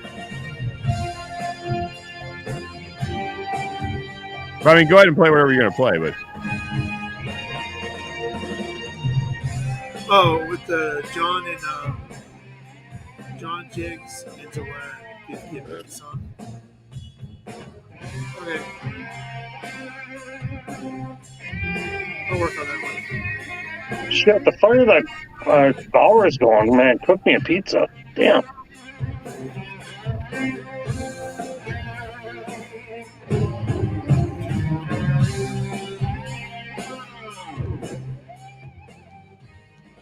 Yeah, so that's Jason Bonham, obviously the son of John Bonham. Mm-hmm. You know, you can just. I mean, I'm sorry if you've ever got a chance to listen to Jason Bonham play in the different bands, you can hear his guy. Yeah, I mean, he's so freaking good. Mhm. So yeah, it is Bonham. So what I want to do is because of said because Shredward had to say the band that should not be said by Shredward. I'm gonna let Sean pick the song, even though I think I know what it is. What are we doing? Who do you think? Who's the? Oh, we're picking Five Finger Death Punch. I was personally gonna pick freaking Way of the Fist, but Shred would call it Five Finger Butt Lunch, but yeah. Like I'm trying to think like what Five Finger Death Punch song Shred would hate the most. The Bleeding. That's gotta be one of them. Yeah, but I mean, like I feel like as far as Five Finger Death Punch songs go, that's one of their better songs. I would think even in Shredward. I mean, see, the thing is I don't want to put myself through pain, so I don't want to play Champagne. Oh yeah, that's got to be up there with one of the worst songs ever written by anybody ever. But is it worse than Kiss, Sean? Is it worse than Kiss? Oh no, it's worse. Yeah, No, sure. Champagne It's is way worse than any. You know, play a little bit of Champagne for those that have not had the privilege. I am not. I won't do it, dude. I hate that freaking song so badly. That song is so god awful. Okay, so I thought about for a second to really just dig it in and go with the cover of like the worst cover that Five Finger Death Punch ever did. Blue on Black, which was a Kenny Wayne Shepherd song. But Wash It All Away is another freaking one that irritates people. See, the Kenny Wayne Shepherd song is good, but I'd never heard a cover. Oh, you know, so I just hopped on Spotify. I'm just looking through their song. Jekyll and Hyde, that's a popular song that I hate by them. That's not great. Bleeding. You know what? Because I love freaking Rob Halford. Oh yeah, there you go. Yeah, that's a fun one. Oh, there you go, Shred. Get in your truck and get a monster. And that one is. He'll be doing this shit while he's driving down the road. I'm like, Shredward, just for you. It's so weird to me that's the stereotype because I hate monsters so much. I'm going to go ahead and play a little Five Finger Death Punch featuring Rob Halford. There you go.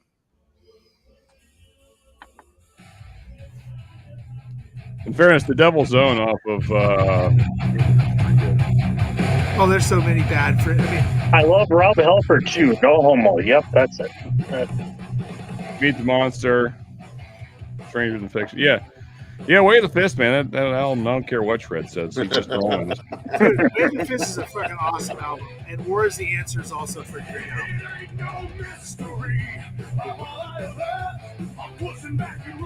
Hey, every Army wife's favorite band.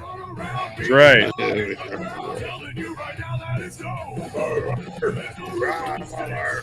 You know, we really should play a dog shit Five Finger Death Punch song before we move on, though, Stanley. I mean, you could always throw on some Eric Clapton for Shred too. Hell yeah. Because Eric Clapton killed no one. Except for his son. He totally killed his son. Yeah.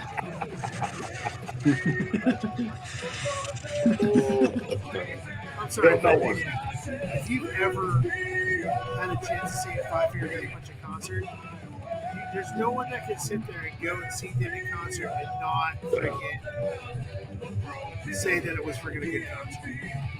They put on such a great freaking show. I can barely hear you, Stanley, but I was just saying that Five Finger Death Punch puts on an awesome show. Oh yeah. So I believe Five Finger Death Punch opened up for Metallica when they were here, when I see Metallica. And if that's who it was, which I believe it was, because I remember talking to my wife about it, they put on a pretty good show. I mean, I didn't really know a lot of their music, but they were pretty good. Yeah.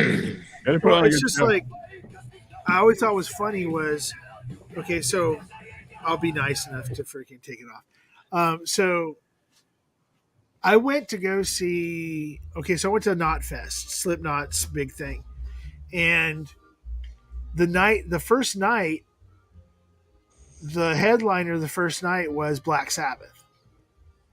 It was their final concert before they went to LA and did their actual final concert. So on that card that night was Disturbed. Went on before that, literally right before it was Disturbed, Five Finger Death Punch, then freaking Ozzy and Black Sabbath. I was amazed at how awesome Disturbed was. Oh yeah, I mean David can friggin' sing, man. Oh no, he can sing and everything. And I'm not gonna. I like Disturbed. I'm not gonna lie about that. I like all.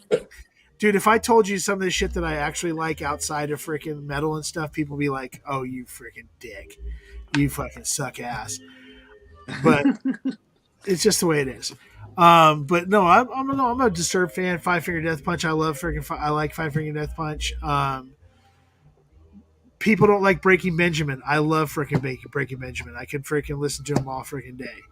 But and then, just people have their own taste in music or whatever. But I just love with Shredward. I really wish there was a way of getting Five Finger Death Punch to do Tears in Heaven, and it would make my freaking day just to play it once for freaking Shredward. Someone needs to email the Five Finger Death Punch guys and make this happen. Oh, speaking of, one of the best concerts I've ever been to in my entire life is Godsmack. Yeah, I just put in chat. I saw them open on the St. Anger tour. Freaking Godsmack blew Metallica off the stage that night. Well, yeah, Metallica fucking sucked. It was St. Anger. I mean, freaking. They started playing the St. Anger stuff. People fucking sat down. I mean, so the way that Shred feels about Five Finger Death Punch, that's the way I feel about Godsmack. So this was a Sunday night, really? so we went to the bar till close after the show. We went back to our 6-story, was it a Sheraton, I think? And we took all the Do Not Disturb keys off the doors. There was a stack in our room the next morning. You know, I would go to that. I would go to that show, Bauer, just for DMX. But yeah. Hey, Jerry Black, cheers, brother. Okay. Other than Godsmack had one good album. That's. Yeah. They did put a good show on. I did say that, dude. Because people don't realize how good of a drummer that Sully Erna is. Dude, when they did the dueling drum solos. That was fun to watch. He's really, really good. Yeah. Tell the Five Finger Death Punch guy Shred is me. I mean, I wish for that.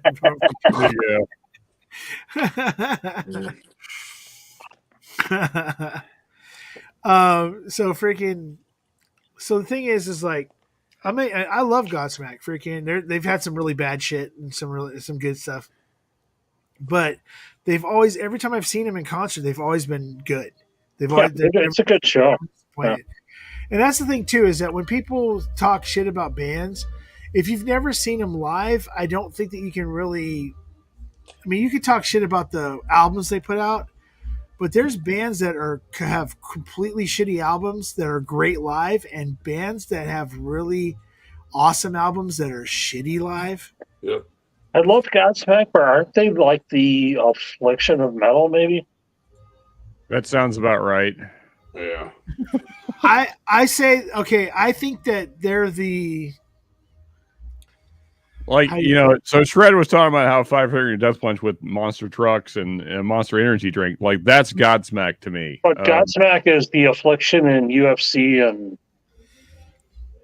Okay. So you're saying that Godsmack's the Tito Ortiz of fucking metal? Is that? I mean, I don't rip on it. I think they're really good live, but I think they fit in that.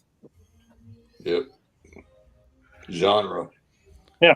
Oh, okay. So here's some other polarizing shit. So I went and saw Metallica at the Rose Shred. Bowl.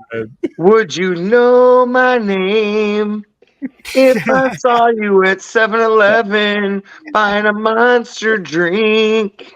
So Jerry, I we gotta saw work on your lyrics there. I Shred. saw Avenged Sevenfold headline with Anyway. Breaking Benjamin and Bullet for My Valentine. Yeah. So I saw the opening acts for the Metallica concert I went to at the Rose Bowl was Gojira and Avenged Sevenfold. And I will tell you, any day of the week, I will go see Gojira and Avenged Sevenfold before I go see Metallica again. Ooh. I mean, I saw Bullet for My Valentine and Breaking Benjamin open, but freaking Avenged Sevenfold was a good live band. Oh, they're freaking awesome live, and freaking Gojira is amazing live. Yeah. But the thing is that the Metallica thing is that Hey, what's wrong with Brock Lesnar? Pro Stan. You obviously haven't been keeping up on the news. I haven't. No, but so the thing is that when I went to the Metallica show, it turned into the Megadeth show, where it was more about the screens being used than it was the music and the band playing. All these little weird videos in the background for the Unforgiven 3. Why the fuck are you playing the Unforgiven 3 at a concert?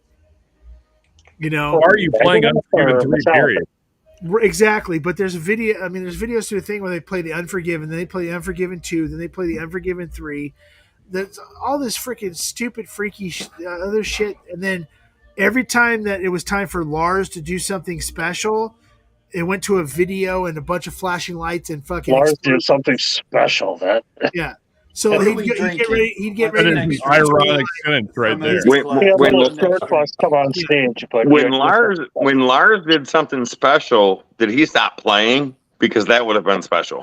The special thing Lars had a short bus come on stage. Yeah. But, you know, Yeah, the special thing Lars did is he left the stage and a real drummer came on. Yeah, for some reason, Paul Bostaff and freaking Dave Lombardo were in the background, freaking ready to freaking jump in when they had to. So freaking. So the one time I saw Megadeth live was the 4th of July, 1993, Alpine Valley here in Wisconsin. Aerosmith had kicked Jackal off the tour for some reason. So Megadeth opened for Aerosmith. Yeah, I gotta leave, man. Which is insane. That's an odd combination. Yeah. And Aerosmith like brought their own like fireworks and everything. So we're like right by our mixing board. So when Megadeth is playing, like Brad Whitford is like right next to us. I like this one, JD. This one, this is probably gonna like push every one of freaking Shredward's freaking every one of his buttons. The only thing that's missing is Five Finger Death Punch and freaking Eric Clapton. Freaking Mudvayne. Hey, no matter what anybody says, Mudvayne's a freaking bitchin' freaking band. Yeah. The lead singer, when he was with and people give shit to Hell Yeah all the time, but if you ever saw Vinny fucking play with freaking Hell Yeah, it was always think any band that Vinnie Paul played with would be awesome. Yeah, I've seen Hell Yeah live 2 or 3 times. Dude, Cool. when they do their freaking the little pit thing where they freaking do, you know, it's like the stupid shortest song that they do, but freaking they do this freaking pit song that they do. That it's just people go freaking crazy. I saw them. Okay, so I saw them open. They were the opening act for Soilwork, and freaking and it was Soilwork, Hell Yeah, and shoot, what was the other band? Gesture Race. Freaking I'm trying to think what the name of the damn band is. Shit. But they were freaking awesome, dude. That's where I met former guitarist of Megadeth, freaking Chris Broderick. That's where I got to hang out with him. I got some pictures I got to post it to one time. Whoa. Okay, something just happened. All right, why is Norton fucking with me? All right, I just got this big fucking thing, and Norton jumped across the screen, and freaking, I thought I was off the thing, but like Rammstein, if you don't have to understand German to understand that freaking Rammstein's badass. Mm-hmm. System of Down, okay. System of Down. Stanley, I gotta send you the Rammstein meme I posted on Facebook the other day. Also, look, Mushroom Head's actually good too, yes, but freaking System of a Down is a freaking. I'm sorry, Serge Tertankin. Somebody stabbed the motherfucker in the neck because freaking that dude. I just don't like the dude. I think he's a shitty fucking lead singer. System of a Down's a good band. Like musically, they're great freaking musicians. Their drummer's freaking amazing. But Serge Tertankin's a fucking dude, the biggest walking fucking douchebag on the face of the earth. Did you say someone stabbed him in the neck or Yes. someone stabbed him? Someone needs to stab him in the neck. I don't like that. That dude freaking sucks ass. That dude, I'm sorry, freaking it sucks ass. When they said, "Oh, they're getting back together for a tour," I went on that. I went to go watch him in concert, and no, never again. Freaking, the only band worse than them that night was At the Drive-In. Other than that, freaking Paul Bearer was better than they were. Freaking. See who played that. I'm trying to think who else played that during that thing. Oh, Incubus was even better than them on that fucking that concert I went to.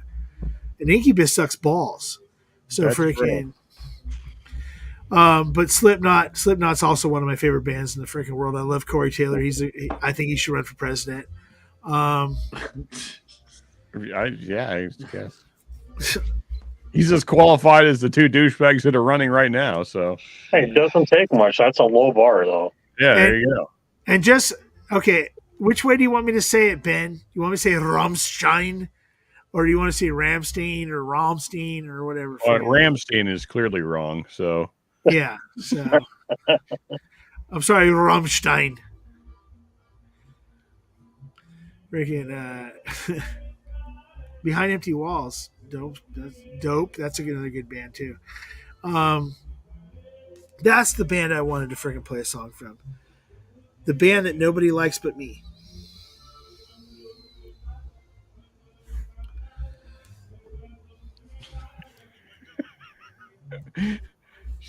You know, one day we're gonna have it out, Shred, on your. Holy crap! That's your price of my first metal band. He just put it in the chat. JD. Dude, like Treasure Price, my first metal band.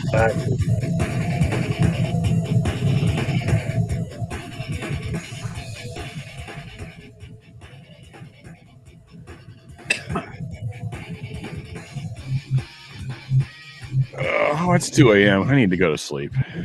I might do it. I think I put Static X on. You got to go to sleep. Yeah, man. I think Stanley was just air humping the table. Did you see him? I think he was air humping the table.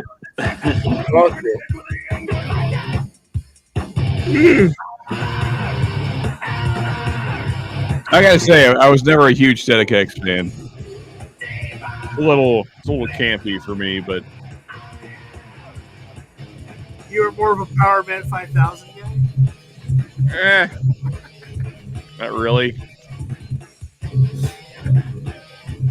Good job. Like if I'm gonna listen to something like that's kind of like listen to Rob, the Zombie. Yeah, I knew that was coming. Freaking Glenn Static was freaking. If you get deep into Static X freaking albums and stuff, he was actually a really good freaking songwriter, freaking good musician. Had a lot of freaking demons. But yeah, but Static X is a Southern California Palm Desert band. they're from the same, like they're from the same areas like Queens of the Stone Age and freaking Caius and stuff like that. So Fear Factory, that's another good, show. Dino Caceres is a really freaking good guitarist, and I've sat and talked to him a few times. Let's see, Danzig. I love Danzig. Yeah, okay, so never meet your heroes is a lot of people say. Danzig was never like musically was never my hero, but I was so disappointed meeting the guy that it was very, very hard. Did you ever see the meme with like the midget hanging on like Elton John's lap? It's like, hold me close now, Johnny Danzig. Yeah. That dude is freaking small as hell. That dude, if he's freaking 5'4", 5'5", maybe. No, do you know who's small, who's tiny, and I never realized it? Was Danny Spitz from Anthrax. Oh, he's yeah, like 2 foot tall. Yeah. But Danny Spitz from freaking Anthrax is awesome freaking. Awesome. I mean, Ronnie Dio wasn't that tall either. But. Right. Yep. So I'm going to head out, guys. It's 2 a.m. This is the second night that is way past my bedtime. And I'm not used to this. My wife's going to be home next week, and I'll have to start going back to bed at 9. So, what the hell is that? Well, enjoy your early bird dinners and freaking. I shot you a message on Instagram with my address, and thank you guys. It was really fun tonight. I enjoyed it. Don had a great time last night. I drank a little too much, but it was perfect. I hear that, brother. So my plan is have a great night, Dwayne. Yeah, my plan is whenever Sean can't go on a Friday night or Vic's not going to be around, or which will only be when I'm dead. But but either way, whenever I get a spot open to do this, I'm not going to go up against anybody else because it's just not me. But I mean, it's fun. I mean, the Super Bowl one, that was really fun. So I mean, I appreciate that, and then 24 people are still watching freaking after 4.5 hours. The thing I appreciate that you were on, so I watched the Super Bowl on mute, so I didn't have to listen to Tony Romo. There you go. Well, I mean, it could have been worse. It could have been Greg Olson.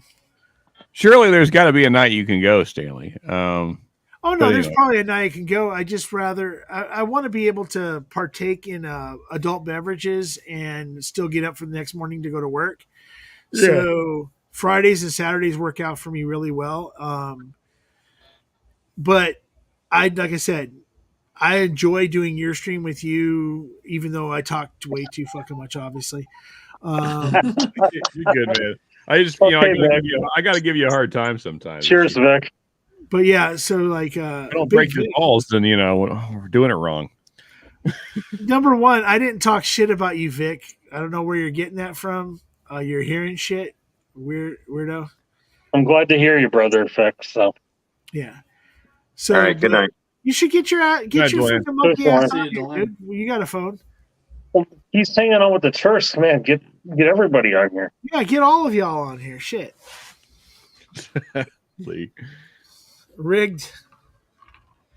But yeah. So like I said, if Vic wasn't in freaking Nashville, I wouldn't have went tonight. I would have just been on Vic's stream. I really appreciate it. It's more of a relaxed, laid back stream, Stanley, though. Yeah. No, I mean, and the thing is too is that I enjoy doing streams, but like I said, I got out of it for so long, and so many people have stepped into the spot, the spots of people that have decided to take hiatuses and everything else. I enjoy, even though freaking Whiskey and Censor might not know. I mean, I'm there. I'm lurking. I do watch. Maybe I don't get to watch. I don't watch the whole thing because, I do have to go to sleep for work the next day, I'm sorry. I go to work at midnight, so I do wake up for watch him for a little bit and then go back to sleep, take a little quick nap before I go to work. But I appreciate that these guys got into spots and they get to do what they do. So it's not that big a deal for me to have to go live. I'm not really worried about it. I'm not worried about increasing my numbers or doing anything like that. It's just fun. Like a couple weeks ago with the Super Bowl thing, that was fun. Freaking this week, it's fun. And as long as I keep it sporadic, it's going to be fun. And once I make it a job, it won't be fun anymore. Yeah, so that's not fun. and that's why I'm doing it. And then I know that you guys appreciate when somebody can't do that somebody steps in. So, but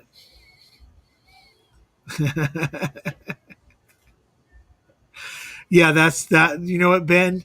It's. I didn't want anybody to know this, but it happens.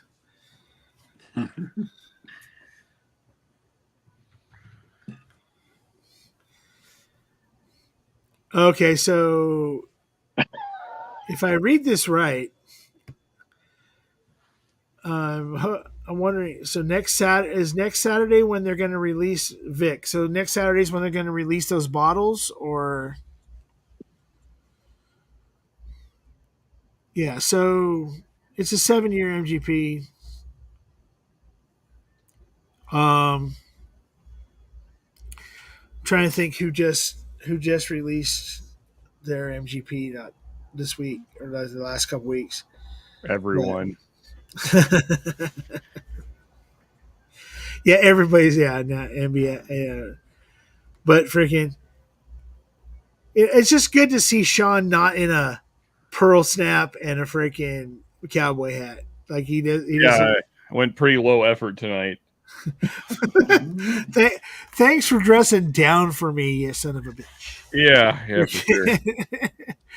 Thanks for coming on with the who gives a fuck fucking look. I appreciate it. Yeah. I haven't even showered yet. I got to shower and get to bed here at some point. Did you work today? No. I mean, I showered last night. I'm saying today. I haven't. Usually, I shower before I get on any stream. That way, I'm clean and I can just go to bed. But so you'd be clean for the debauchery? Is that what? Yeah, exactly. Yeah. Oh shit! But let's see. Yeah, I got my what hat am I wearing? Oh yeah, we have my Remington hat on instead of my cowboy hat. So Shredderwood says that I missed it.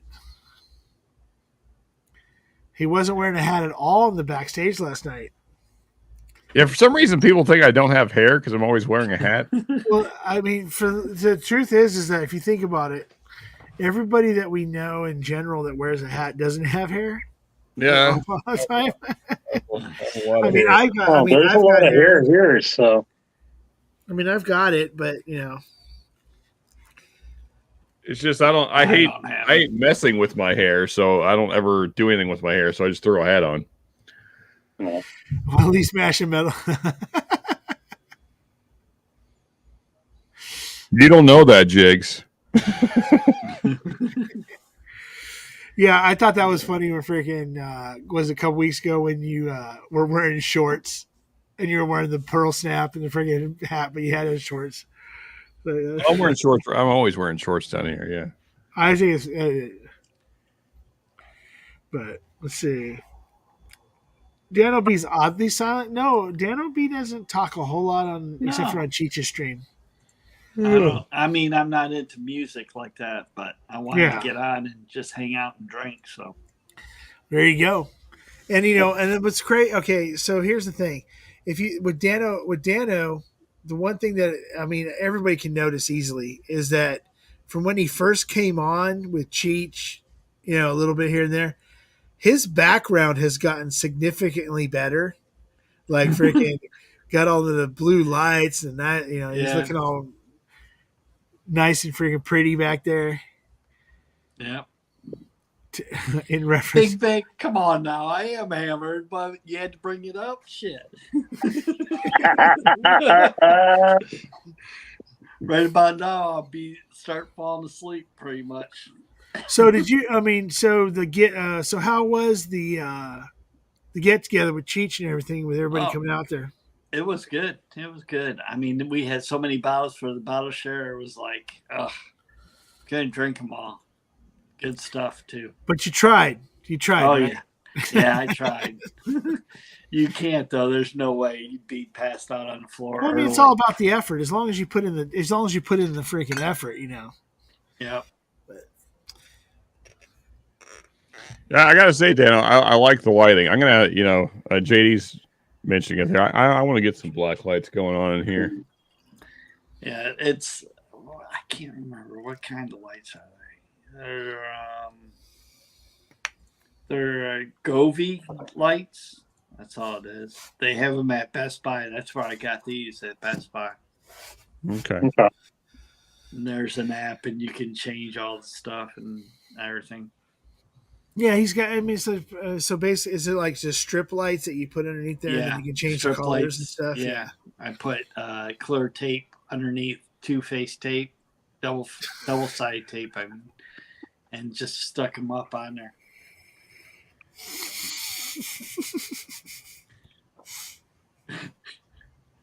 Blue lights matter.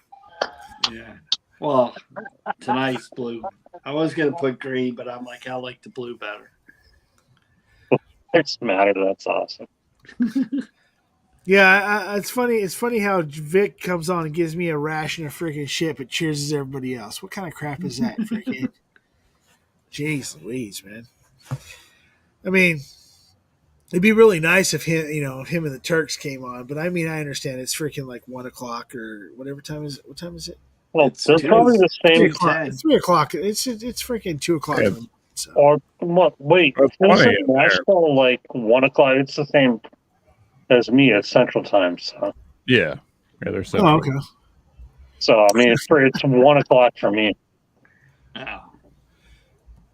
Yeah, thanks for acknowledging me there, Big. Big. There you go.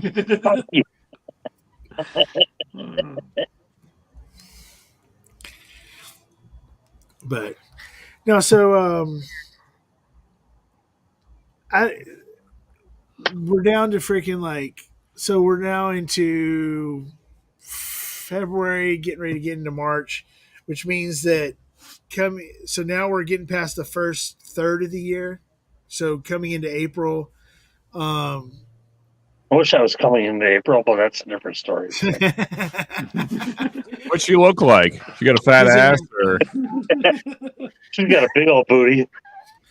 I mean, for me, I'm looking forward to the fact that so I have a bottle of Rebecca Creek that coming to me. I'm looking forward to that. I don't know of anything other than the high rye from Still Austin that I'm actually kind of waiting for.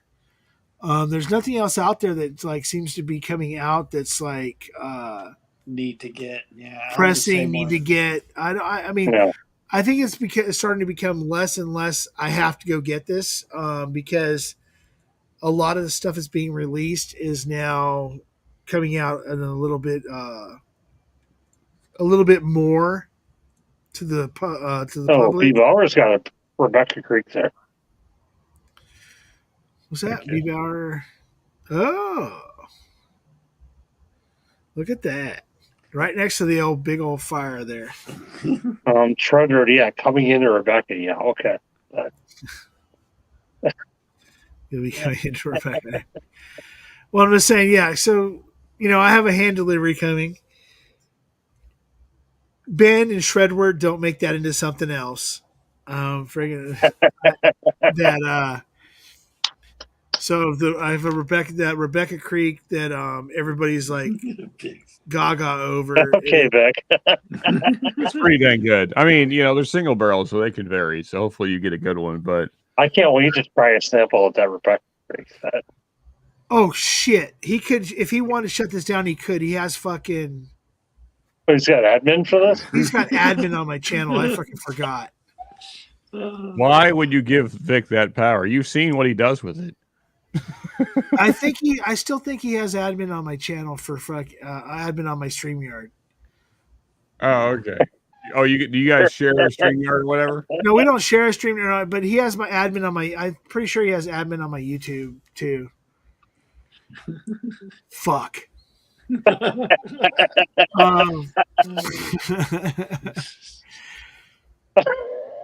Well, come on, Vic. This bitch. I mean, the truth is, Vic, is that you can talk shit, but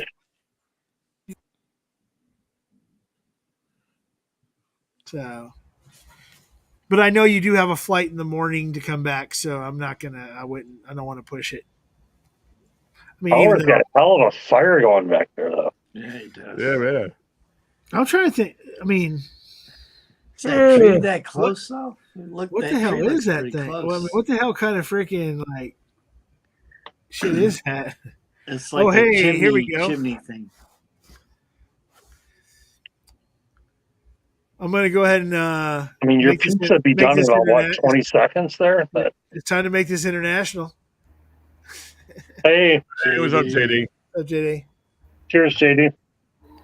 What's up, lady boys? How you doing? Yeah, especially from people in California. Yeah. I'm doing good, man. It's Sunday here, and I'm eating my Polish cucumber or my fucking carrots salad. You having your Polish sausage for breakfast? But actually, I have German. Okay. Yeah. We're talking shit. Okay, here we go. So who's here now? Well, I heard Vic. You want to talk shit? Oh shit! I heard Vic. That. See, he does have admin on my freaking channel. Come on, get your face on here. Come on. Hey, Vic, kick me off so I can go to bed. He jumped right on. There you go. Have a good night, Sean. Good night, Sean. See you, Hey. Sean. All right, good night, everybody. No, seriously, I do need to go to sleep. I'm fucking beat. So, yeah, Have a good night, man. Thanks for coming on, Sean. Yeah, cheers, fella. Later. So, Vic, do you have a good day today? Yeah. It was good. Motherfuckers, I'm in bed. Oh no, I know that's why. I mean, I could tell you're sitting there with your phone. I mean, you can come on video. I mean, Scott was in a hospital bed, so you know. What do you mean? It's only 2:00. Come on, you should be up. You're usually up till 6 a.m. What the hell, Dude? I've had 3 days. I've had like maybe 7 hours of sleep. Oh shit! So what did you pick today? Yesterday. Okay. We picked 2 7 years. I think they was both 7 years. Fucking MGPs. Okay.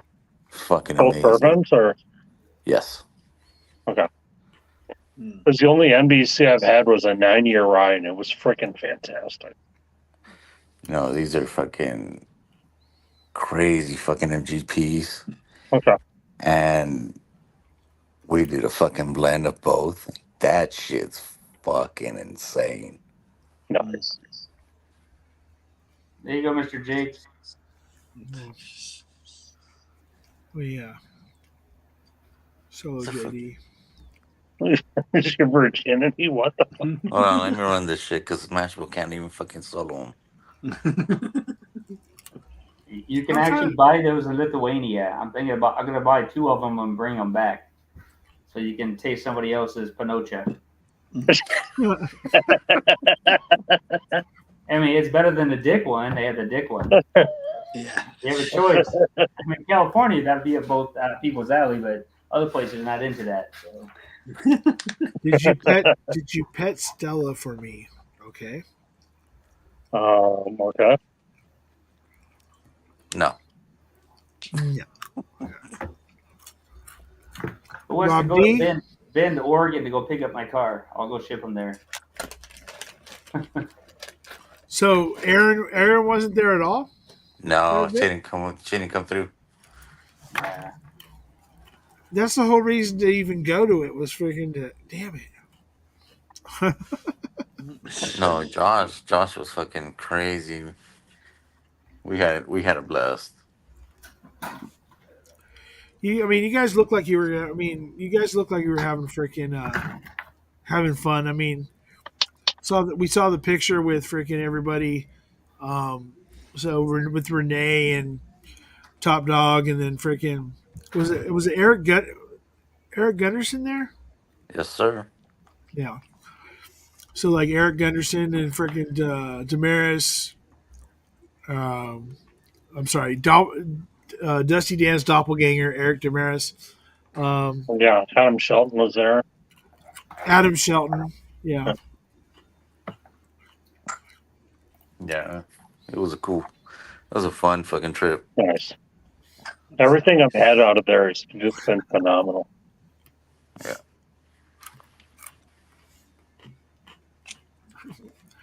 So so what, you're staying at the Turks right now, or? Yeah. That's cool. Yeah, we had a bunch of fucking whiskey. You think? Just a little? Yeah, that. What did Dusty bring anything good with him when he came? Yeah. Old, I think it was an old Quaker. Shit. Old something, yeah. Did you have any really good coffee while you were there, too? Oh, hell yeah. Nice. Twerking and lurking. Yeah, I can't wait to try their coffee. Yeah. We fucking drank more coffee than I've ever drank.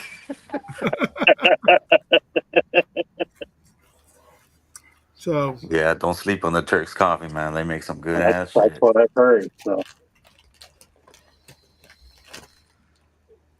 Yeah. So I mean, did you do? I mean, so outside of the pick at NBC, did you do any? I mean, did you do anything else? I mean, did you go to? Well, I mean, there's not really that much to outside. I mean, you got to travel like 2 hours to go to Jack Daniels, and then you got. No, we went to Southern Collab. Oh, you went to Southern Collab? Yeah. Nice. That Was was that good. pretty We cool? did a tasting there. It was fucking. It was nice to be a small ass place. It was nice. Mm-hmm.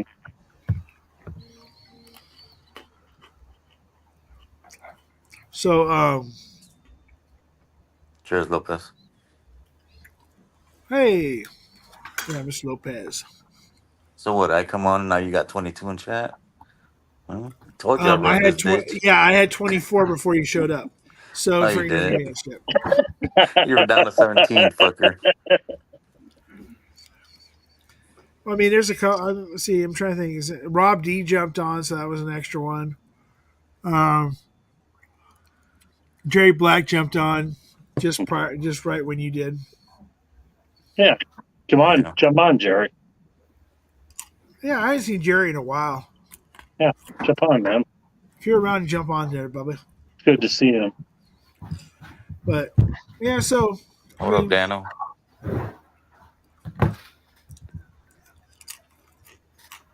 Yep, See, Dano, he didn't say Dano's shit. been He the just whole- waved at me. He's hammered. Hey, you know, my about 2:30, I start to Yep. wean off. That's it. I'm done. Hey, I won again tonight. Woohoo! Oh, Woo-hoo. nice. Yeah. Yep. So Mash- Dano won us wild turkey samples. Hell yeah. I have. That shit was rigged. So yeah, I have those Russell's picks, and then I got the that one from Jigs for the 101 from 2013, Oh, and then yeah, nice. then I have. Well, I mean, I've got the Saffel. I've got so much wild turkey, it's ridiculous. But and then yeah, so he did good. For Dom won a couple too. So you're gonna have a whole shitload of stuff to probably give to Dom Oh, nice. whenever you guys get together. But so you're back tomorrow, right? Tomorrow night. Okay. All right. Well, yeah, here's Northwest Mark. What up, Mark? Hey, Mark. Hey, what's going on, Mark? Hey, Mark, jump on. Mr. Links at the Mark. top. Fucking rude, dude. Hey, jump on. No, how's that rude? Why you gotta talk shit, dude? For jump on. I just said, hey, jump on. I ain't been on a freaking live with Mark in a few months, so. Yeah, well, you don't do lives. Yeah, let's do it. You wanted me on. Now you gotta take it.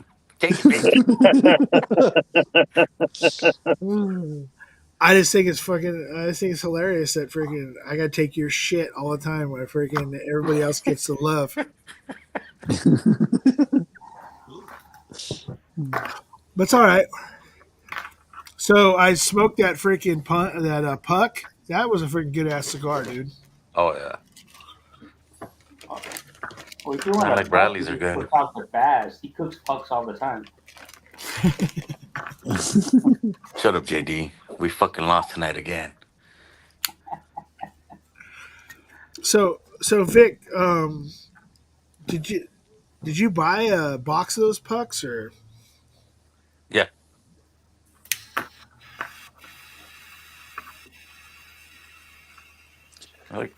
Look at this rookie ass fucking trying to smoke a cigar right here. Look at this guy. He kind of light that shit up, right?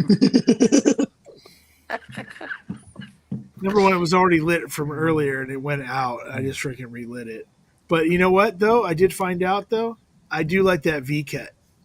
I'm gonna have to get me a V cutter. Yeah, because you're a better draw. In my point. It just seems like it because I got that cheap ass freaking Vertigo, freaking Oh yeah. one. But I tried the V cut one today, and freaking I actually really like that. So I have to. Cool. So of course I'm gonna have to end up dropping more money on freaking Cigars Daily or some shit for a freaking V cut.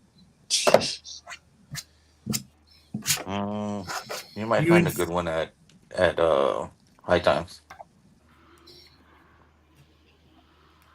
See, I haven't been to High Times about that. I didn't know that they had that kind of like cigar shit there. Oh, I mean, yeah. I know they sell cigars, but freaking, I didn't know they had like they were the like that much cigar stuff because freaking a lot of the liquor stores out here don't have a lot of stuff. Only like the biggest ones are literally freaking Total Wines.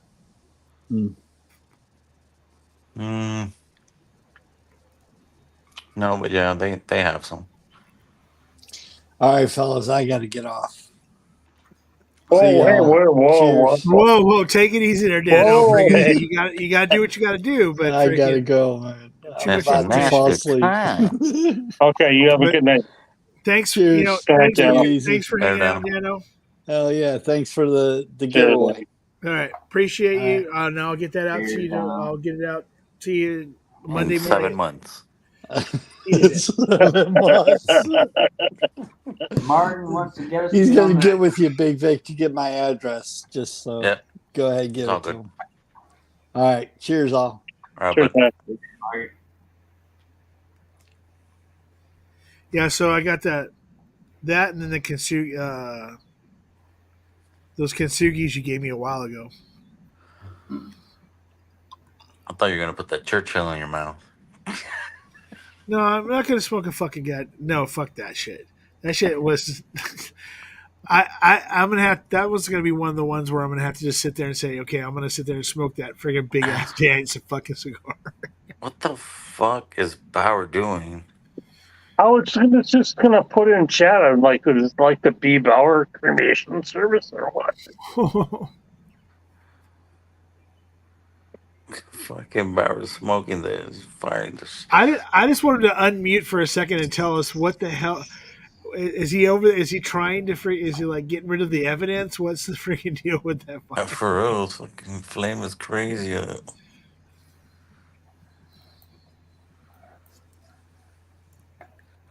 Yeah, Mark, freaking. I'm just having fun, just having some fun. All right. It's a nice night. It's like 54 out. It's nice out. Yeah, here in probably next time, well, within the next couple weeks, if I do a live, I'm gonna do it from a freaking fire pit because I have one like literally like 10 feet away. I just haven't went over and lit it up. Yeah. But I never go live, so Yeah, motherfucker, 1 minute, you're gonna hit 5 hours. That's your record. it's not my fucking. It's not my record. The Super Bowl stream was longer than that. What's really weird is it's gonna be 5 hours. It's only 11:30. It's 1:30 here, so. Well, yeah, and that's the thing too is that John. And the thing is John's been on since like minute 2. So Yeah, John doesn't even last this long on my stream. I wonder why. Yep. I've been pacing myself. I haven't actually had that many pours tonight, so. There you Well, I'm used to getting numb ass on the Mr. So usually by the time I get to your stream, Vic, I've been through it in other streams. So. Yeah. Well, I mean, the other thing was too is that we talked about last night when we were on Whiskey Wars, was that we're gonna do music. I was gonna play music and shit tonight and everything else, and that's what John was like, kind of like, well, hey, you doing it again? Okay, I'm there. I'm gonna be there. So. Oh, you jump on, have a stream. I'm gonna be there. So. See, somebody likes me, Vic. Maybe not you, but freaking at least somebody likes me. No, I jump on Vic streams though. So.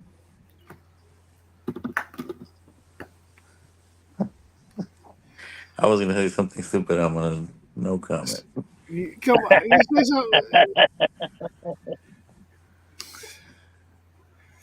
Look, just so you're probably the same time. It's probably 1:30 there, right, Vic? Yeah. Okay. Same time zone as me. So. Mm-hmm. So, did you have fun with Shelton? With who?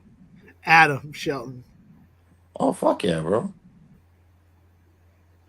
I saw the pic on Instagram this morning. That was pretty good. I knew we were hanging out at, what was that, Gunderson's house? What was that? Was that yesterday? Was it Gunderson's house? But I saw a pic on Instagram. No, that was everybody was hanging out. That's where we were staying at. Gunderson came over. Okay, cool. Did so is Top Dog and those guys, were they still there, or when they already head home tonight? Oh no, we're at the Turks. We didn't meet up with Top Dog today. It was only yesterday. Not Renee. Bourbon Engineer, he was there. Probably got a really good selection at the church too. Oh yeah. I'm sure that the collection at the Turks is mighty nice. Yeah, Katie messaged me at some point. We're going to do a sample swap, but what Vic's not telling you is that he had his Amazon delivery of sample bottles sent to the Turks before he got there. No, I got plenty of bottles I'm taking back. I don't need take more. Thank you, Mr. Lopez. I got 2 samples left from Vic yet that I haven't got into. Good night. Good night, Jigs. Thank you, sir. Thank you. I was going to head out, but now I'm just waiting for the fire trucks to show up at Bowers. No. Ben, honestly, both.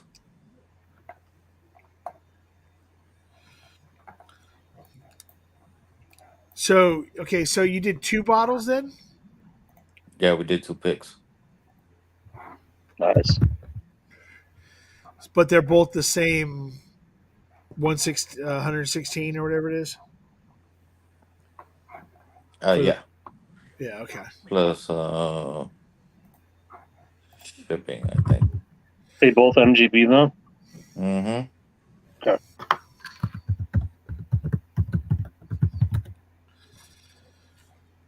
So wait, they're both ryes then? There wasn't like They're a bourbons. They're both they're bourbons. both bourbons. Okay. 7-year bourbons. I haven't had a Nashville bourbon yet. Everything I've had from Nashville has been MJP rye, and they've been phenomenal. Yeah, the ones the Nashvilles that I have are Oh, Martin. what's it called? Hey, good morning, Martin.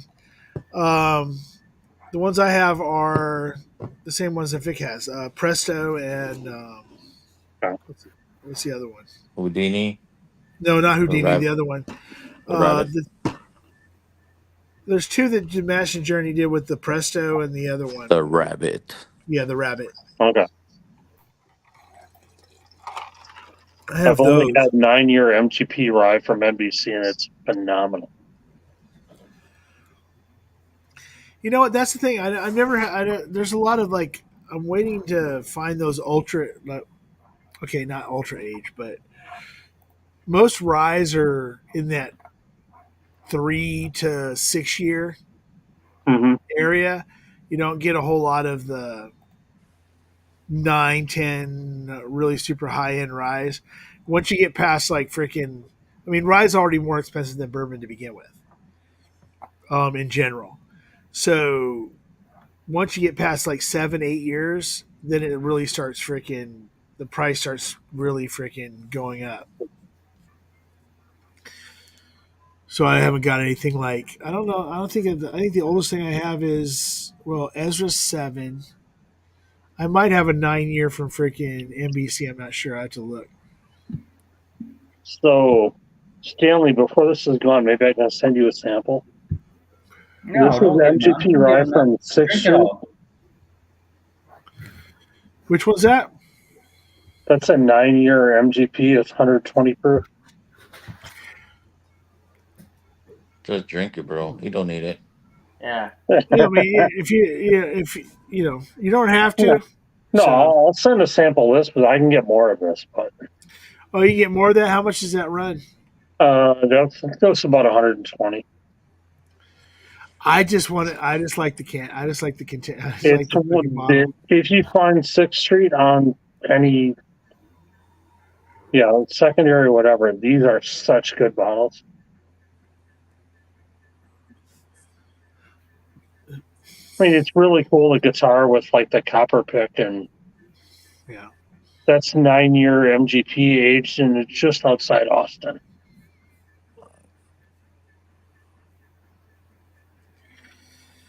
So Martin jumped on, so that means I gotta when I go to the freaking after party, I gotta be on for a couple hours, or freaking Martin won't be able to get his fix.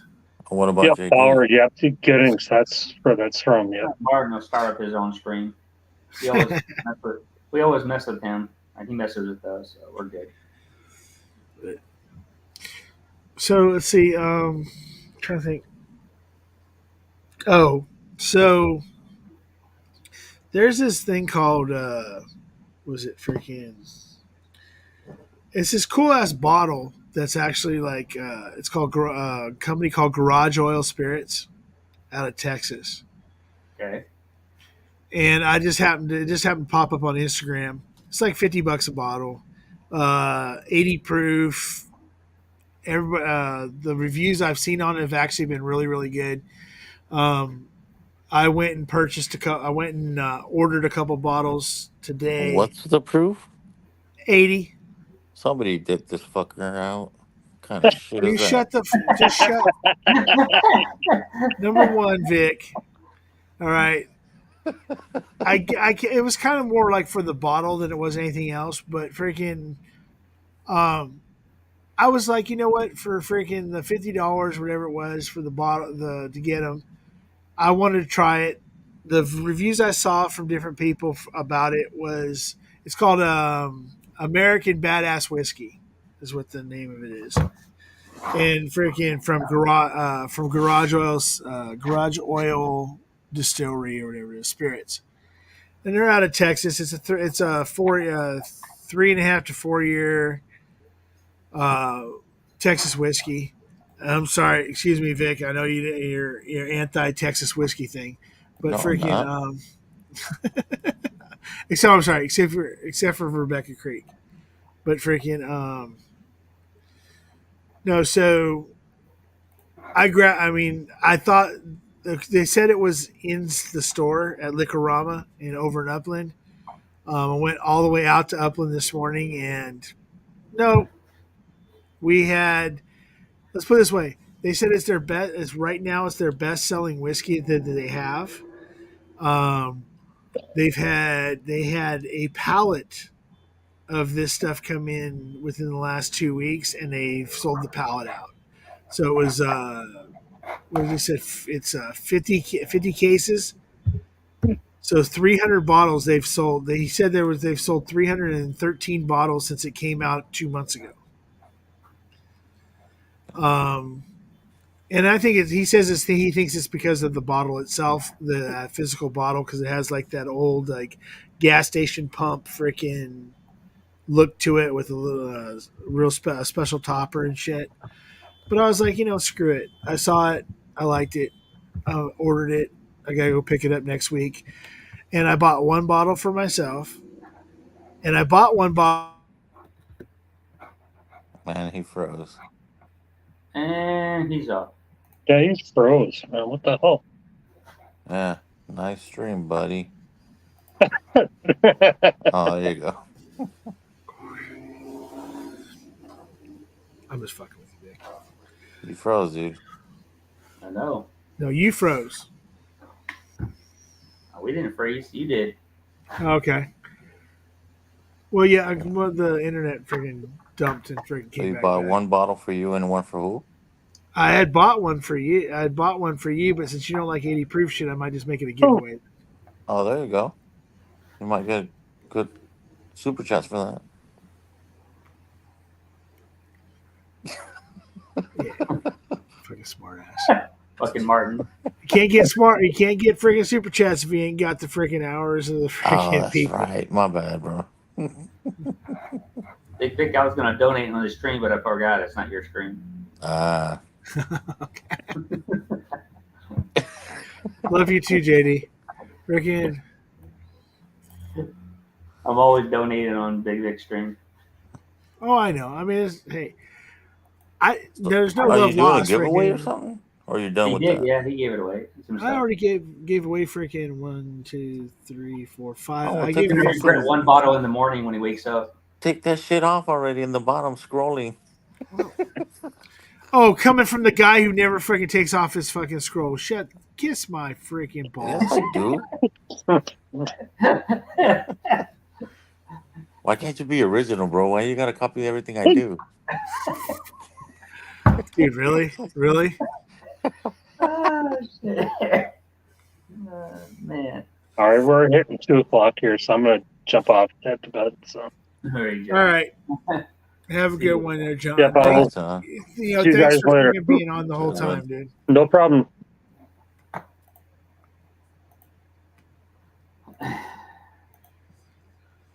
Yeah, Vic's feeling himself tonight. Yeah, I can tell. Oh yeah. Fucker. He can't wait to It's get home the to next Cali. time by myself. Big Vic, you flying tomorrow or when are you leaving? Yeah, tomorrow night. Oh, okay. Yeah, looks like you had Fucking fun. Martin. Martin's such a fucking dick, dude. Well, put up the next one. About your Secret Santa idea. You said that I was copying everything you do.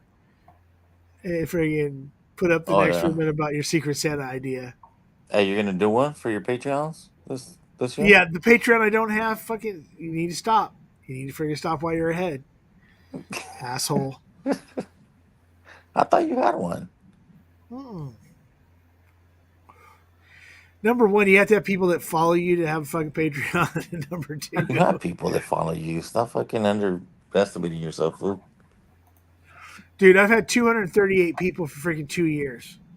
Well, you got to come back online, though. Yeah, I know. I gotta come back. You've been off for a long time and started that many people. That's pretty impressive, still. Yeah, I know. Oh. For some reason, my Instagram has continued to grow, and I'm at like shit. I think 1,100. You know, like if you look at my people, my Instagram, I think about 80% are fucking prostitutes.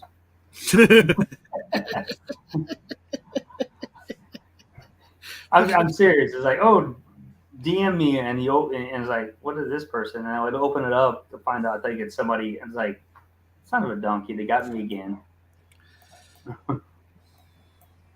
I'm not going to pay the thing for the blue little thing like Twitter. I'm not going to do this. I just do it for personal fun, nothing past that. I'm not no influencer. You know, I'm not that type of person. I'm not looking for other money. I'm not looking for anything. I just like to show bottles and drink. That's it. Enjoy There the you go, moment. Martin's in 274. I Damn. 274th. 274 OnlyFans. Damn. Get right to the ringer there. So yeah, I'm gonna let like 1,103 on freaking Instagram and nice. But you post on Instagram more, don't you? Or at least you do more often. I mean, more than I do any kind of YouTube stuff. I mean, but yeah. most. Yeah. That's what I thought. Yeah. I know some of your I'll stuff link your pops up. channel on Instagram with your fucking link, dude. Yeah. No, I mean, if you look at my Instagram, freaking my YouTube is freaking linked to my Instagram.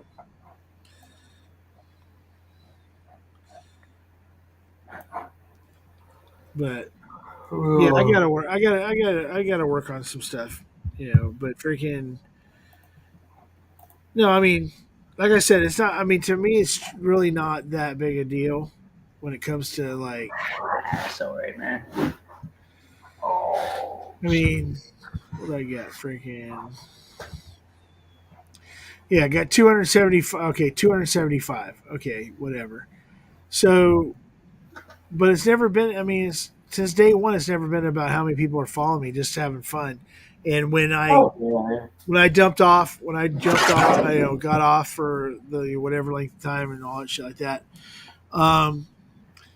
Like I was saying earlier, I kind of just have fun of like you're gone for the weekend, so I get to come in the Super Bowl thing, randomly coming in and doing this for 5-6 hours at a time or whatever. It's fun. It's not a job. It doesn't feel like a job or anything. I'm not pressed to have to do it. If I didn't want to do this tonight, I didn't have to. I chose. I was like, hey, I want to do this. I'm going to go ahead and do it. And freaking, I had fun doing it. So that's what I'm. You know. Yeah. I mean, if you want to break it down, the amount of money I made from donations tonight compared to the bottles I gave away is drastically different. So for just to let you know, Vic, I gave away a 6th floor candy, a Rebel K&L, a High West Boo Rye 2018, a Doc Swenson's freaking Blender's Cut 115 proof, a 375 of JD Barrel Proof bourbon, 130.2. The Master Distiller one from freaking a couple years ago. I forgot I had an extra. Sounds like you went shopping at K&L because I saw all those today online. Yeah. So that was and then a couple of freaking sample packs because I just fuck it. You know, it's not. I still have a shitload of stuff I'll never drink through. I kind of realize now why Vic gives away what he does and when he does it, because it's not like you're going to make a crap load of money off of trying to do giveaways anyway. But at the same time, these are bottles I may never actually get to go drink because I have a sealed brew rye, another one, 2018, exact same one inside my room. I have a freaking Yippee-Ki-Yay still sealed. And then I have open bottles of each of those. So it's not like I don't have a backup. But the one I definitely want to get, though, when it comes out here is that Blue Corn freaking Still Austin. When it comes out here, I'm definitely going to probably buy a case of that shit.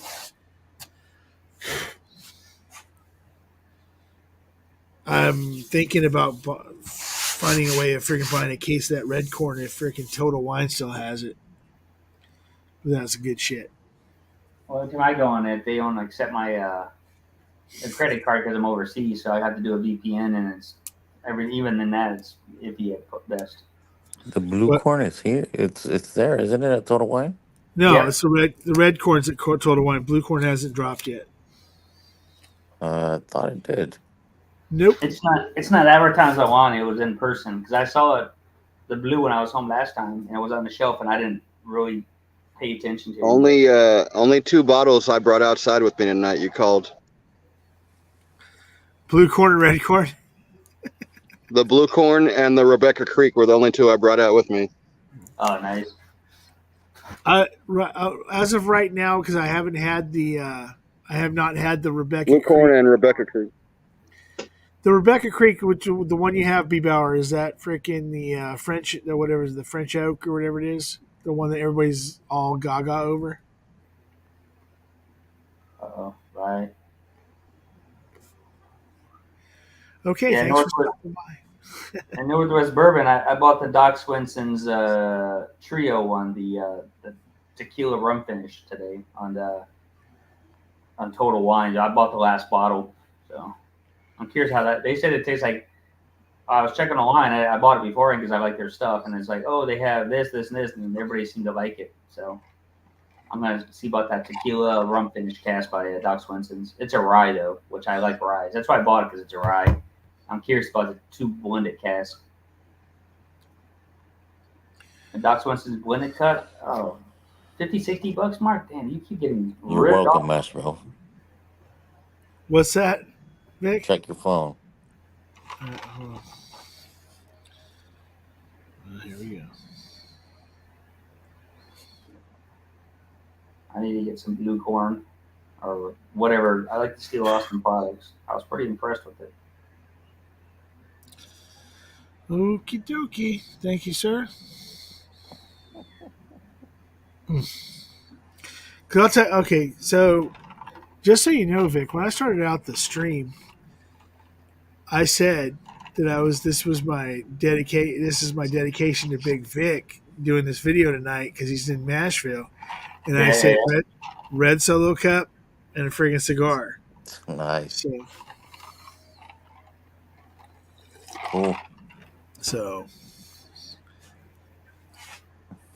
but red Solo cup.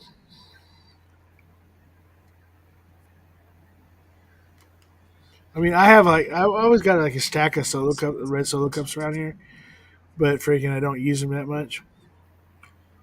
Yeah, B. Bauer, you're right. Freaking, I believe that the blue corn's better than red corn. Red corn's awesome. We're only into February, but right now that freaking blue corn is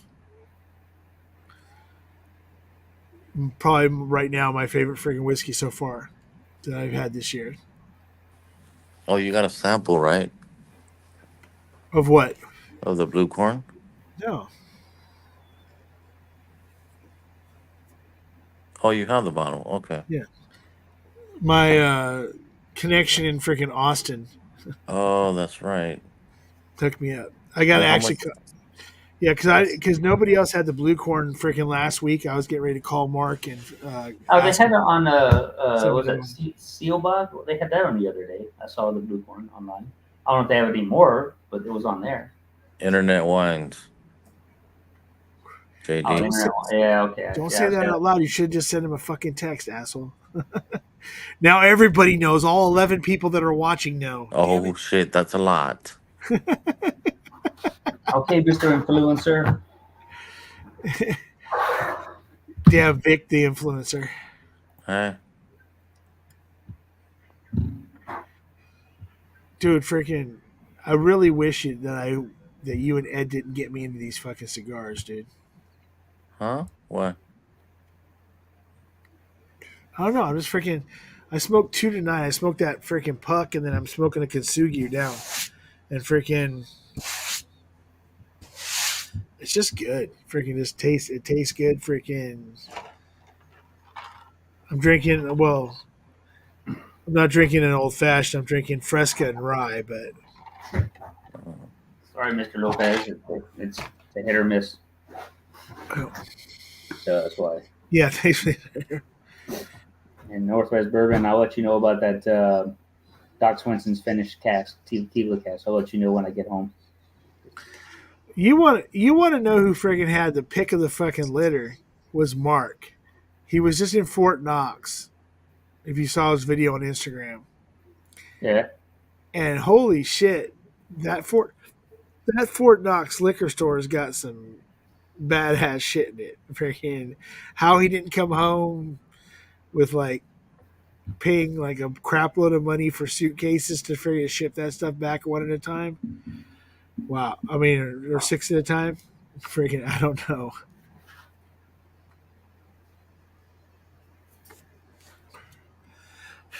So how many bottles you got? How many bottles are you going to be hand delivering back to California there, Vic? 15. Hey, where you going? Wait, so well, I know that one of the containers only holds 6. So freaking What container? well, My suitcase will hold 8. Oh, okay, 8. So you had to get another suitcase. Yeah, 0 sure. I have 2 suitcases. That's it. If it ain't 0 free, I don't want it. They should have it. If not, no good. I'll get it at the gas station. I have one. It just sucks that you can't go through an international so you can pick me up something. But freaking. For the international, I'm going to be picking up. I'm bringing it back from duty free if I can, especially the JD stuff because that's where it's at. Yeah, well, I mean, because the only thing right now, the thing that I can get the bottle from Evan Williams. Just have somebody go to the distillery and pick it up. But the price at Evan Williams is so drastically different than the bottle at freaking going through international with the 12-year. With the Evan Williams 12-year. Yeah. Evan Williams 12-year going through international is at $100. Freaking at the distillery, it's $150. Oh, shit.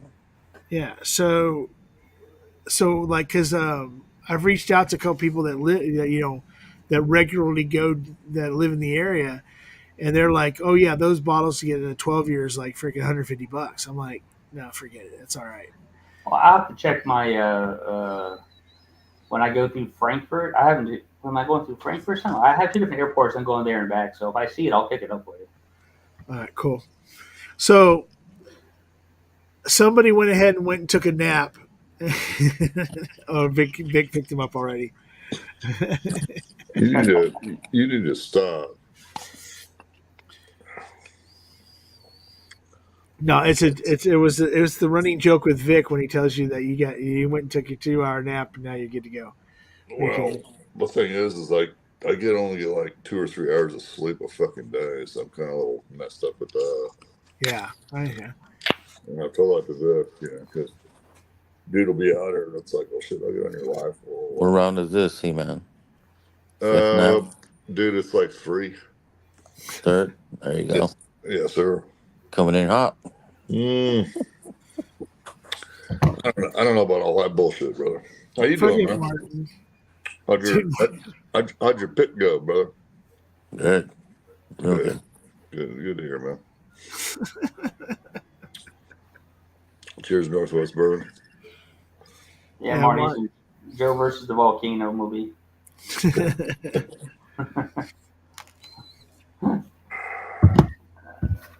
No, but Mark, no, I'm not gonna. I'm sorry.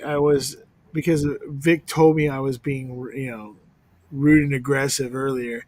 If you'd like to jump on the live, the links at the top of the stream there, Mark. Yeah, don't be malicious. You're all right, Stanley. Don't get all up in it. I know. I'm just freaking with Vic. Yeah, with Vic? Yeah, don't get your panties all tangled, bitch. Shelter. There's nothing wrong with little lace panties, Vic. Come on. Huh. I don't know if I want to see him on Stanley.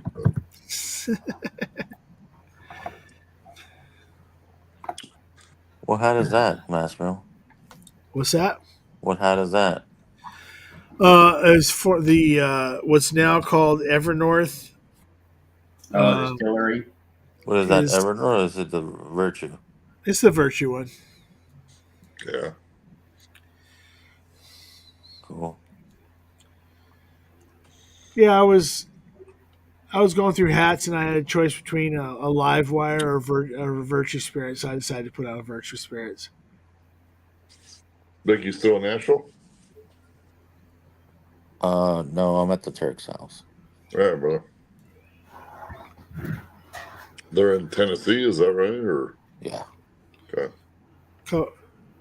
They live a couple hours from north. Sorry, a couple hours from Nashville, right, Vic? Yeah.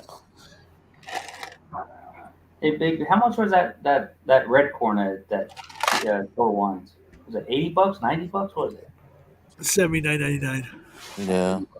Well, technically $90 for tax now in California. So okay. Yeah. That's still not bad. It's not. I mean, and then it's a Spirits Direct, so freaking then like right now there's right now there's a freaking like 10% freaking whatever the hell. So what is Spirits Direct? Is that the distributor or? No, it's just so at Total Wine they have these things called Spirits Direct, which is all of the ones that are under the umbrella of freaking Total Wine. So Still Austin was one of when they first came out was only at Total Wines, and now they've expanded to be able to do like Internet Wines, a few Seal Box, a few other places for distribution. And so Spirits Direct is just they have a certain exclusivity of a certain amount of bottles that go to Total Wines, and so all the Total Wine products like Boone, what do you call it? I'm trying to think. They have their own like Old Emmer and their own freaking brands. Well, I know they. Excuse me. I know they have something that like the little tag next to all the bottles. Yeah. They sell. Right. So all the Spirits Direct are like the ones they usually do like the sale things on, like for 10% here, or every once in a while you'll see one like it's like $6 off this bottle, if you buy like freaking 2 of them or whatever. So I mean, most of the stuff when I was home last time, they had it all on the shelf, but I just kept buying the cast strength Steel Austins because they were $44.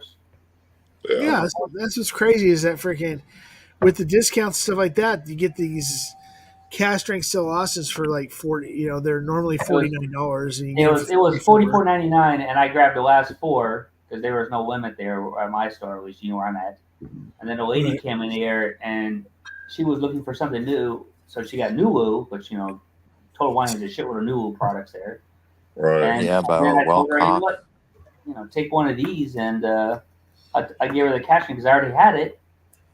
And then my wife saw the lady again down the road. She said it's some of the best shit she's ever had for $44 because she was going by price point. I was like, hey, for price point, it's not bad. Right. I mean, and it's something new. And if you don't, it's unless you try it, you're not going to know it. I enjoyed it. I went out and bought a bunch more that tells you how like it's a good mixer and it's a good sipper. Yes, sir. You use it either way. Yeah. So Wilcott, the Chestnut Farms. See, what's funny is that a lot of their their quote unquote brands like this Wilcott, like the Chestnut Farms, these are Barton products. These are Barton Distillery products that they just put under a different label. Yeah. And then they put under a different label. Then right underneath where it says Wilcott, it says distilled by Barton freaking 1792 distillery. It's like, okay. Well. Yeah.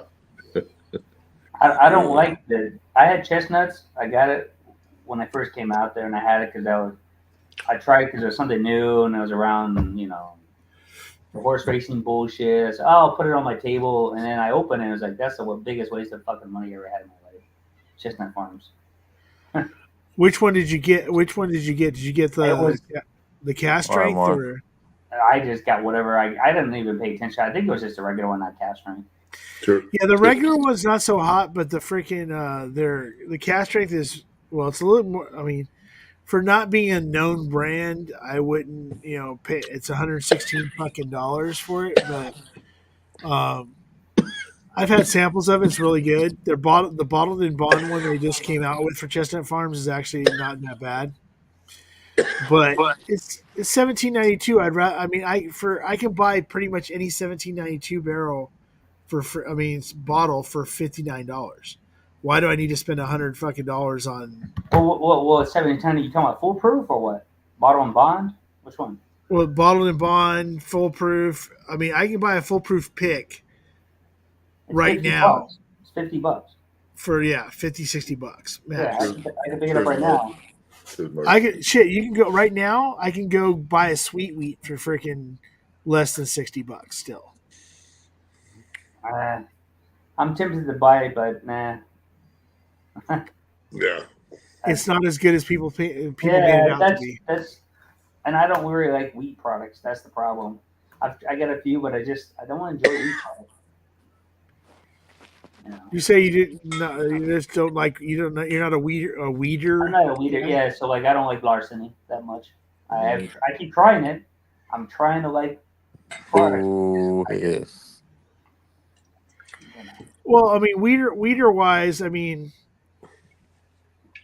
if you eliminate weeders, you're only. I mean, if you think about it, you're only really eliminating wellers, makers. That green. I bought the Green River weeded one. I hope that tastes good because I've heard a good story about that company. So I was like, you know what? Everybody else has the other shit. Let me go with this weeder. So I bought the weeder. So it's coming to my house. I'm gonna try it. I mean, I don't like weeders, but I keep trying it. So I'll keep trying until I find one. All right. Good night, Mark. You love torture. Well, okay, so like weeder wise, the thing is that I understand why people don't like weeders because they do tend to be a little bit sweeter than they need to be at times, depending on which one it is. I don't like the finish on them. I like how they taste. It's that finish that just kills me. That's the problem I have. I have a good finish where it's linger mellow. It's not like too spicy. It's not too. For me, it's just lacking in the finish, and that's where I just don't like it. It starts off okay, and then it finishes shitty, and I don't like that any dram I'm drinking. It's not just that. That particular ones, the weeded ones, do the most to me. My buds gives me false hopes. It's like a premature ejaculation. It's like, oh, hold on. Talking about Yoda or what?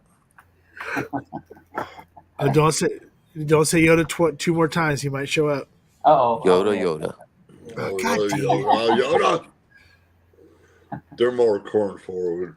So if you don't like weeders, you don't like corn forward whiskey. I like rice. I love rice, man. Even shit rice I like. I don't know what it is. I could drink any rye. I've had some shitty ones. I still keep drinking. I don't know what it is. Something about that. Yeah. That finish. Vic, did you get that Rebecca Creek Spanish Oak already? Yeah, I have one. Okay. That's what I'm waiting for. Mark is hand delivering one to me next week sometime. So that's good. But yeah, because then that means I don't have to freaking have to try to get a sample from you. No, I'm talking about the whiskey. That's a good whiskey. So, did you get anything special while you were out there? I mean, you can't talk about it on the stream. Oh, okay. That means that he's got secret bottles that nobody's supposed to know about. I might be watching. Oh shit! Okay. Number one, that's the fucking bullshit because there's no way she's watching me. That's true.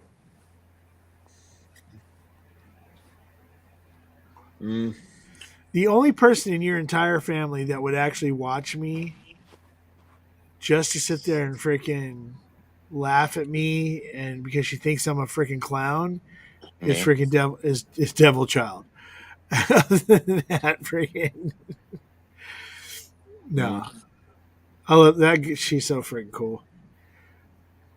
No matter what you say about her, she's Talking freaking shit cool. about my baby.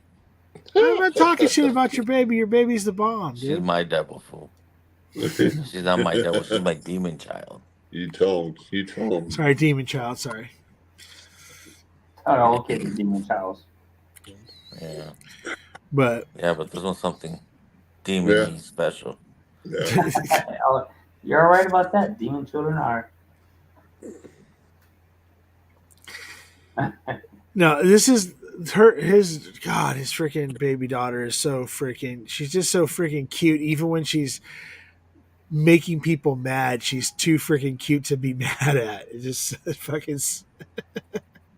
I'm glad I'm not. I'm glad I'm not a dad. I'm not Vic to where when she does something wrong, I have to tell her that I have to discipline her because I get to be the guy that gets to be there and just like laughing. Yep. She plays, she freaking messes with my watch or messes with my phone, and everything's cool. Freaking, I don't have to be the one that disciplines her at all, so it's fun. She's just cute. She's cute as hell. I love that freaking girl to death. She's freaking awesome. Vic, your daughter is autistic, or is it your son? Say that again. Your daughter's autistic, or is it your son? My son. Okay. Is that And the one you guys are calling demon? Yeah. That's his baby. That's the baby girl. I got a 4-year-old. Okay. But the Dutch game is boy gets all the girls. Yeah, that motherfucker's a player. Vic Jr.'s got it going. Yeah, that he's got all the riz. That's all. My road dog right there. That's cool, brother. Cool. Pimps and hoes. Yeah. Boats and hoes. Vic's getting cock blocked by his son. Oh yeah. Well, dude, freaking. I'm telling you right now, man, that freaking kid is going to be a freaking monster when he gets older. Oh yeah.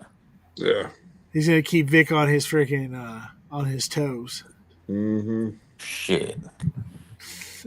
Nope. I'll be too old for that shit.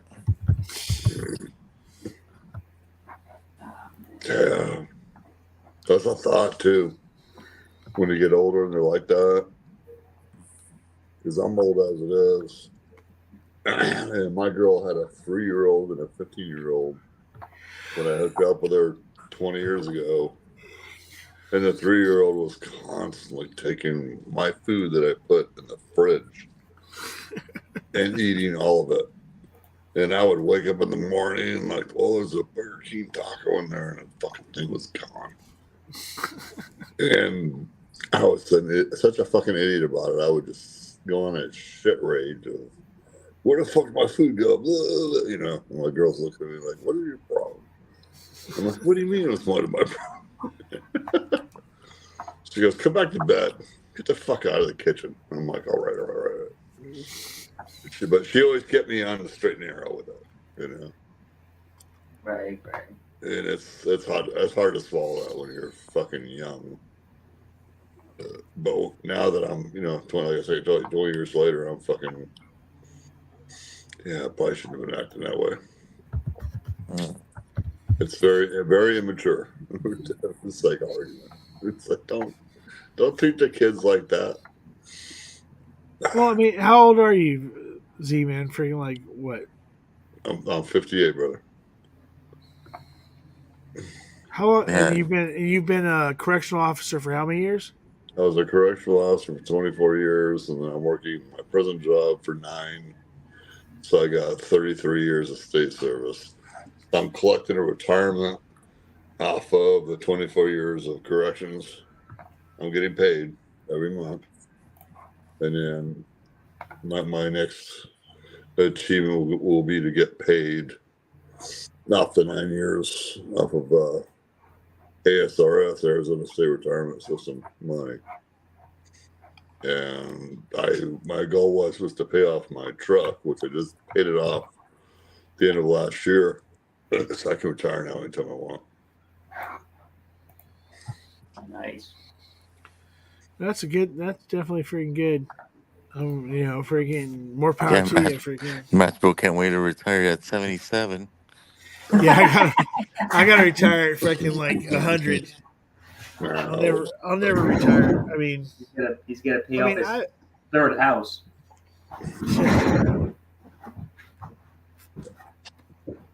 Stanley, when I hit 10 years in, I hooked up with my girl and I was going to quit and go work for the city. And my girl told me, she goes, don't be doing that shit. She goes, you need to retire from somewhere. And I'm like, what are you fucking talking about? And she said, you need to get something that's going to, take care of you. And when I retired in 2015, I didn't work for a few months. And I'll never retire. I was living cheap. And my girl told me, you probably should get another freaking job for a little while. I'm like, why? And she goes, well, if you want to hang out with me and we want to go places, you need to fucking ask me. I'm like, okay. So I worked for the city for a little while, and then the job offer for the state came back, and I went back to the state for 9 more years. So, but I'm kind of done with all that. Yeah, I mean, for myself personally, I mean, freaking, I just don't see myself ever like really being able to retire, or not saying being able to, never really retiring in case I'm forced to do so. Because freaking, if I'm not, I just don't want to. I mean, I see my dad now where he's not working, and how he's.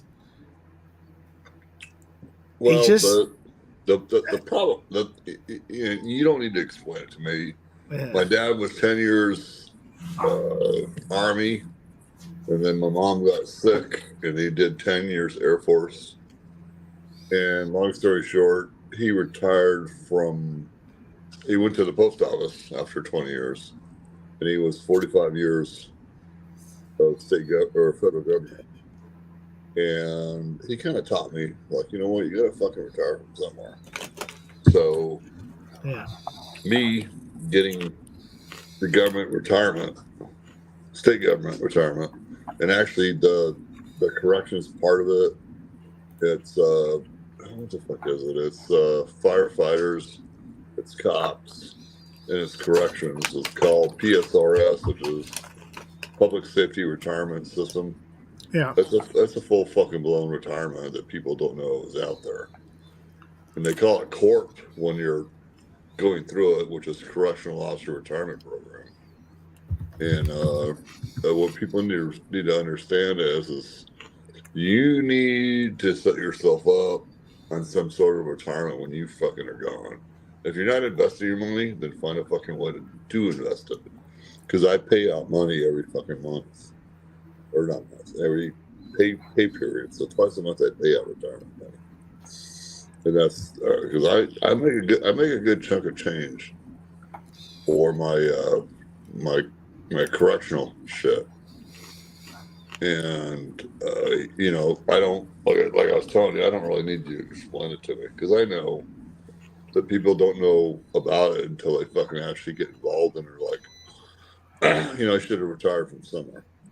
I mean, it's like my dad. It's not like he needs the money, because he has a good retirement, a really good retirement, and everything else. But when he got forced, like, he retired at 59, took like 3 months off, and then said, I can't do this. I got to do some sort of work.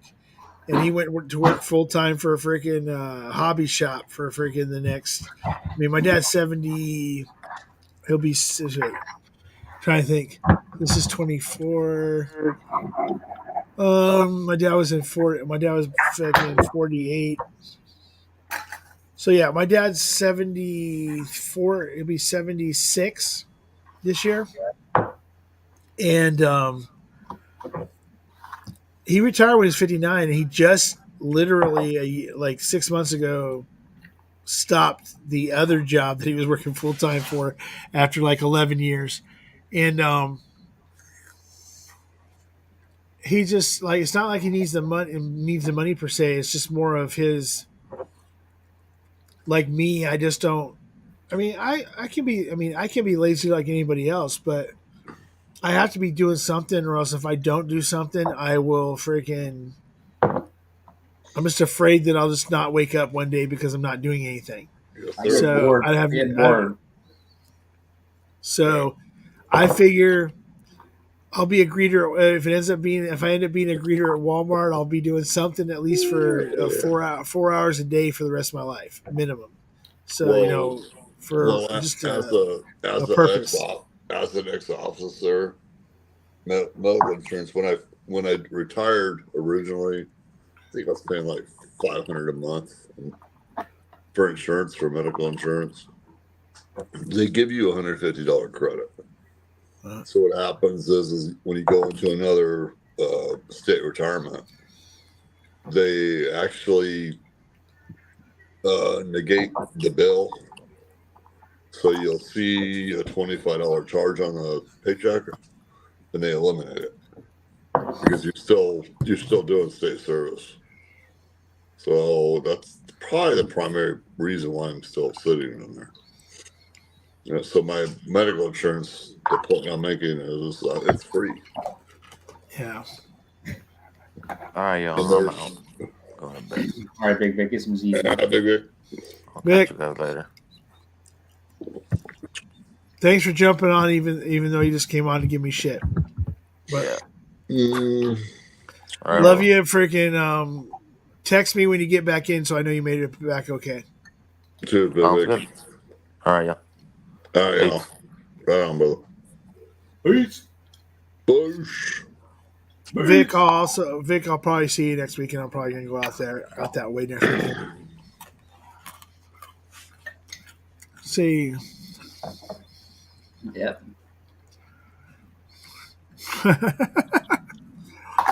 Valicia. Nice. Valicia. What's really bad, Mr. Lopez, is that this is my second cigar. I actually started, but it was really, the one thing I do like about cigars is how long it does take to smoke them. Because I've been on for 6 hours, and this is my second cigar. I've been on for almost 6 hours. I lit up right before going live on the puck initially. So, and this Kintsugi's, excuse me, is it Toro, I believe? So a little bit, a little long. But this one, I mean, shit, this has been good enough to go for shit. Now, I've been smoking on this for freaking almost an hour and a half. And I haven't had a good cigar in a while. I kind of laughed because last time I went to my girls from Illinois, my relatives were out there, and her dad asked me, and then my girl's son took a cigar from him, and he goes, "Well, let me get the cutter." And I was sitting there in my lap, and I was picking the cap off of it, and I just lit it with a fucking regular butane lighter, and he goes, "So you don't need the cutter?" I'm like, "No, I just smoke a cigar." Pop the cap. Let's go. So my uncle, he smokes a freaking shitload of cigarettes every day. But when he gets a cigar, he's very methodical about how he goes about smoking a cigar. But he doesn't use cutters. He doesn't even own a cutter. No, not good. He does this shit where he does this. He sits there, puts it on his his fang, bites down through it. Basically, does a V cut with his fang, but he just basically cuts the end of the cap off with his mouth, basically chewing it off. Spits it out, lights the freaking cigar, and smokes it. The thing that's funny is that I brought out my freaking torch the last time I was up there. Brought out my torch to light my cigar with him, and he's like, "Put that pussy shit away." He's like, that's freaking lame as fuck. And he brings out, he brings out his cedar freaking matches. He's old school, so he's like all about the cedar freaking matches and shit. I'm like, dude, I'm not gonna sit there for fucking half an hour trying to light a fucking cigar. I'm gonna use my fucking torch.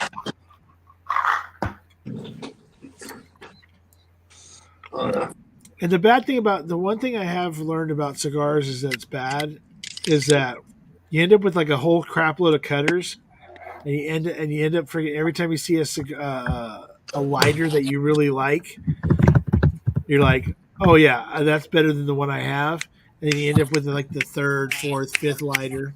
Yeah.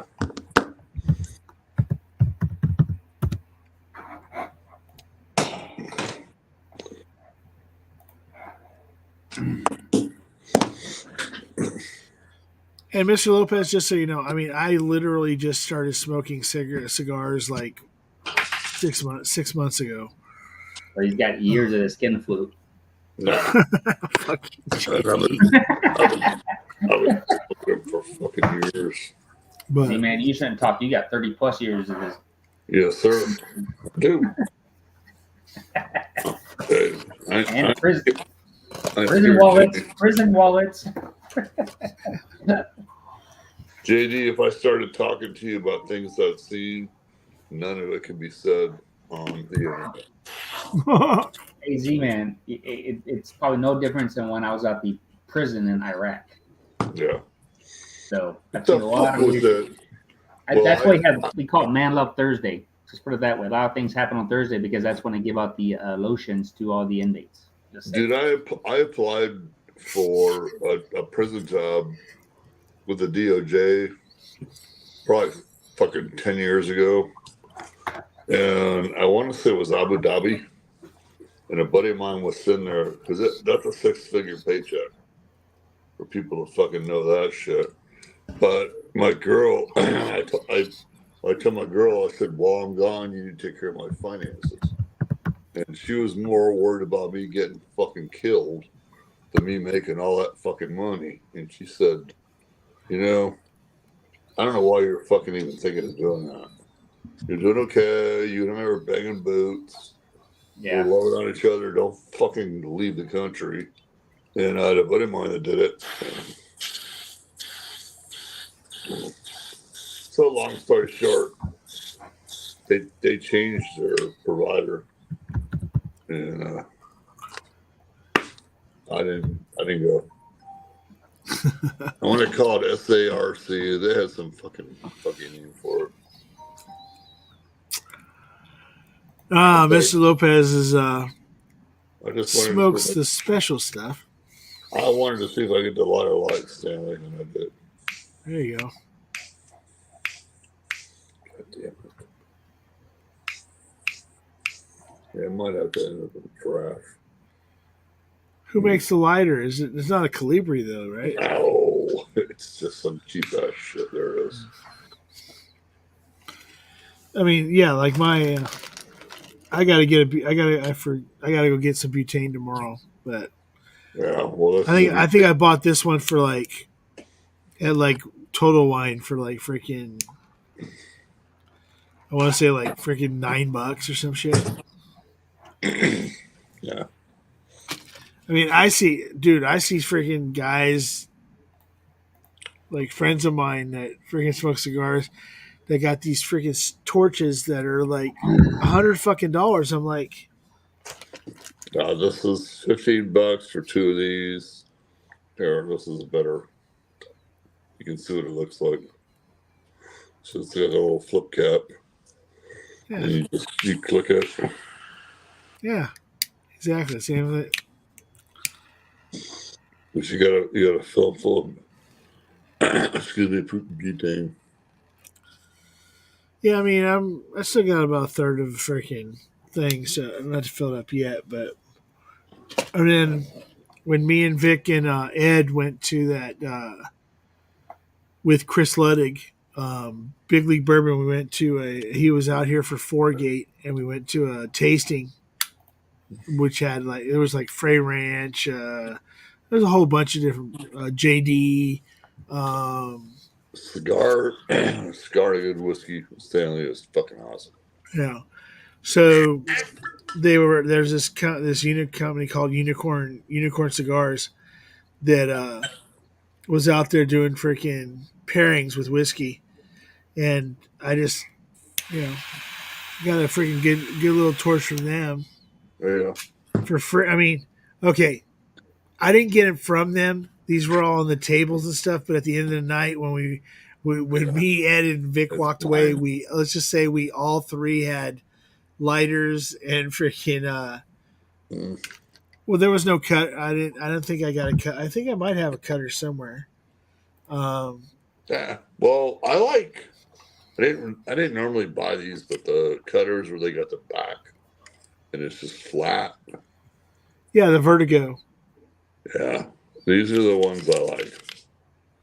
And this you can't fuck it up. This is off of Cigars Daily, which is in Glendale, Arizona. And you could go on YouTube and find cigarsdaily.com. And it's a guy named Tim Swanson. And he's popular in the community. Jeremy Sires, from his thing, he was talking about getting together and doing a collab and doing a live stream with Tim. And I've actually talked to Tim on the phone. And the dude fucking rocks. Yeah, I didn't know anything about Cigars Daily until Vic sent me a link. Yeah. He sent me a link that was like, because that humidor that Ed bought me, I needed to get some 320 packs, 320 Boveda packs. And so what he did was he sent me a link because they were on sale for like $16 instead of like 26. So freaking, I got a couple of them. And then I didn't realize that it was also a YouTube channel. So then I started watching that. So that's the thing too, is right. Like whiskey, I went down rabbit holes with whiskey because of freaking like all the different video channels. Yes, sir. Then cigars has the same fucking rabbit hole that you can go down with on fucking YouTube. Yep. So yeah, so I watched a whole shitload of Cigars Daily and a bunch of Arta Famar and Cigars Daily. He started out on another website with somebody else. I can't remember who the fuck it was. Sorry for saying that, but it was just a whole other thing. And then he kind of branched out because he wanted to do his own freaking thing. And then when I saw that he was in Glendale, the cool thing is when you get on his website on cigarsdaily.com, he's actually giving you points for everything that you spend. Right. And you can take those points and use them, and you're saving 20, 30 fucking dollars. Because tobacco is not fucking cheap. Oh, no shit. So if you got a $200 order, you're going to save 20, 30 bucks off that order. So you just do it a few times, and it starts to pay back to you a little bit. And, so Mr. Lopez, I'm drinking actually Fresca and freaking Rittenhouse. I have a Rittenhouse private barrel. Never had Rittenhouse. Yeah, Really? I'm sipping on this hot garbage. Okay, well, now that I know you've never had Rittenhouse, I'm going to have to go by Mission and pick you up one of the private barrels. Stanley, look at my photo. The fuck is that? I thought it was D.H. Taylor, but it's not, is it? Oh no, that's okay. So what, Jake? I can't really see it perfectly, but if I'm not mistaken, just zoom in on me. You'll be able to see the full picture if you zoom in just enough. I know if I go ahead and solo him, it's gonna be it's an old ass Rittenhouse. It's a 25-year-old. Yeah, that's a freaking Rittenhouse that you can't get here in the States. That's a Rittenhouse that's it's an overseas thing. No, I bought that in California. Is this at your house? Yeah, that's in Poland. I shipped it over from California. Oh, well, asshole. Well, it doesn't do me any good. I can't taste it in freaking California if it's in Poland. But true. No, because just so you know, Mission has This one was. Yeah, this is a private single barrel I got from Mission. That's a single barrel right now. Are those? Yeah, it's literally a freaking Oh, yeah. private barrel pick from Mission. It's a, How much is it? bottle and 25 bucks bond. for that? What's that? Was it 25 bucks? 30? It's not. Yeah, it's like that. It's like literally Yeah. like freaking 25, 30 bucks. I think K&L has one too. That's what I was asking. Yeah, but you know what? If you really want to know, if I had a choice between buying a K&L freaking pick of something and a Mission pick of something, Mission's always been to me No, is no, always. I buy from Mission Liquor quite a bit from some of their picks, and I like them. That and Jazz and El Cerritos and High Times and everything else. I buy that stuff all the time, and then of course I bought stuff from the SoCal Wine and Spirits because that's when Big Vic told me about all the picks that you guys had. I'm like, oh, I drove over there with my wife on the way to the hockey game, go see the Anaheim Ducks lose again, and and I had the California Dreamin' and their High Ride Redemption, which I like. So I've been all over California, and then now with my new car come from Oregon, which I still have to go pick up or have somebody fly them up there and then drive it down for me, either or. So I'll have my own car, so I can do what I want in California without telling my wife. So, Mr. Lopez, I'm in Covina right now. I grew up in Fontana. Lived in up until I moved to Covina. I lived in Cal Mesa, Yucaipa area for 15, 16 years. But I grew up in Fontana. I live in Covina right now. I actually kind of like where I live now because of the fact that the job I have now is around the corner from my house. So it works out. I pay my brother so much for rent per month. I have my room is like what 15 by 30. I mean, I got to rearrange everything and clean some stuff up, and then I'll be building. I'm working on trying to get everything set up to put on shelves and everything else, so I actually have a place inside instead of having to be outside for everything. But yeah, so I'm in Covina. Freaking, you're in Whittier. Some of my favorite places are in Whittier. My favorite place is Liquor Mart, Liquor Mart 1 and 2. Remy. Yeah. So there's a couple California. of places. There's a lot of liquor stores where he lives. I mean, I even go to Bevmo because sometimes Bevmo has some good picks, some stuff. Oh yeah, freaking. If you can get it, it's a problem. But sometimes I go to Bevmo because since I have my discount card there and they know me, it's like, oh, I didn't see this bottle, and they have like a one-off that I've never seen, and then of course I get lucky and get that unicorn bottle, that one-off. Well, see, the thing is that people don't know about the some of the secret Bevmo shit. It's not even secret Bevmo shit. Just nobody knows about the fact that you can go on the Bevmo website on a computer, not on your phone, on a computer, and you can see what every store has. Also, you can if you don't, you can't get to a store, but you know they have something like you type a bottle in Weller when Weller comes out. You want to get a freaking Weller foolproof, and they'll tell you what stores in California have it, and then you can order it and have it shipped to you from any store in freaking California. They'll ship it. Yep.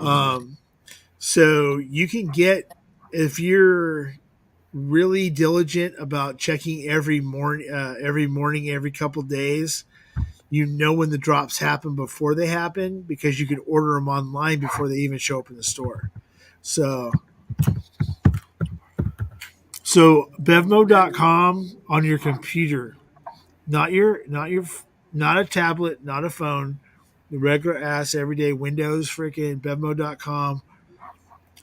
You can literally find what stores have what, and you can have it sent to you. And it changes all the time though, because like I was gonna get the red corn at Austin. I couldn't get it in Palm Desert, but they had it near Big Vic's house. So, and it was a pickup only, so they didn't deliver, so it was perfect. Yeah.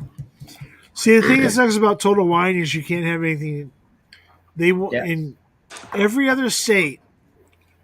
Okay, every other state, New York, everything else has Total Wine. You can ship shit to there, and go pick it up. In California, they will not let you ship from one store to another. So, like, there's Total Wine in San Francisco that has Old Forester barrel proof, barrel strength. Yeah. They will not ship it to another California store. Right. But if I live in New York, I can have it shipped from California to New York or California to Texas, but I can't get that same thing inside California with Total Wine, which sucks. But now, the thing that's cool about where I'm living in Covina is that I have San Dimas. I drive 15 minutes to San Dimas to Total Wine. If I drive another 25 minutes, I'm in Brea. Did you get in the elevator? The elevator? Yeah, did you get in the payphone elevator? No. Keanu Reeves movie, Bill and Ted's Excellent Adventure? Oh, no. Freaking, the other thing that's cool about it, though, is that from where I'm at, because I love Mission Spirit so much, I'll go out to Pasadena, and there's 3 freaking Total Wines. There's 2 in Glendale and 1 in Pasadena. So within where I'm at, within about 35 minutes, there's 5 Total Wines I can go to. So yeah. I have like a couple of Bedmo, but you know me, I only have 1 Total Wines, and I have all mom and pop shops that they rate everybody. So. But your Total Wine does get really good shit that other Total Wines don't get because of the clientele that. Well, we get good Scotch. We have a shitload of Scotch there because our clientele is old senior citizens. We have good Holy wine. shit, dude! Yeah. Brea and Palm Desert have like the best fucking Scotch for Total Wine. Their selection is fucking amazing. I mean, they got everything and anything, and it's not saying all the prices are perfect, but you can get a lot of Scotches, and actually Irish too. We have a lot of Irish and a lot of Scotch that are at that one. And we have the last time I was home, we had every line of the fucking spots. Even the blue was in stock for like $210, $220. I didn't pick it up because I was like, I'm not picking up that shit, dude. It's too expensive. I mean, I could probably trade it with somebody, but it's just I'm always gone. It's a hassle, man. So, you know. Oh, snap junk removal friggin' is beep hour. Okay. No, Mr. Lopez, we have a lot of bourbons. Don't get me wrong. If you look at our store, in our middle store, they revamped it. It's literally like 4 aisles now with the overflow in the back wall. It's literally 4 aisles now. Oh no, friggin' the Total Wine that's in Palm Desert or that area, they have a bitchin' selection. Just so you know, yeah, the Invergordon 21 is only like 116 right now at Total Wine. How much is it? Like 116. Oh, that's not bad, I think. Well, I mean the Invergordon 18 is $99, and the 14. I want to say it's the 14 is like only like 70 something. Yeah, I would say between Invergordon and the Cambridge, which is the single grains from Scotland, they're pretty good deals because I know that when I got the 29-year-old from K&L, I think it ran me $80 for a single grain, which are still good prices. Oh, and by the way, just a heads up about the Total. I don't know about the one in the Palm Desert, but I'm pretty sure it's probably gonna be the same as Brea. They had the Cadenhead 7-star for freaking like, was it one? Oh no, it's I can get that anywhere. It's all like $150. Yeah, it's like 139. It's 139 right now. Yeah, but did you see it's low ABV though, Cadenhead. It's 43.3, I think, if I remember right, and it's a 30-year-old. It's a blended of Scotch from Campbelltown, or I guess what it is. I don't even know if it's even Campbelltown. It could be something else. It's Cadenhead. It's in Campbelltown, the headquarters. But I don't know if it's any good. I haven't heard nobody about it because they have a different one they have a Cadenhead, the Enigma, which is a 25-year-old, and that's better from what I hear. And I think Top Shelf Dustin was drinking that. He says it's not too bad for the price because it's a 25-year-old Cadenhead. I think it's 120, which is that's still good, but it's a blended scotch. Yeah. All right, I'm all set. Cheers, brother. All right, man. All right. Z-Man, you take care, Z-Man, man. have a good night, man. Do you know Troy Man's Wine Company? Because in my chat they're asking about what his name is. It No. Quad North or what? I do not know what Troy Man's Wine Company is. I know that when he's been on live with me, he's always talking about wines and stuff, but I don't know. Yeah, I didn't know that he was. I don't know exactly what he does. Is he a taster, blender, owner, distributor, backman? I don't know, man. See, there you go, Martin. Zalisha. Yeah. And I'm not gonna. And other than if he's on a stream, I won't have any. I won't see Troy Man until June, so I won't know. I won't be able to. Yeah. Because I'll see him in June because we're having the Cali meetup thing. Does he have an Instagram or anything of that nature? Z-Man? Does he? I don't know. Oh, I lost JD. Holy crap. Well, I hope that he comes back.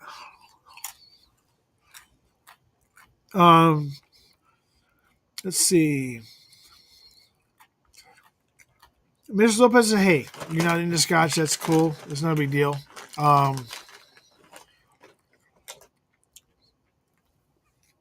you into American single malts? Oh, there you go. There he is. Button, dumbass.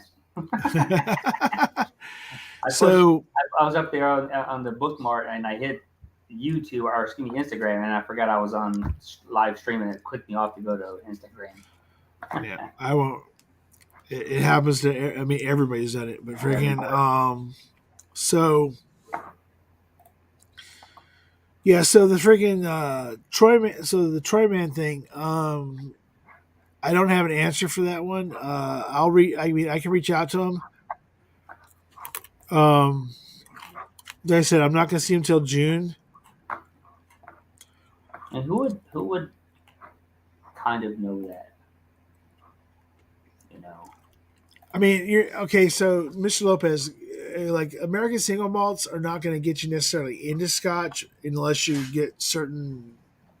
There's certain single malts that have a unique profile. A unique profile that well, they also, but some single malts do kind of like lean towards the Scotch, towards the Scotch or towards a little bit Irish. Some of them lean towards Irish more than Scotch. Yeah. But if you want to try some Scotches, well, JD knows way more about Scotch than I do, but what do you like, Mr. Lopez? What flavor profile? There's different ones. You want something that's grainy? Do you want something that's malty? You want peated? You want something sweet? You want mellow, fruity, citrus? I mean, like the ones I like Spinner because it took me a long time to get, but I like the kind of a little funk that like peat, but I also like my stuff that's unpeated products too. And that's the big thing is unpeated products are a real killer. To find the right one, like the bottle I got for Anthony, Bourbon Neophyte, the Glencaddam 10. It's about here it's about $30, but over there it's about $50-$60, and it tastes like apples. It's a good starter apple, low ABV. It's non-peated and it's simple and it's sweet to the point. That did trip me out when friggin' Anthony told me that he paid $60, like $60 for that bottle, because I've already drank one bottle of it. I have another bottle of that Glencaddam 10, and it cost me freaking $35. Yeah. And his areas, it's certain ones are that. Like I got that bottle. I got one all the way from over here, and I brought it to him to 700, and I got it for like $28. But now they're back up to 42. So I got my Glencaddam 10s. I got 2 bottles because I walked into this little store, and the old man that owned the store, he had a bunch of old freaking Bell Blairs and all this other shit that's been sitting on shelves for years. And he's like, I need to clear the shelves. I'm getting ready to sell. I'm getting ready to sell the business and whatever. But I need to clear some of these shelves. And he had like these Glencadams. He had 2 bottles left, and he was selling them at $35. I looked them up online. They were like $50 something, whatever, online. Right. So I was like, cool. I mean, these are definitely reduced, so I bought them. Hey, what's up, Whiskey Joker? I want to know who Whiskey Joker is because he's Cheers Stanley. Hopefully, it's somebody I know. But so I bought these Glencairn, and that's a good ass fucking bottle for a 10-year freaking. It's good. It's a good starter. It hits all of it. It's refreshing, is what it is for a Scotch, and it doesn't get all those extra complicated bullshit that sometimes people get overwhelmed with. Well, it's like, okay, so for me, the one bottle that I've had that I think that is like, I call it the quintessential like starter Scotch because it does have the Band-Aids and freaking, it does have the Band-Aid odor to it or whatever, is that freaking Singleton.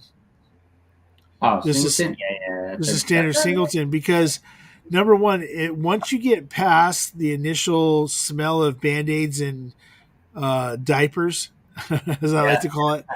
Okay. It tastes so freaking good. I mean, and the thing is that sometimes people can't get past the smell, the initial freaking punch in the face. It's just like Jura. If you go and smell a Jura Superstition, if you smell it, it literally smells like cream. It smells like malta meal. Yeah, I could see that. Right, and then it has a little bit of I want to say kelp kind of a smell on top of it, but you taste it and it's so freaking good. Oh, I know. I mean, I'm not a peat guy or anything else, but I have had lightly peated stuff that I really like. I have started to get to the whole Ardbeg is like I still can't put my head around Lagavulin 16. It still kicks me in the dick, but a lot of people, not just you, a lot of people. But that Corey Vecken freaking, I'm sorry, Ugadal freaking Ardbeg, I've gotten used to it, and it's really freaking good once I get past the initial, smokiness of it. Oh yeah. But I really do like Glen Scotia 15. It has a little tiny bit of smoke on it, but there's something about it that I really like. Because it's a bourbon sherry finish. That's why. Yeah, I think part of it. That's what I think too. Is that sorry to say, I think it's funny when people say, what was it called? The sherry finish. Yeah. When they say sherry finish, they basically talk about almost 90% of scotches because most of them are finished with either friggin' hogsheads. It's or either bourbon, hogshead cherries bourbon or sherry. It's always bourbon or sherry, and then next will be probably port. So it's usually number one's bourbon, then light sherry, light port, and then after that, fucking endless amount of different cask finishes. If you really want to get to a scotch that I really freaking love to death, and I gave you, I think I gave you a bottle of it, was that Glenfiddich freaking 14. That 14 United States freaking bourbon barrel. You better like bourbon though. If you don't like bourbon, it's not for you. Because that bourbon profile in there takes over for what it is. But guess who likes bourbon? If you like bourbon.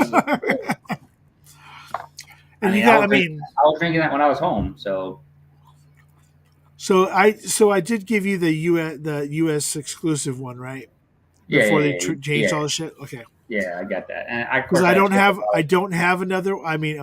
I don't have a backup. I have another one that I have for myself, but yeah, well, that's the only one I have that you gave me was the and I have 2 of the regular 14s. It says US. It's not US exclusive, but it's US at that time. Now it's different though. It's a different label, different everything, different packaging, totally everything different. And the flavors taste a little bit different too, which I was kind of shocked. I was like, okay. And the thing is, too, is right. People don't realize that because so like 14 to 15 Glenfiddich, okay. So the 14-year bourbon cask, U.S. exclusive, or even the 14-year now bourbon cask, is not the 15-year Solera. Right. It is completely different, and the Solera one is freaking really, really good. But I've kind of like equated Glenfiddich and Glenlivet to, and Yeah, I don't even like Glenmorangie to a certain level, to the general Scotch Well, category. didn't you get the? I told you to get the Glendronach at 12. Didn't you get that one time? Oh, I got the 15 Revival, which is amazing. Oh yeah, the 15's fucking good, man. You can't touch it. Now the price is going way through the roof. So, Dude, it's $99 for that fucking stupid bottle now. yeah, that 15 you had was killer. Man, you said, "Ooh, that's a good one," and I haven't had one since. So when when you told me to pick up that Revival, I picked up that bottle, which was the first batch of the new Revival. Yeah. And it was freaking awesome, and I love it to death. And I milked the shit out of it. I still have about a half a bottle left that I've been milking because I bought 2 bottles. I finished one really quick, and then I finished the other one I'm milking because it's 100. When I bought it, it was what, 70? I think it was 70. Yeah, it wasn't bad price though. And now it's like 100. Anywhere you go, it's either 100 or 100 or 109. Well, It's like their 21-year-old, the Parliament, is almost close to $300 now. Oh yeah. It used to be like 160, 170. Let's Martin, put it this you way. don't count. Stay away from that shit. Get away out. You don't count. Drums and Drams, freaking Cameron. I asked him to send me a sample of 21, and he's like, "Dude, no way. I can't afford another bottle." So It's kind of ridiculous. The price has gone through the roof. So, and That's Martin, why- like the Glencairn 10 we were talking about earlier, the Tobermory 12 was not bad. Lockbone and Inchimere. Well, the Inchimere, what? The 12-year-old or the 14? There, Martin. Tomat Legacy, depends on what it is. I don't like that one too much, but I'll take it. I mean, I drank the old bottle and new bottle. They're good starters. And Craig Alecky 13. Is that the regular 13 or is that the finished one? Is it not I think it's an Armagnac finish. I don't know. I think the new 13, Glencairn 13 is an Armagnac finish, if I remember right. So my favorite Scotch I've ever had. I was lucky enough to be in Vegas. Not last year, but the year before. I was with Will Davilar. Well, he's got good taste. I've seen his collection. He's got good taste. So can't complain. And we were at Liquor Lineup 2. And he found a Hazelburn friggin' 13 Oloroso finish. And he could have just told us. I mean, okay. So for anybody who doesn't know, Hazelburn is another brand of Springbank. I tasted that friggin'. Now, a lot of stuff's finished in sherry, a lot of finishes in Oloroso or whatever, right? But this freaking Oloroso finish 13-year was literally the best Scotch that myself personally, because I don't like peat, because I don't like specific things. This is the best Scotch I've ever had in my life. I just freaking love it to death. I've chased that bottle ever since and can't get it. There's a 15-year that's out now, but I don't know. I don't want to be disappointed because it's not that 13-year bottle I had. I can get the 14. I have the 15 and I have the 12 of the Hazelburn. Dude, freaking this. Is it me or is it Hazelburn just that little bit better than Springbank? Well, Hazelburn doesn't have peated in it. That's why. Okay. It's not peated. It's smoke or charred. It's not peated. Whereas Long Grow is peated for Springbank. So you have that one, and then of course you just have Kilkerran, and Kilkerran's over across like a little bit of everything else, and of course Springbank. So that's how I put it. I mean, do I drink the other ones? Actually, I don't. I just know of them. I don't drink Long Grow too much. Hazelburn, I just started drinking it recently, but the prices are ridiculous. And I just stick to my other company, which is Loch Lomond Company. It is Glen Scotia for price point.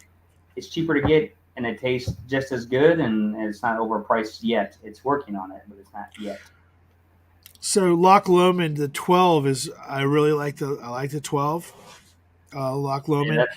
Yeah, those are my bottles. The 12 and 15. There you go.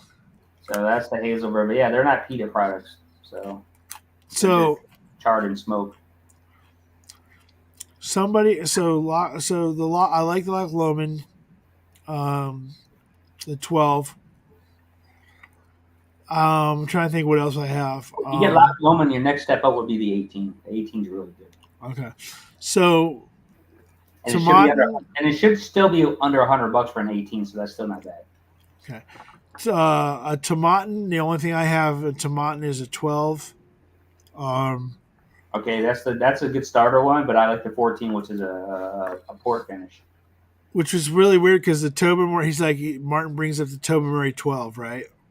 Right. The Tobermory I have is that Total Wine Alexander Murray, which is a 21. Oh, yeah, that's that one right there, the Tobermory. That's a low ABV one then. So it's still good. It's low ABV, but that Tobermory 21 is freaking. That's a good ass bottle though. No, Tobermory is really good. Tobermory is really good. I do find it weird that if you go into Total Wine and you buy the Alexander Murrays, like even the 35 is $400, but it's still low ABV. It's still I want to say it's at night. I want to say it's 92. Okay. Is the ABV on it, but it's 35 years old, but it's $400, but it's still low ABV. Yeah, they're usually between 90 and 100 kind of max. 100's on the high end. It's usually like 80 or 82, or excuse me, 42, or proof is 80, 84, or or 92 max. Usually, it's not too high. It's usually like low 80s. Like really, when I say low 80s, 80 or a little above that. Not too much. So Edgeador 10. Yep. Thoughts? I mean, I saw you bring it up, but I love Edgeador 10. I mean, if so you at like $56, is that a good freaking? Yeah. Edgeador is a really good starter. Like I said, don't try it. I have a bottle at my house. I can give you a sample. So Okay. California, I already have the bottle there. It's always there because it's an easy sipper, and I got it for like $40. And I know they're 60 or 70 where you're at, and so. Are you sure it's there? Are you sure that freaking bet that's for it's slightly heated. Drink it. Well, not it's. I got both of them. I got the 10 and I got I got two different versions of the 10. One's peated, one's not peated. Okay. So that I have the one that's unpeated, and I have the peated one, which is Edgeador what I can't even say the name sometimes. It starts with BELLI. That's the peated one. I have the regular one too, which is not peated. It's charred finish, and it's a core one. It's nothing special. It just tastes good. So if you want to try it, I can give you a sample, or you can try some scotches. I got a lot of scotches open now in Cali. I keep open every time I go back. I keep opening them. Yeah, well, you don't have a choice but to open a scotch because that's the one I'm talking about right here. That's just the regular line. That's not peated. So okay. And I got that one. This is for my. Yeah, but you gotta open scotches at home because your wife drinks all your. I got a lot of open scotch. I got Bimber, and what Martin said. Yeah, that's the other line for that's the other company for Tomatin.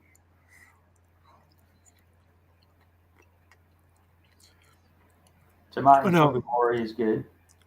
Both of the companies, different distilleries.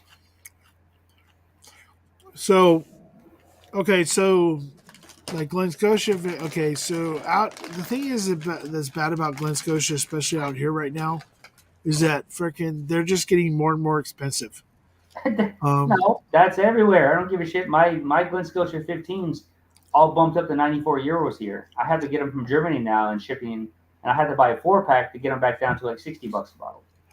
Otherwise, they're back up to $85 with shipping, and I gotta do Yeah, it. because right now, 15 at Total Wine, I want to say is somewhere in the $89 range. Yeah, that's normal. Well, they had an audit the other day. They had an auction on K&L yesterday, and my dumbass bid it, but I didn't really bid too much, and it ended up selling 3 bottles of the old label Glen Scotia 15s for $177.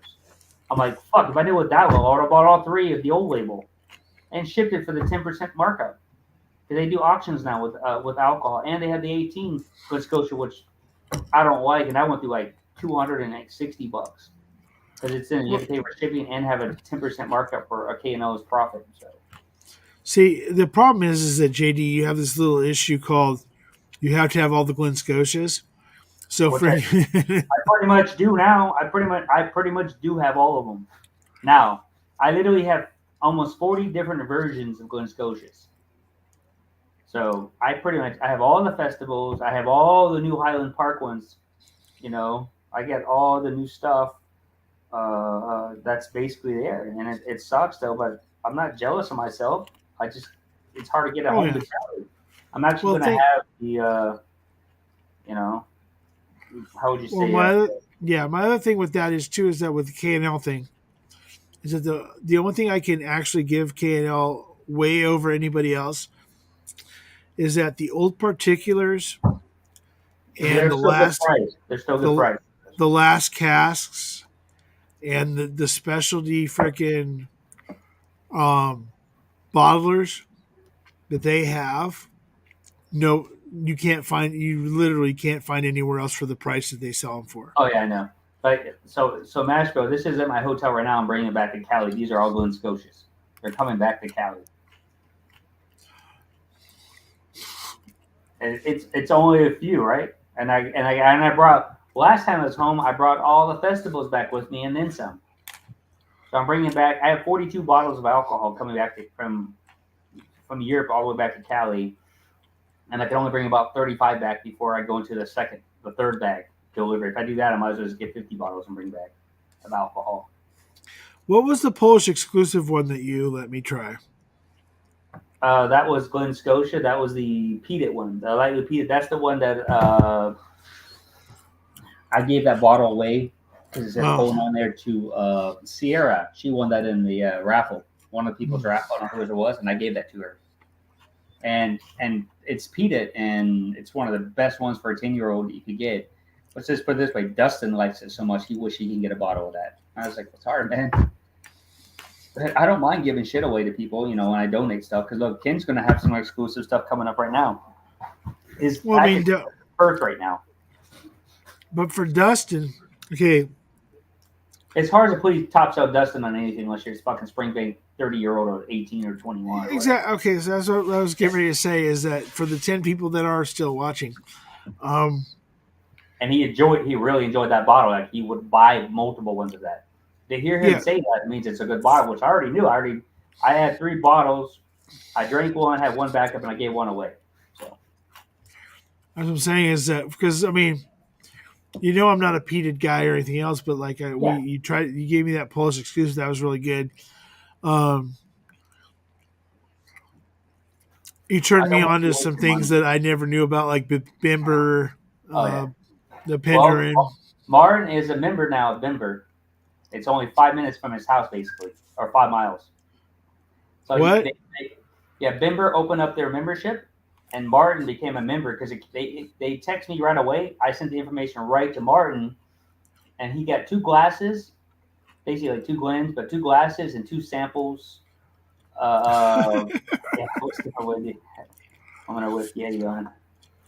So hello, Michelle. Member of Bimber, so I'm happy for him. So he'll get all those exclusives I got now. So I'm happy for Warren, and he liked the Bimber. I wouldn't say it's ex-bourbon number 5, I guess now, because he had a different ABV than I had. So Bimber is really good, the ex-charred one. So it's all my fault, Martin. That's why we're still up late. But yeah, when you come to my house, or if you come again, or whatever else, or I see you, I'll bring a bunch of different Scotch and bourbons with me if we go to Jack's house and drink that prune alcohol, whatever else he is, his citrus. He's been making a bunch of different stuff now.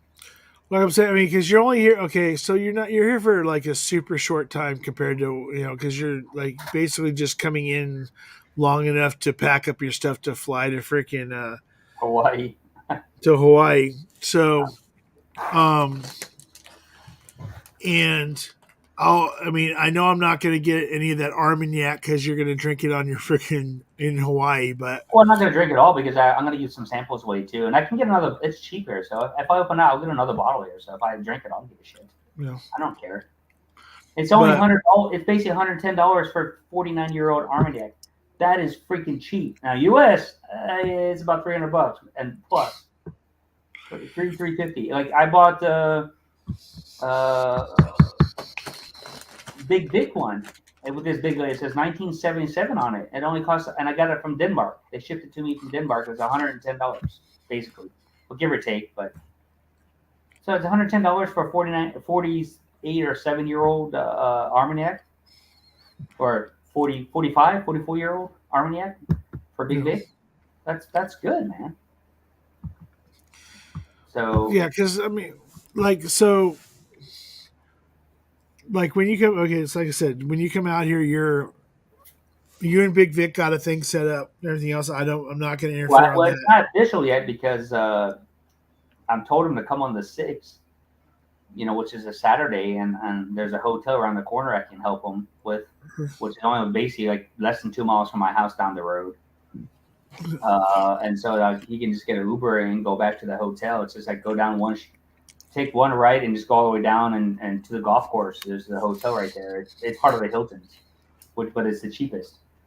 And so if he does that, then he can come over early, because I think with my wife, I think about 2 o'clock in the morning is probably max where she's probably going to put up with my shenanigans of drinking. Yeah. And that's about it. And I'm going to be there.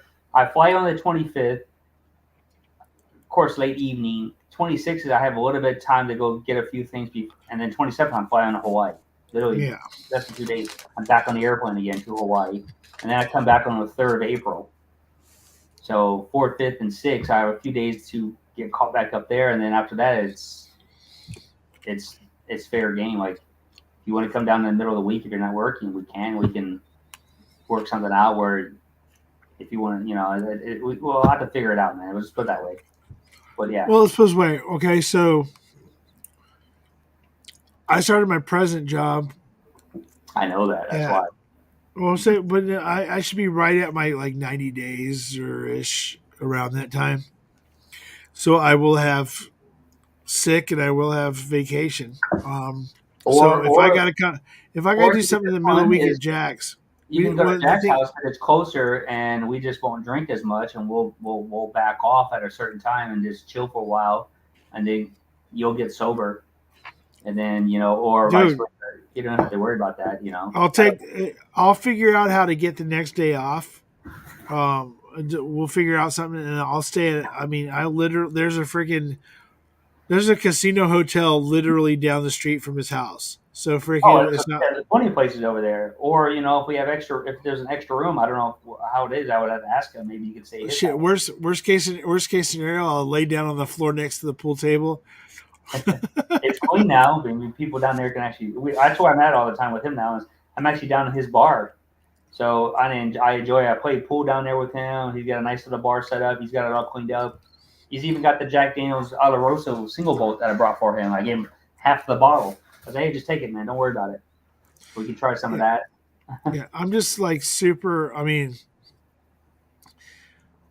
it's not, truthfully, it's not only just being jazzed to be able to hang out with you for a little bit. I mean, I know your wife will be upstairs with Jack's wife drinking their. Lately she's been coming down in his bar, him and his wife, and bothering us all the time. They always, women are. They always want to know, what are you doing? Always checking in with you. Yeah, but either way, you just give them some jam. You give them some jam jar. They're good to go for a little while. No, she ran out. So, and she drank the 16 bottles where I've been gone already. So all 16 bottles of her girlfriends have been winos, little bastards. So I have to go get 2 more cases of it, They're freaking like literally like $7 or $8. What is it, like less than $10 at freaking Total Wine? So, well, see, Total Wine stopped carrying them in Palm Desert. There's no more. Really? They discontinued it.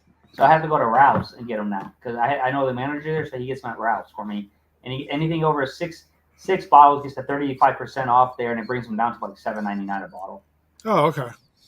Let's say because worst case scenario, before you come out or when you get ready to come out, I can always go through Ranch Cucamonga and pick up shit at Total, pick up a freaking case or whatever at Total Wine. Oh no, I'll have plenty of that shit, dude. Don't worry, because I'm gonna be calling the guy before I leave there about a week before. I'm gonna order a case at Ralph's, because my daughter goes to school like literally like half a block from her school. There's a Ralph's, and that's where I pick up all the wine. I'm taking my wife. I take my daughter to school. I come back at the first light, which is, I mean, they can. If she walks there from school, because there's a for lunch she can have a Panda Express, Carl's Jr., Starbucks, Subway, of course Ralph's, and a little small like sushi place there that she can eat at if she wants. What she does, she walks from school at lunchtime, so it's like really close.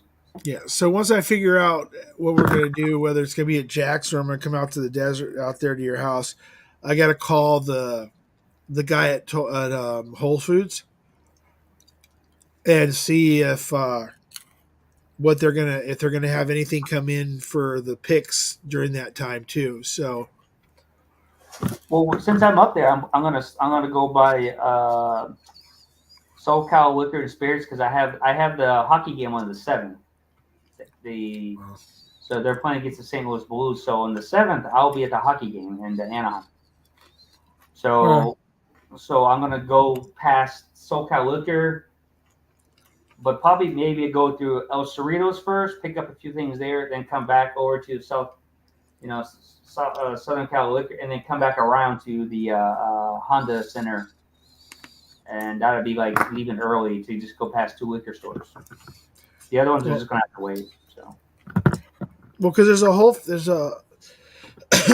Foods that doesn't carry much liquor, probably about 15 miles from me.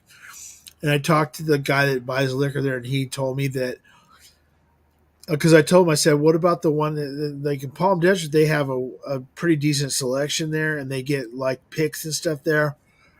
And he was like, "If you talk to me ahead of time, I'll get you in touch with the guy, and then we'll friggin' see if there's anything coming in there." But the other thing is what's the other store? I'm trying to think. Bristol Farms. I still have that bottle. I haven't opened up yet. That Four Roses. Yeah. Did you open yours? Is it good? Oh yeah, I'm about a third. I drink about a third of the bottle. We already know that I'm not a Four Roses guy. But it's a good friggin' pick. It's not something that I'm not going to. Only because something's exclusively for pretty much Bristol Farms, which is unusual for me. Yeah. It's super unusual. Even the juices average at best, which most of the store picks lately have been. And I'm not a Four Roses fan anyway. I mean, I keep buying it, but there's certain companies I don't like, and that's one of the ones I don't like. Now, doesn't mean I can't buy it and trade it for something else. Right. I mean, like I said, when I what you do, I mean, when I got the bottle for you, whatever you do with the bottles, you paid for it. Freaking, I don't give a shit what you do with it. It eventually be open, but at this point in time, I have so much bourbon, I just put it on the shelf and forgot about it. To be honest with you. And then I saw it last night. Like, oh, okay, that's the one you helped me get. Well, here's the thing, right? Just judging, just from being at your house and knowing what your collection of Doc Swinsons are, and you might never. It might be a while before you got to those Four Roses anyway. But I don't know. I keep buying more Doc Swinsons. I just bought one last night, and I just saw online that Mission Liquor has a bunch that I don't have. So it looks like I'll be spending another $400. Because they got 2 I really want at Mission Liquor, and I've gone anywhere so they don't have it at KOL. They don't have it these other sites I go to that are in California, but Mission Liquor still has a few of the ones I want. I'm not saying which ones because they actually pretty much have all the exploratory line, but they're also $70, $80 a pop. So I'm going to buy the ones I really want, not the ones that I could kind of just say, you know what, I'm not going to miss something if I don't get it because I don't know any better. And that's the same thing with all the bottles there. It's like, I'm not going to carve a spilt milk because like, if I get them, I get them. If I don't, I don't. And I like Doc Swinson's shit. I've always have and always will. Until Oh they yeah, mess that's what I'm saying. Is that friggin' like I know how much you like Doc Swinson stuff. That's why I brought it up. But Well, when I went home, I reopened my 15-year-old Doc Swinson's. Popped it when I first saw it. I think it was my second or third dram. So popped that 15-year-old I still have open. I was like, oh, that's good shit right there, boy. So yes, Mr. Tats. There's only 2 people on the live, but there's according to what I see here, for some strange reason, almost 7 hours into it at 1:17 California time. There's 12 people still watching it. I don't know fucking why. They just love shit shows. There's Northwest Bourbon. Northwest Bourbon just popped back on. See, speaking of Northwest Bourbon, he knows that when I was on Northwest Bourbon, when Jesse came on there behind the scenes at the Doc Swinson's, even Jesse was he's like, wow, you actually have a good collection, and he even said I had one of his older bottles too that he first started, and I'm like, yeah, I've always been a fan. Lopez is still here. I've always been a fan of Doc Swinson's. I just like their finishing profiles. Always have and always will until they mess up. It's like any distillery. You mess up, I'll go a different direction. I'll find something new. Yeah. See, that's the thing too, is that Martin, yeah, friggin' shit, Martin. So with any kind of any whiskey company, some of them will fall off and then come back. Some of them will fall off and never come back. Right. So like with Doc Swinson's, the one thing that everybody knows, they started out just like anybody else doing MGP, blah blah blah, whatever. It's pretty much still they take other people's shit and they make it better. That's what they do. So that's what that's kind of like what nobody gives props to, is that there's certain NDPs that basically are literally master blenders. The guy at Doc Swinson's is like, I'm old enough to be his dad, but for some reason this kid can blend the shit out of some freaking whiskey. Can blend the shit out of stuff. He has a good palate. Now, at the same time, Nulu, the kid that's at Nulu, has done a really, really good job with what he does with his blending and what he's doing with. It's the same thing with Smoke Wagon with Aaron. Aaron is starting to blend all his shit together, and it seems like it's all the same profile now. I've noticed. He used to be really good at the beginning. Now it's gotten to where it almost all tastes the same. Do you know why? I mean, okay, so this is just a theory. I don't Smoke know. Wagon is that. And it's younger shit, I heard too. Once he got to the point where he wasn't able to use the 15, let's say the 9 and older, right? Because he ran out of it, right?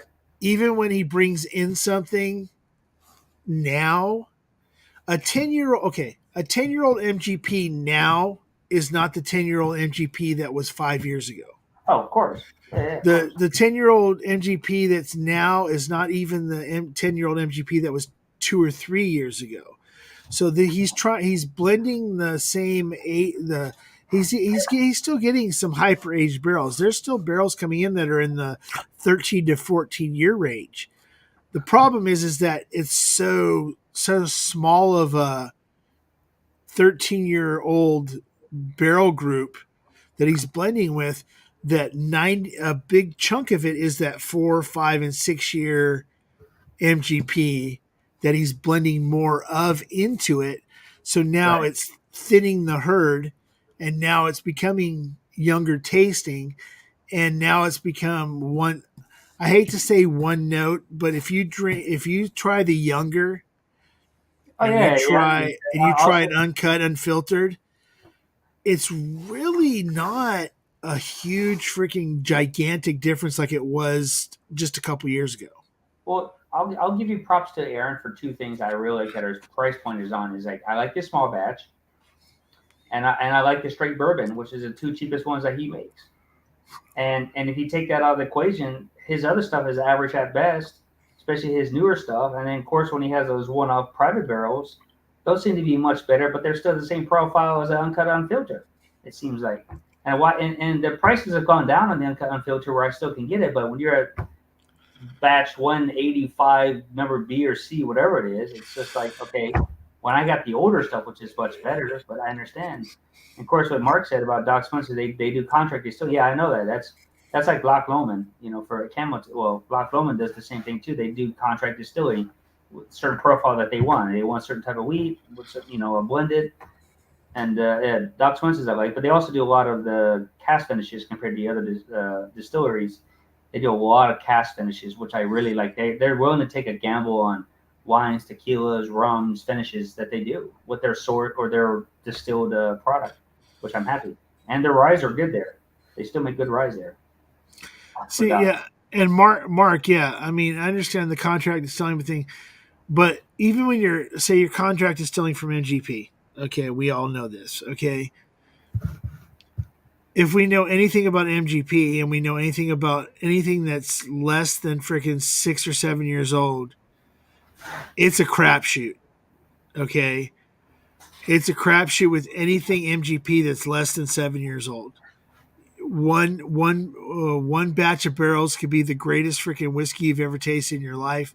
The next batch of barrels is the literal freaking shit show. Doc Swinson's has been able to take that kid has been able to take those contract distilled mash bills that are different ages and been able to blend them to the point where you don't give a shit if it's a 4-year-old in there. You don't give a shit if there's a 9-year-old in there. It's just damn good whiskey. Yeah, and he's on top of that, I'll give him credit. He's actually using, for the most part, he's using quality casks when he finishes them in. Yeah, right. And he's taking a can. He's looking for the oddball casks that are still around for, say, wine and rum finishes, where he can actually go ahead and do that. Because guess what? Those companies aren't as big. Like, he's taking a local one that I like out of Washington State Wine Company, and he finished his product in it. It's phenomenal. It's so good. It's so sweet. It's just the profile is so good with that finished cask. So, and the Washington State wine. I think there's so when it comes to finishing casks, there's very few American whiskey companies that have put the effort and time it takes into picking the absolute right aged cask, and when they get it to their facility, knowing when to go ahead and put something in the cask. Right. Like there's a certain, so I've done a lot especially over the last month or so. I've been watching a lot of stuff with cooperages on YouTube and various things. There's an art to finished freaking whiskey barrels or finished barrels with wine barrels. When it comes to just wetness, when it comes to freaking concentration of certain things and the release of tannins and stuff like that. And there's certain people that have done really well when it comes to finishing because they've put the time in to find those perfect barrels. One of those is Doc Swinson's. The other one is Broken Barrel.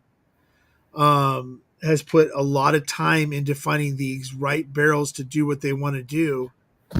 And it's an art. There's an art form to it. And not a lot of people want to put the time and effort that it takes to get the perfect freaking finishing barrel for something.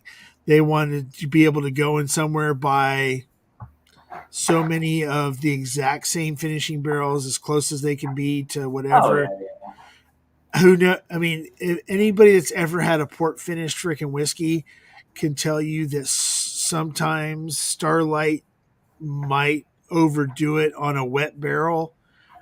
Finishing. I don't like wet barrel finishes because it didn't give time to let that barrel dry out where it used to be, and I call it like mossy swamp ass fucking profile sometimes, especially in the Scotch industry or Scotch industry, because I've had some stuff that I'm expecting to be really good because the company's a good company, but then when you can taste it was a wet cask. It just has a nasty musky profile to it. Yeah, there's a funk to it. It's a weird funk I call it soggy socks smell.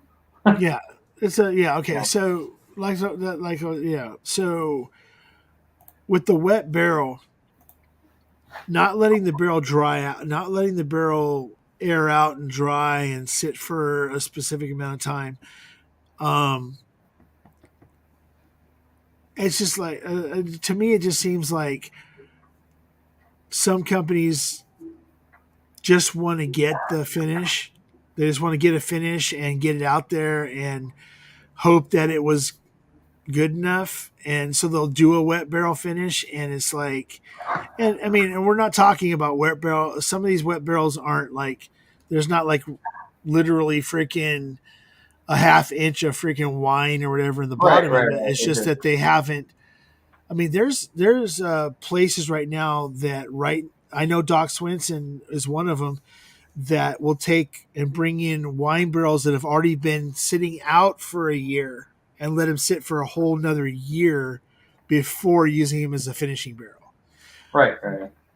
And you also got to find out where you're at too, is the climate. But like, I'll just say like for like say Scotland, where Scotland is a cold, damp area. It doesn't really dry out so fast unless you bring them inside.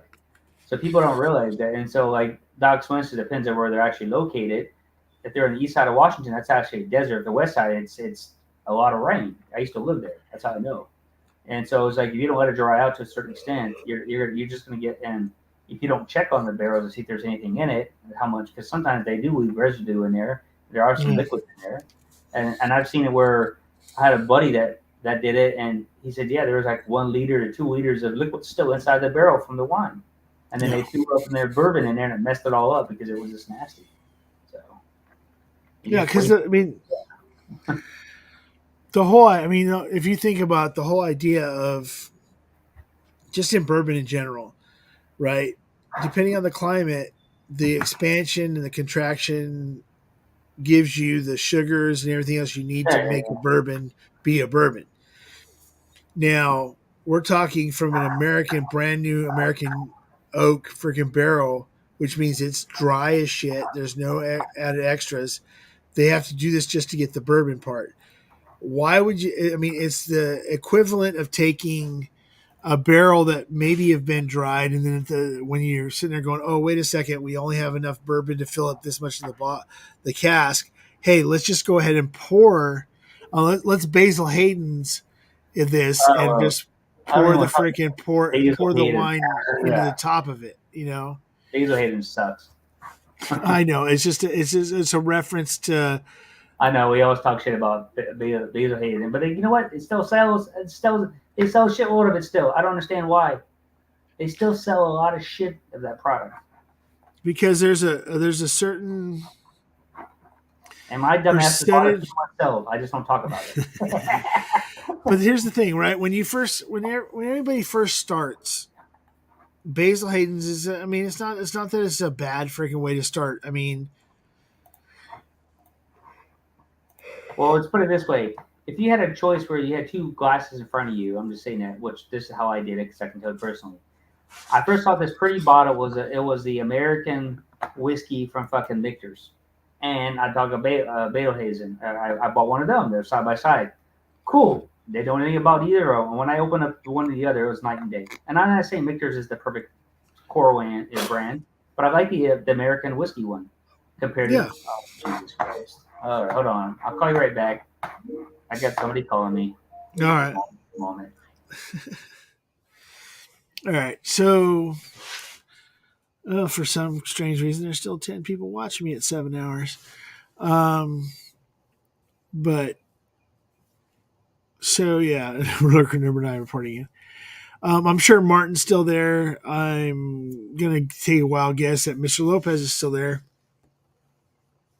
Mark's probably lurking to a point while he's watching his movie because it's not putting him to sleep. Let's see. Yep, there's Martin. But yeah, JD comes back. I'm probably going to go ahead and move it to the back so that Martin will freaking actually join. Lopez is still there. So, yeah. So you guys, if you want to join, I mean, if you guys want to stay around for just a tiny bit longer, it's 1:30. I'm probably going to go about a half hour more at the max. Martin, I know you don't like to necessarily come on lives, but if you want to, cool. If not, I will go probably for a few minutes at least for when JD comes back. I'll go in the back, for a little bit, so you can make your presence with your fake back screen of the exact same thing that we always see you sitting in your virtual freaking green screen. And then Lopez, if you want, you can jump on, jump with that too. Let's see. It's just weird because it says it's like 10 people watching, but the only people in the it says live viewers 10. Okay, well, great, bitchin'. Anybody else that's lurking in the background that wants to jump out and say hey, feel free. Let's see. I was hoping JD is going to be for a little bit just to talk to people in the chat so I can go use the facilities. But I'll be all right. Is there anything that anybody wants to ask or talk about or whatever? Is there something? I mean, like, okay, so Lopez, you're in Whittier.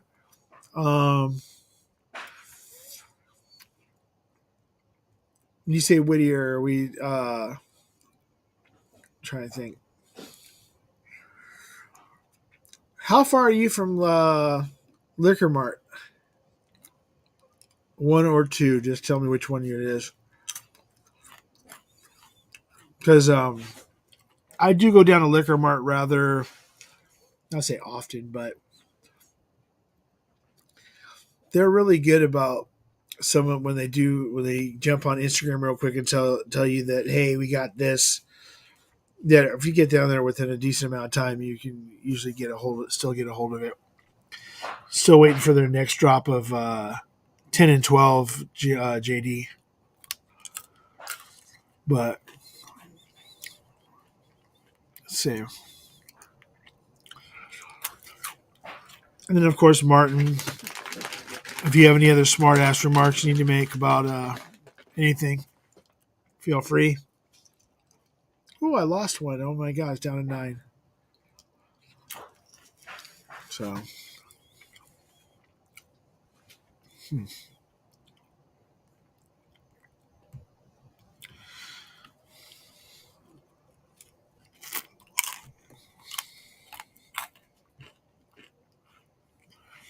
La, la, la, la, la.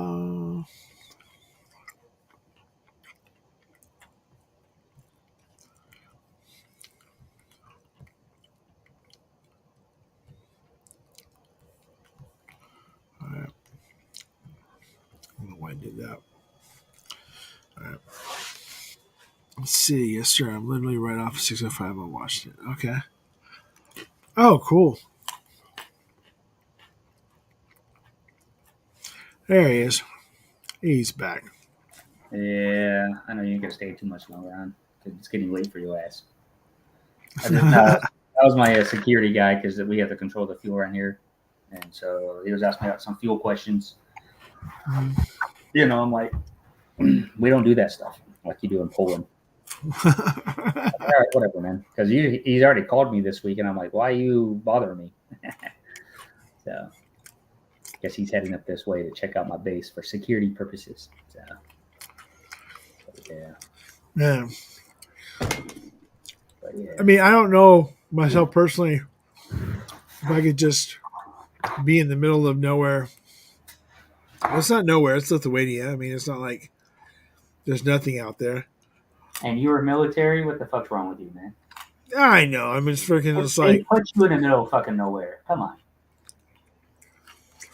They put you. I'll give you an example. Oh, go on this ship. Go in the middle of the ocean. You're in the middle of nowhere.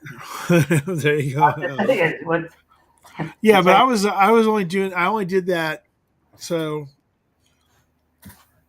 in for 9 on a ship for give or take around 6.5, almost 7 years between ships and between And your cruising skinny together. ass was on those ships. I don't know how you fit in those bunkers, man. And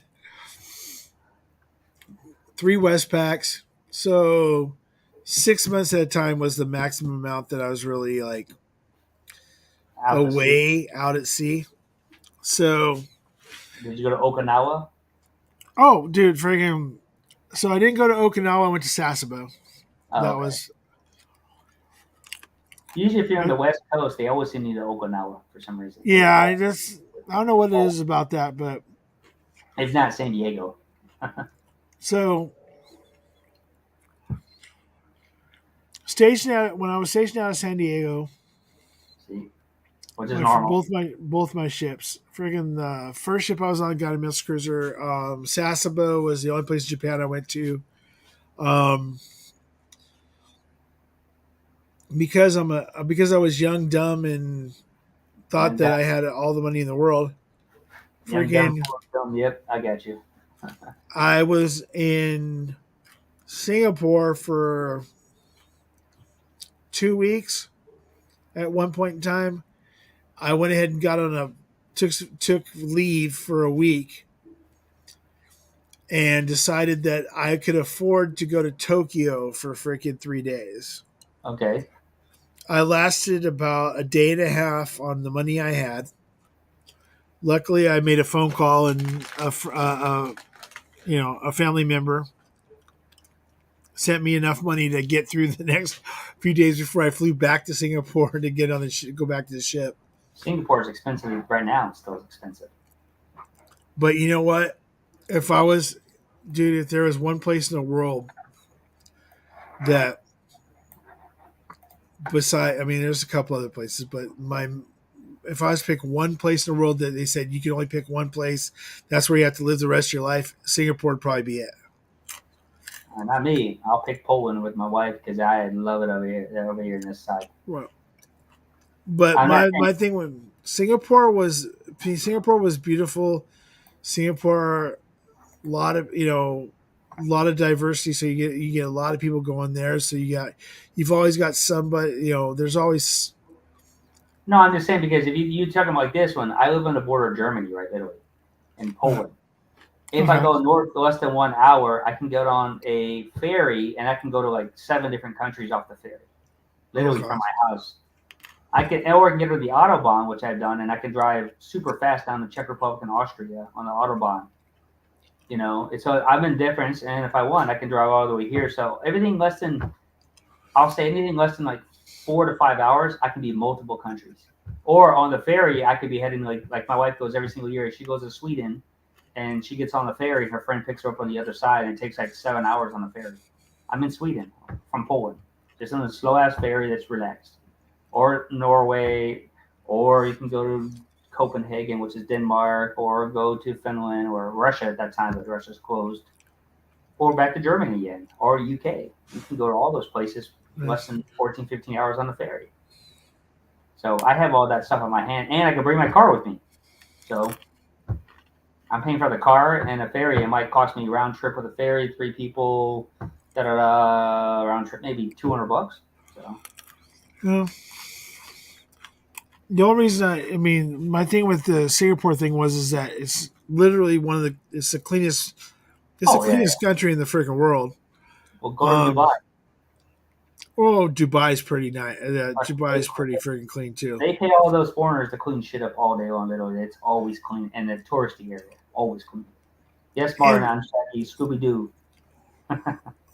The thing that's most funny to me is that how people talk so much shit about Dubai and all this other stuff, about the Middle East and everything else. The nicest people I've ever met in my entire life are in Dubai, the United Arab Emirates, freaking Singapore. A lot of these, in Dubai, literally the nicest freaking people I've ever met in my entire life are in freaking Dubai. when you meet a local Emirati from Dubai, an Emirates person, which is an Emirati, they've been falsified from the propaganda bullshit from the news that these are bad people. It's not the people, it's the governments. And the people. And when I worked on the military base with the Emiratis, because they have their lamb and they have the food, all that Middle East food, the nicest people in the world. And I asked them a question. I said, "Why do you hate Americans?" They said, "We don't. It's the media from the U.S. that says that we hate you guys. We don't care about you guys. We're cool with you guys. It's just that clashing on the media is the problem, and that's every country that we're in. I mean, we clash with every single culture for the media because it's controlled by the oligarchs. If you took that away, everybody would get along. We would not have that negativity. But our negativity lately has been Yeah. we're in a war, but we're fucking supplying the warmonger countries or the war continuously like right now. Which I work for a company that works in warmonger shit. I've been on for 22 years. I don't agree with it. I got a job because of it. Without war, I wouldn't have this job. So it's like a catch-22. I mean, I work for the government. They shit on the world. I'll be nice about it. They'll shit on the world. We'll supply with all the weapons, and then I have a job because of that. So it sucks to think like that, but it is. And I like people. I've been all around the world in both 50 countries, and I like everybody I met. They're all cool people from every country. I went to Kazakhstan, Russia. I went to the Caribbean. I like all of them. They're all cool as shit. They're just different personalities.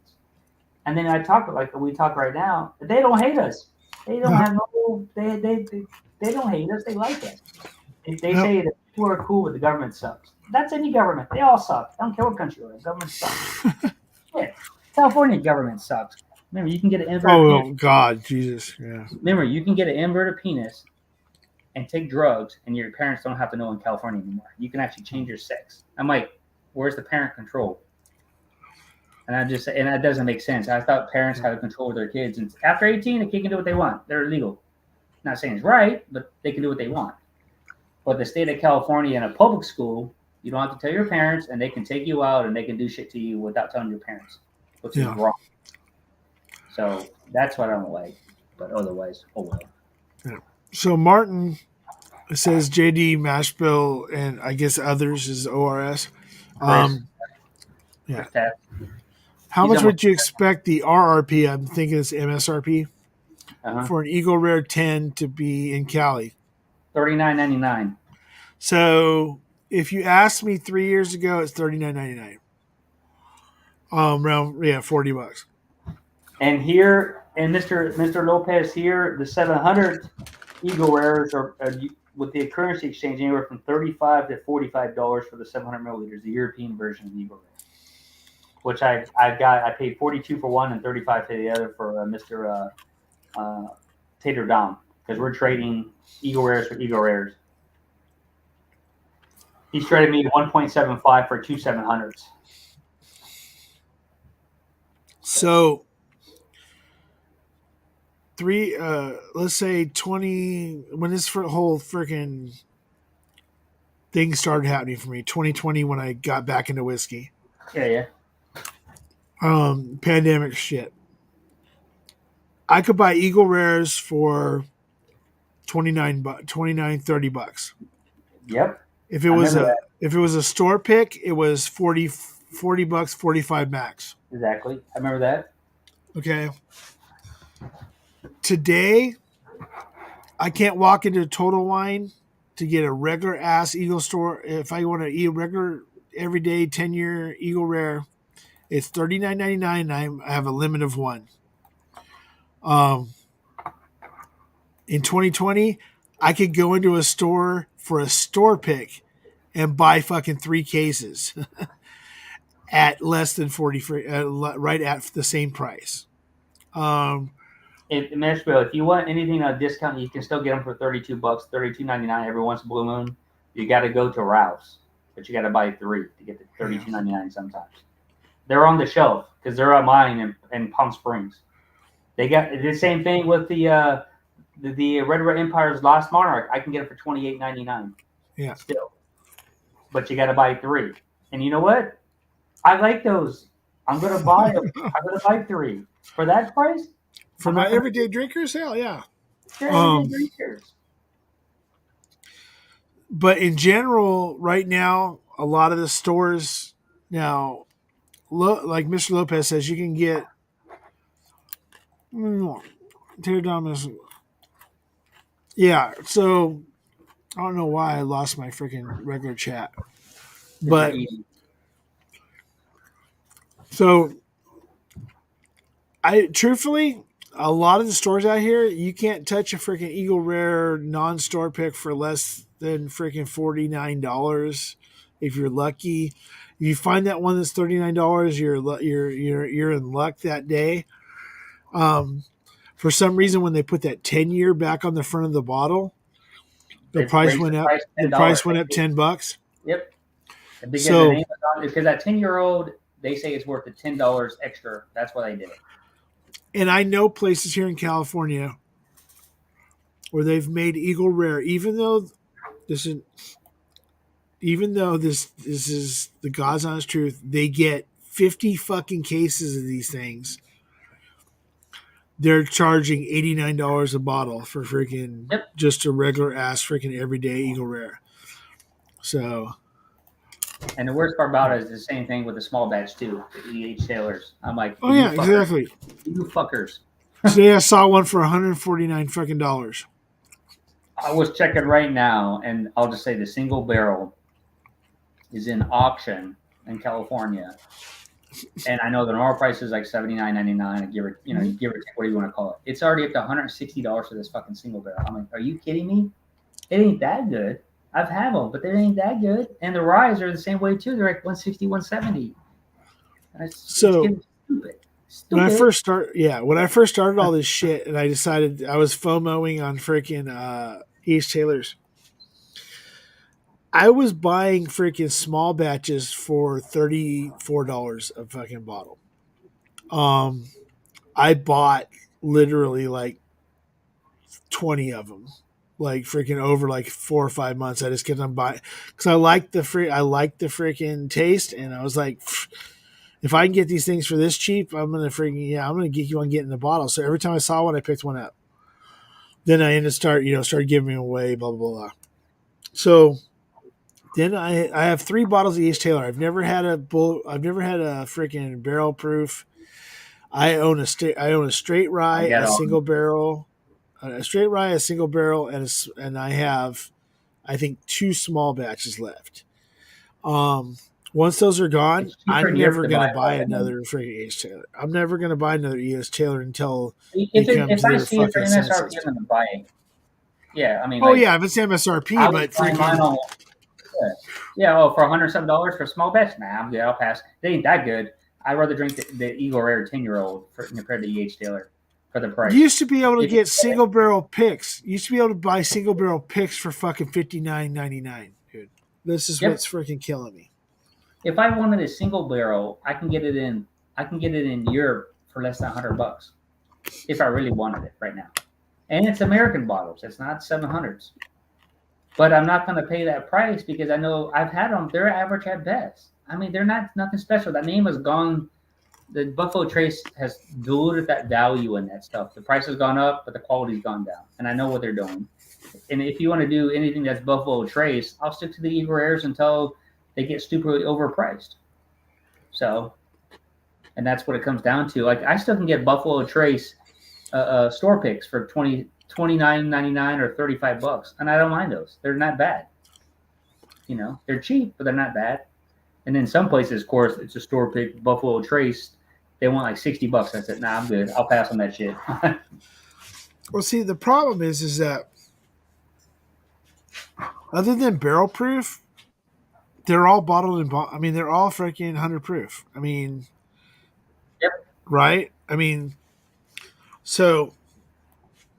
You're looking at a small batch that's bottled and bond, 100 proof. Lopez, the reason that it's underwhelming is because there's other bottled and bond 100 proof, or not even the bottled and bond. There's other whiskeys. That's neutral. That's an easy one to go to. Let's just say bottled and bond is that. It's controlled. You know what it is. and how it works. So just say 100 proof. I'll get okay, and you don't even have to say 100 proof. Give me 90 to 100 proof whiskeys.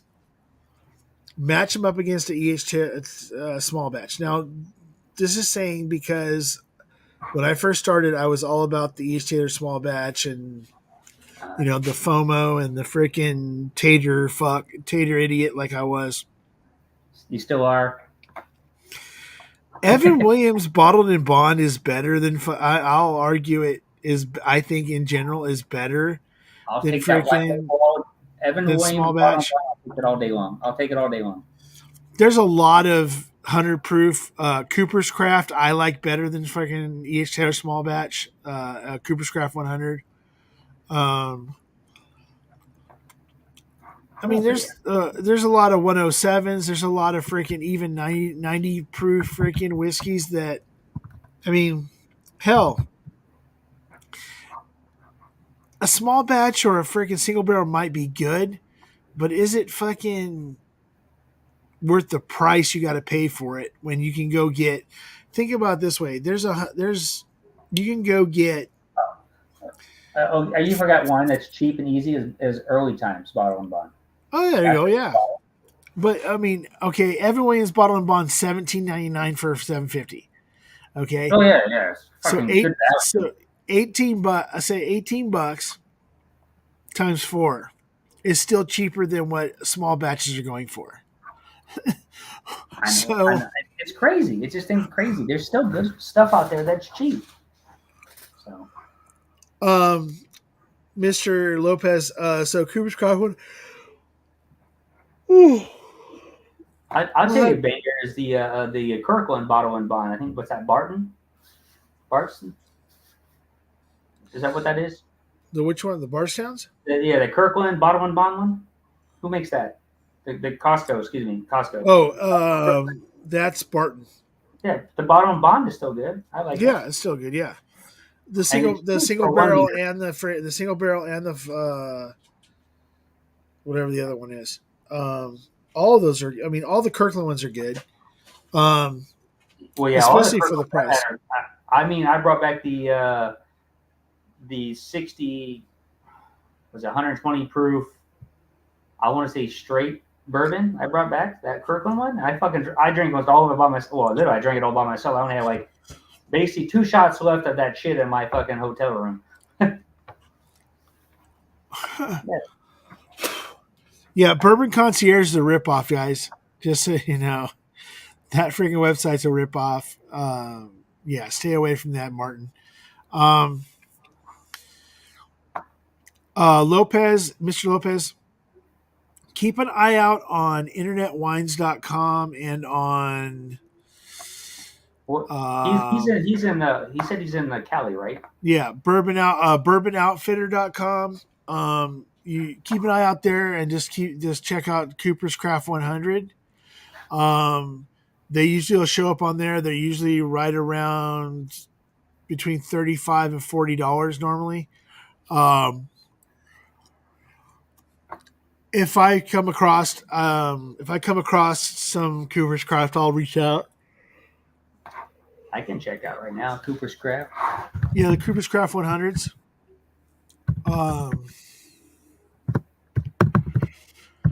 Shit, I'm trying to think who else.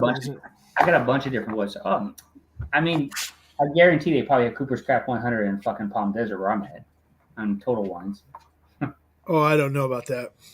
They used to have them there. Okay. They had all Cooper's Crafts at Total Wines where I lived. Don't know about now. So luckily for me, my Cooper's Craft 100,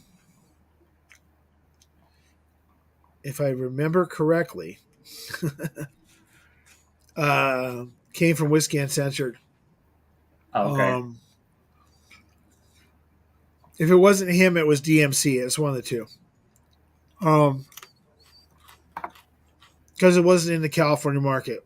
Well, that's how the Early Times was. The ones I got from my buddy who was in Texas. Yeah.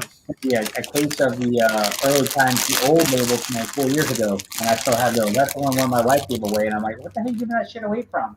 That's my bottle. Well, it's cheap. I was like, no, it's a different one. It's a different label. It's a different everything. That's mine. And I told her when I go home, I'm going to start stealing her shit and giving it away, and I tell her, see if she likes that. What are you talking about? All whatever bourbon she has is freaking yours anyway. She keeps drinking my good shit. She's like, well, she'll pop open a bottle. Oh, this shit's good, and then I come back and go, who opened that? I said, I did. I said that bottle was like $150 fucking bottle, and I didn't even get a sample of it. Jesus Christ, what's wrong with you, girl?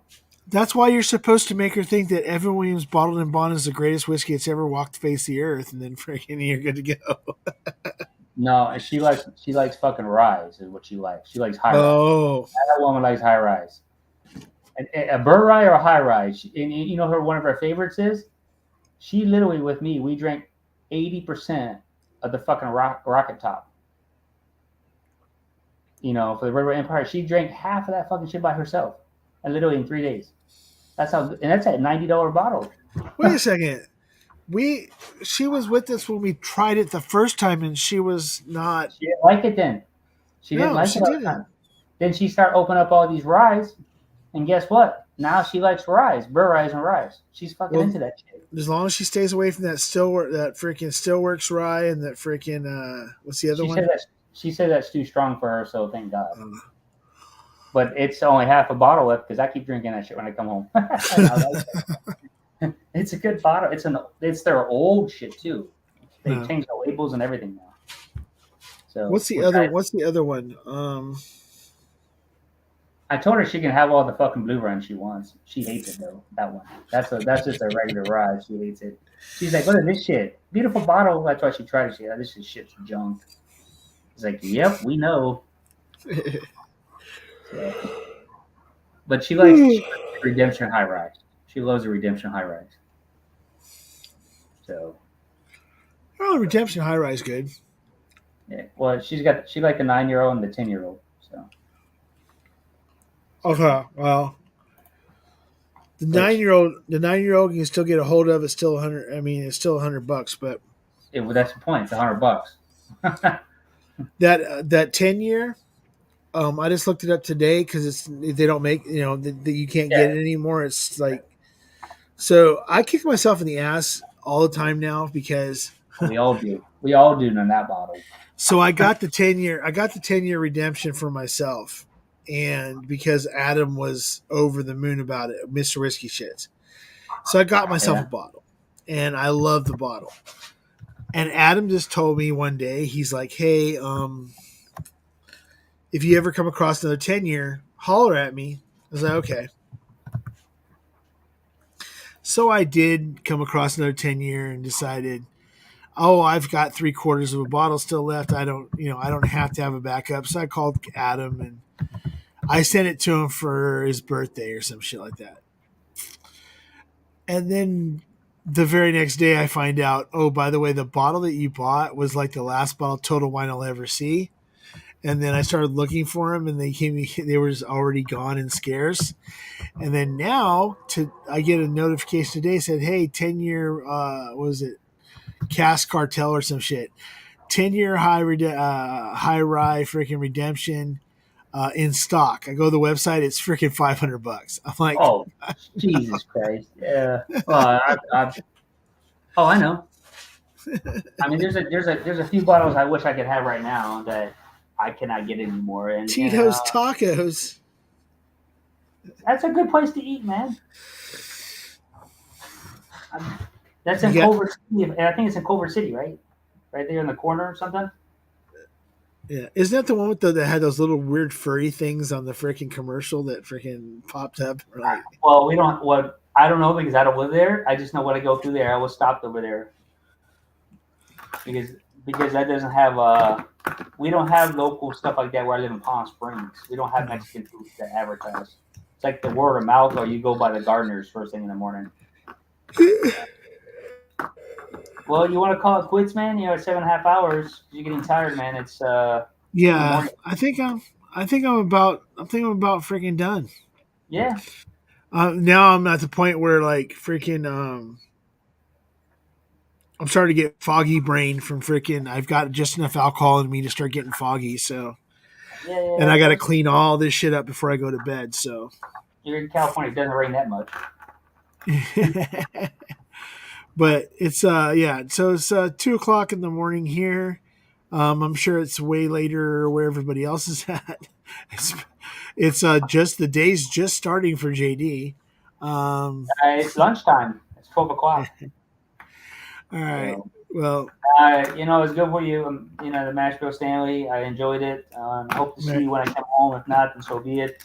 I'm sure we can get something together, or you can go at least to me and Jack's house or his house, and we can have a few drinks and enjoy the moment. yeah, I'll definitely.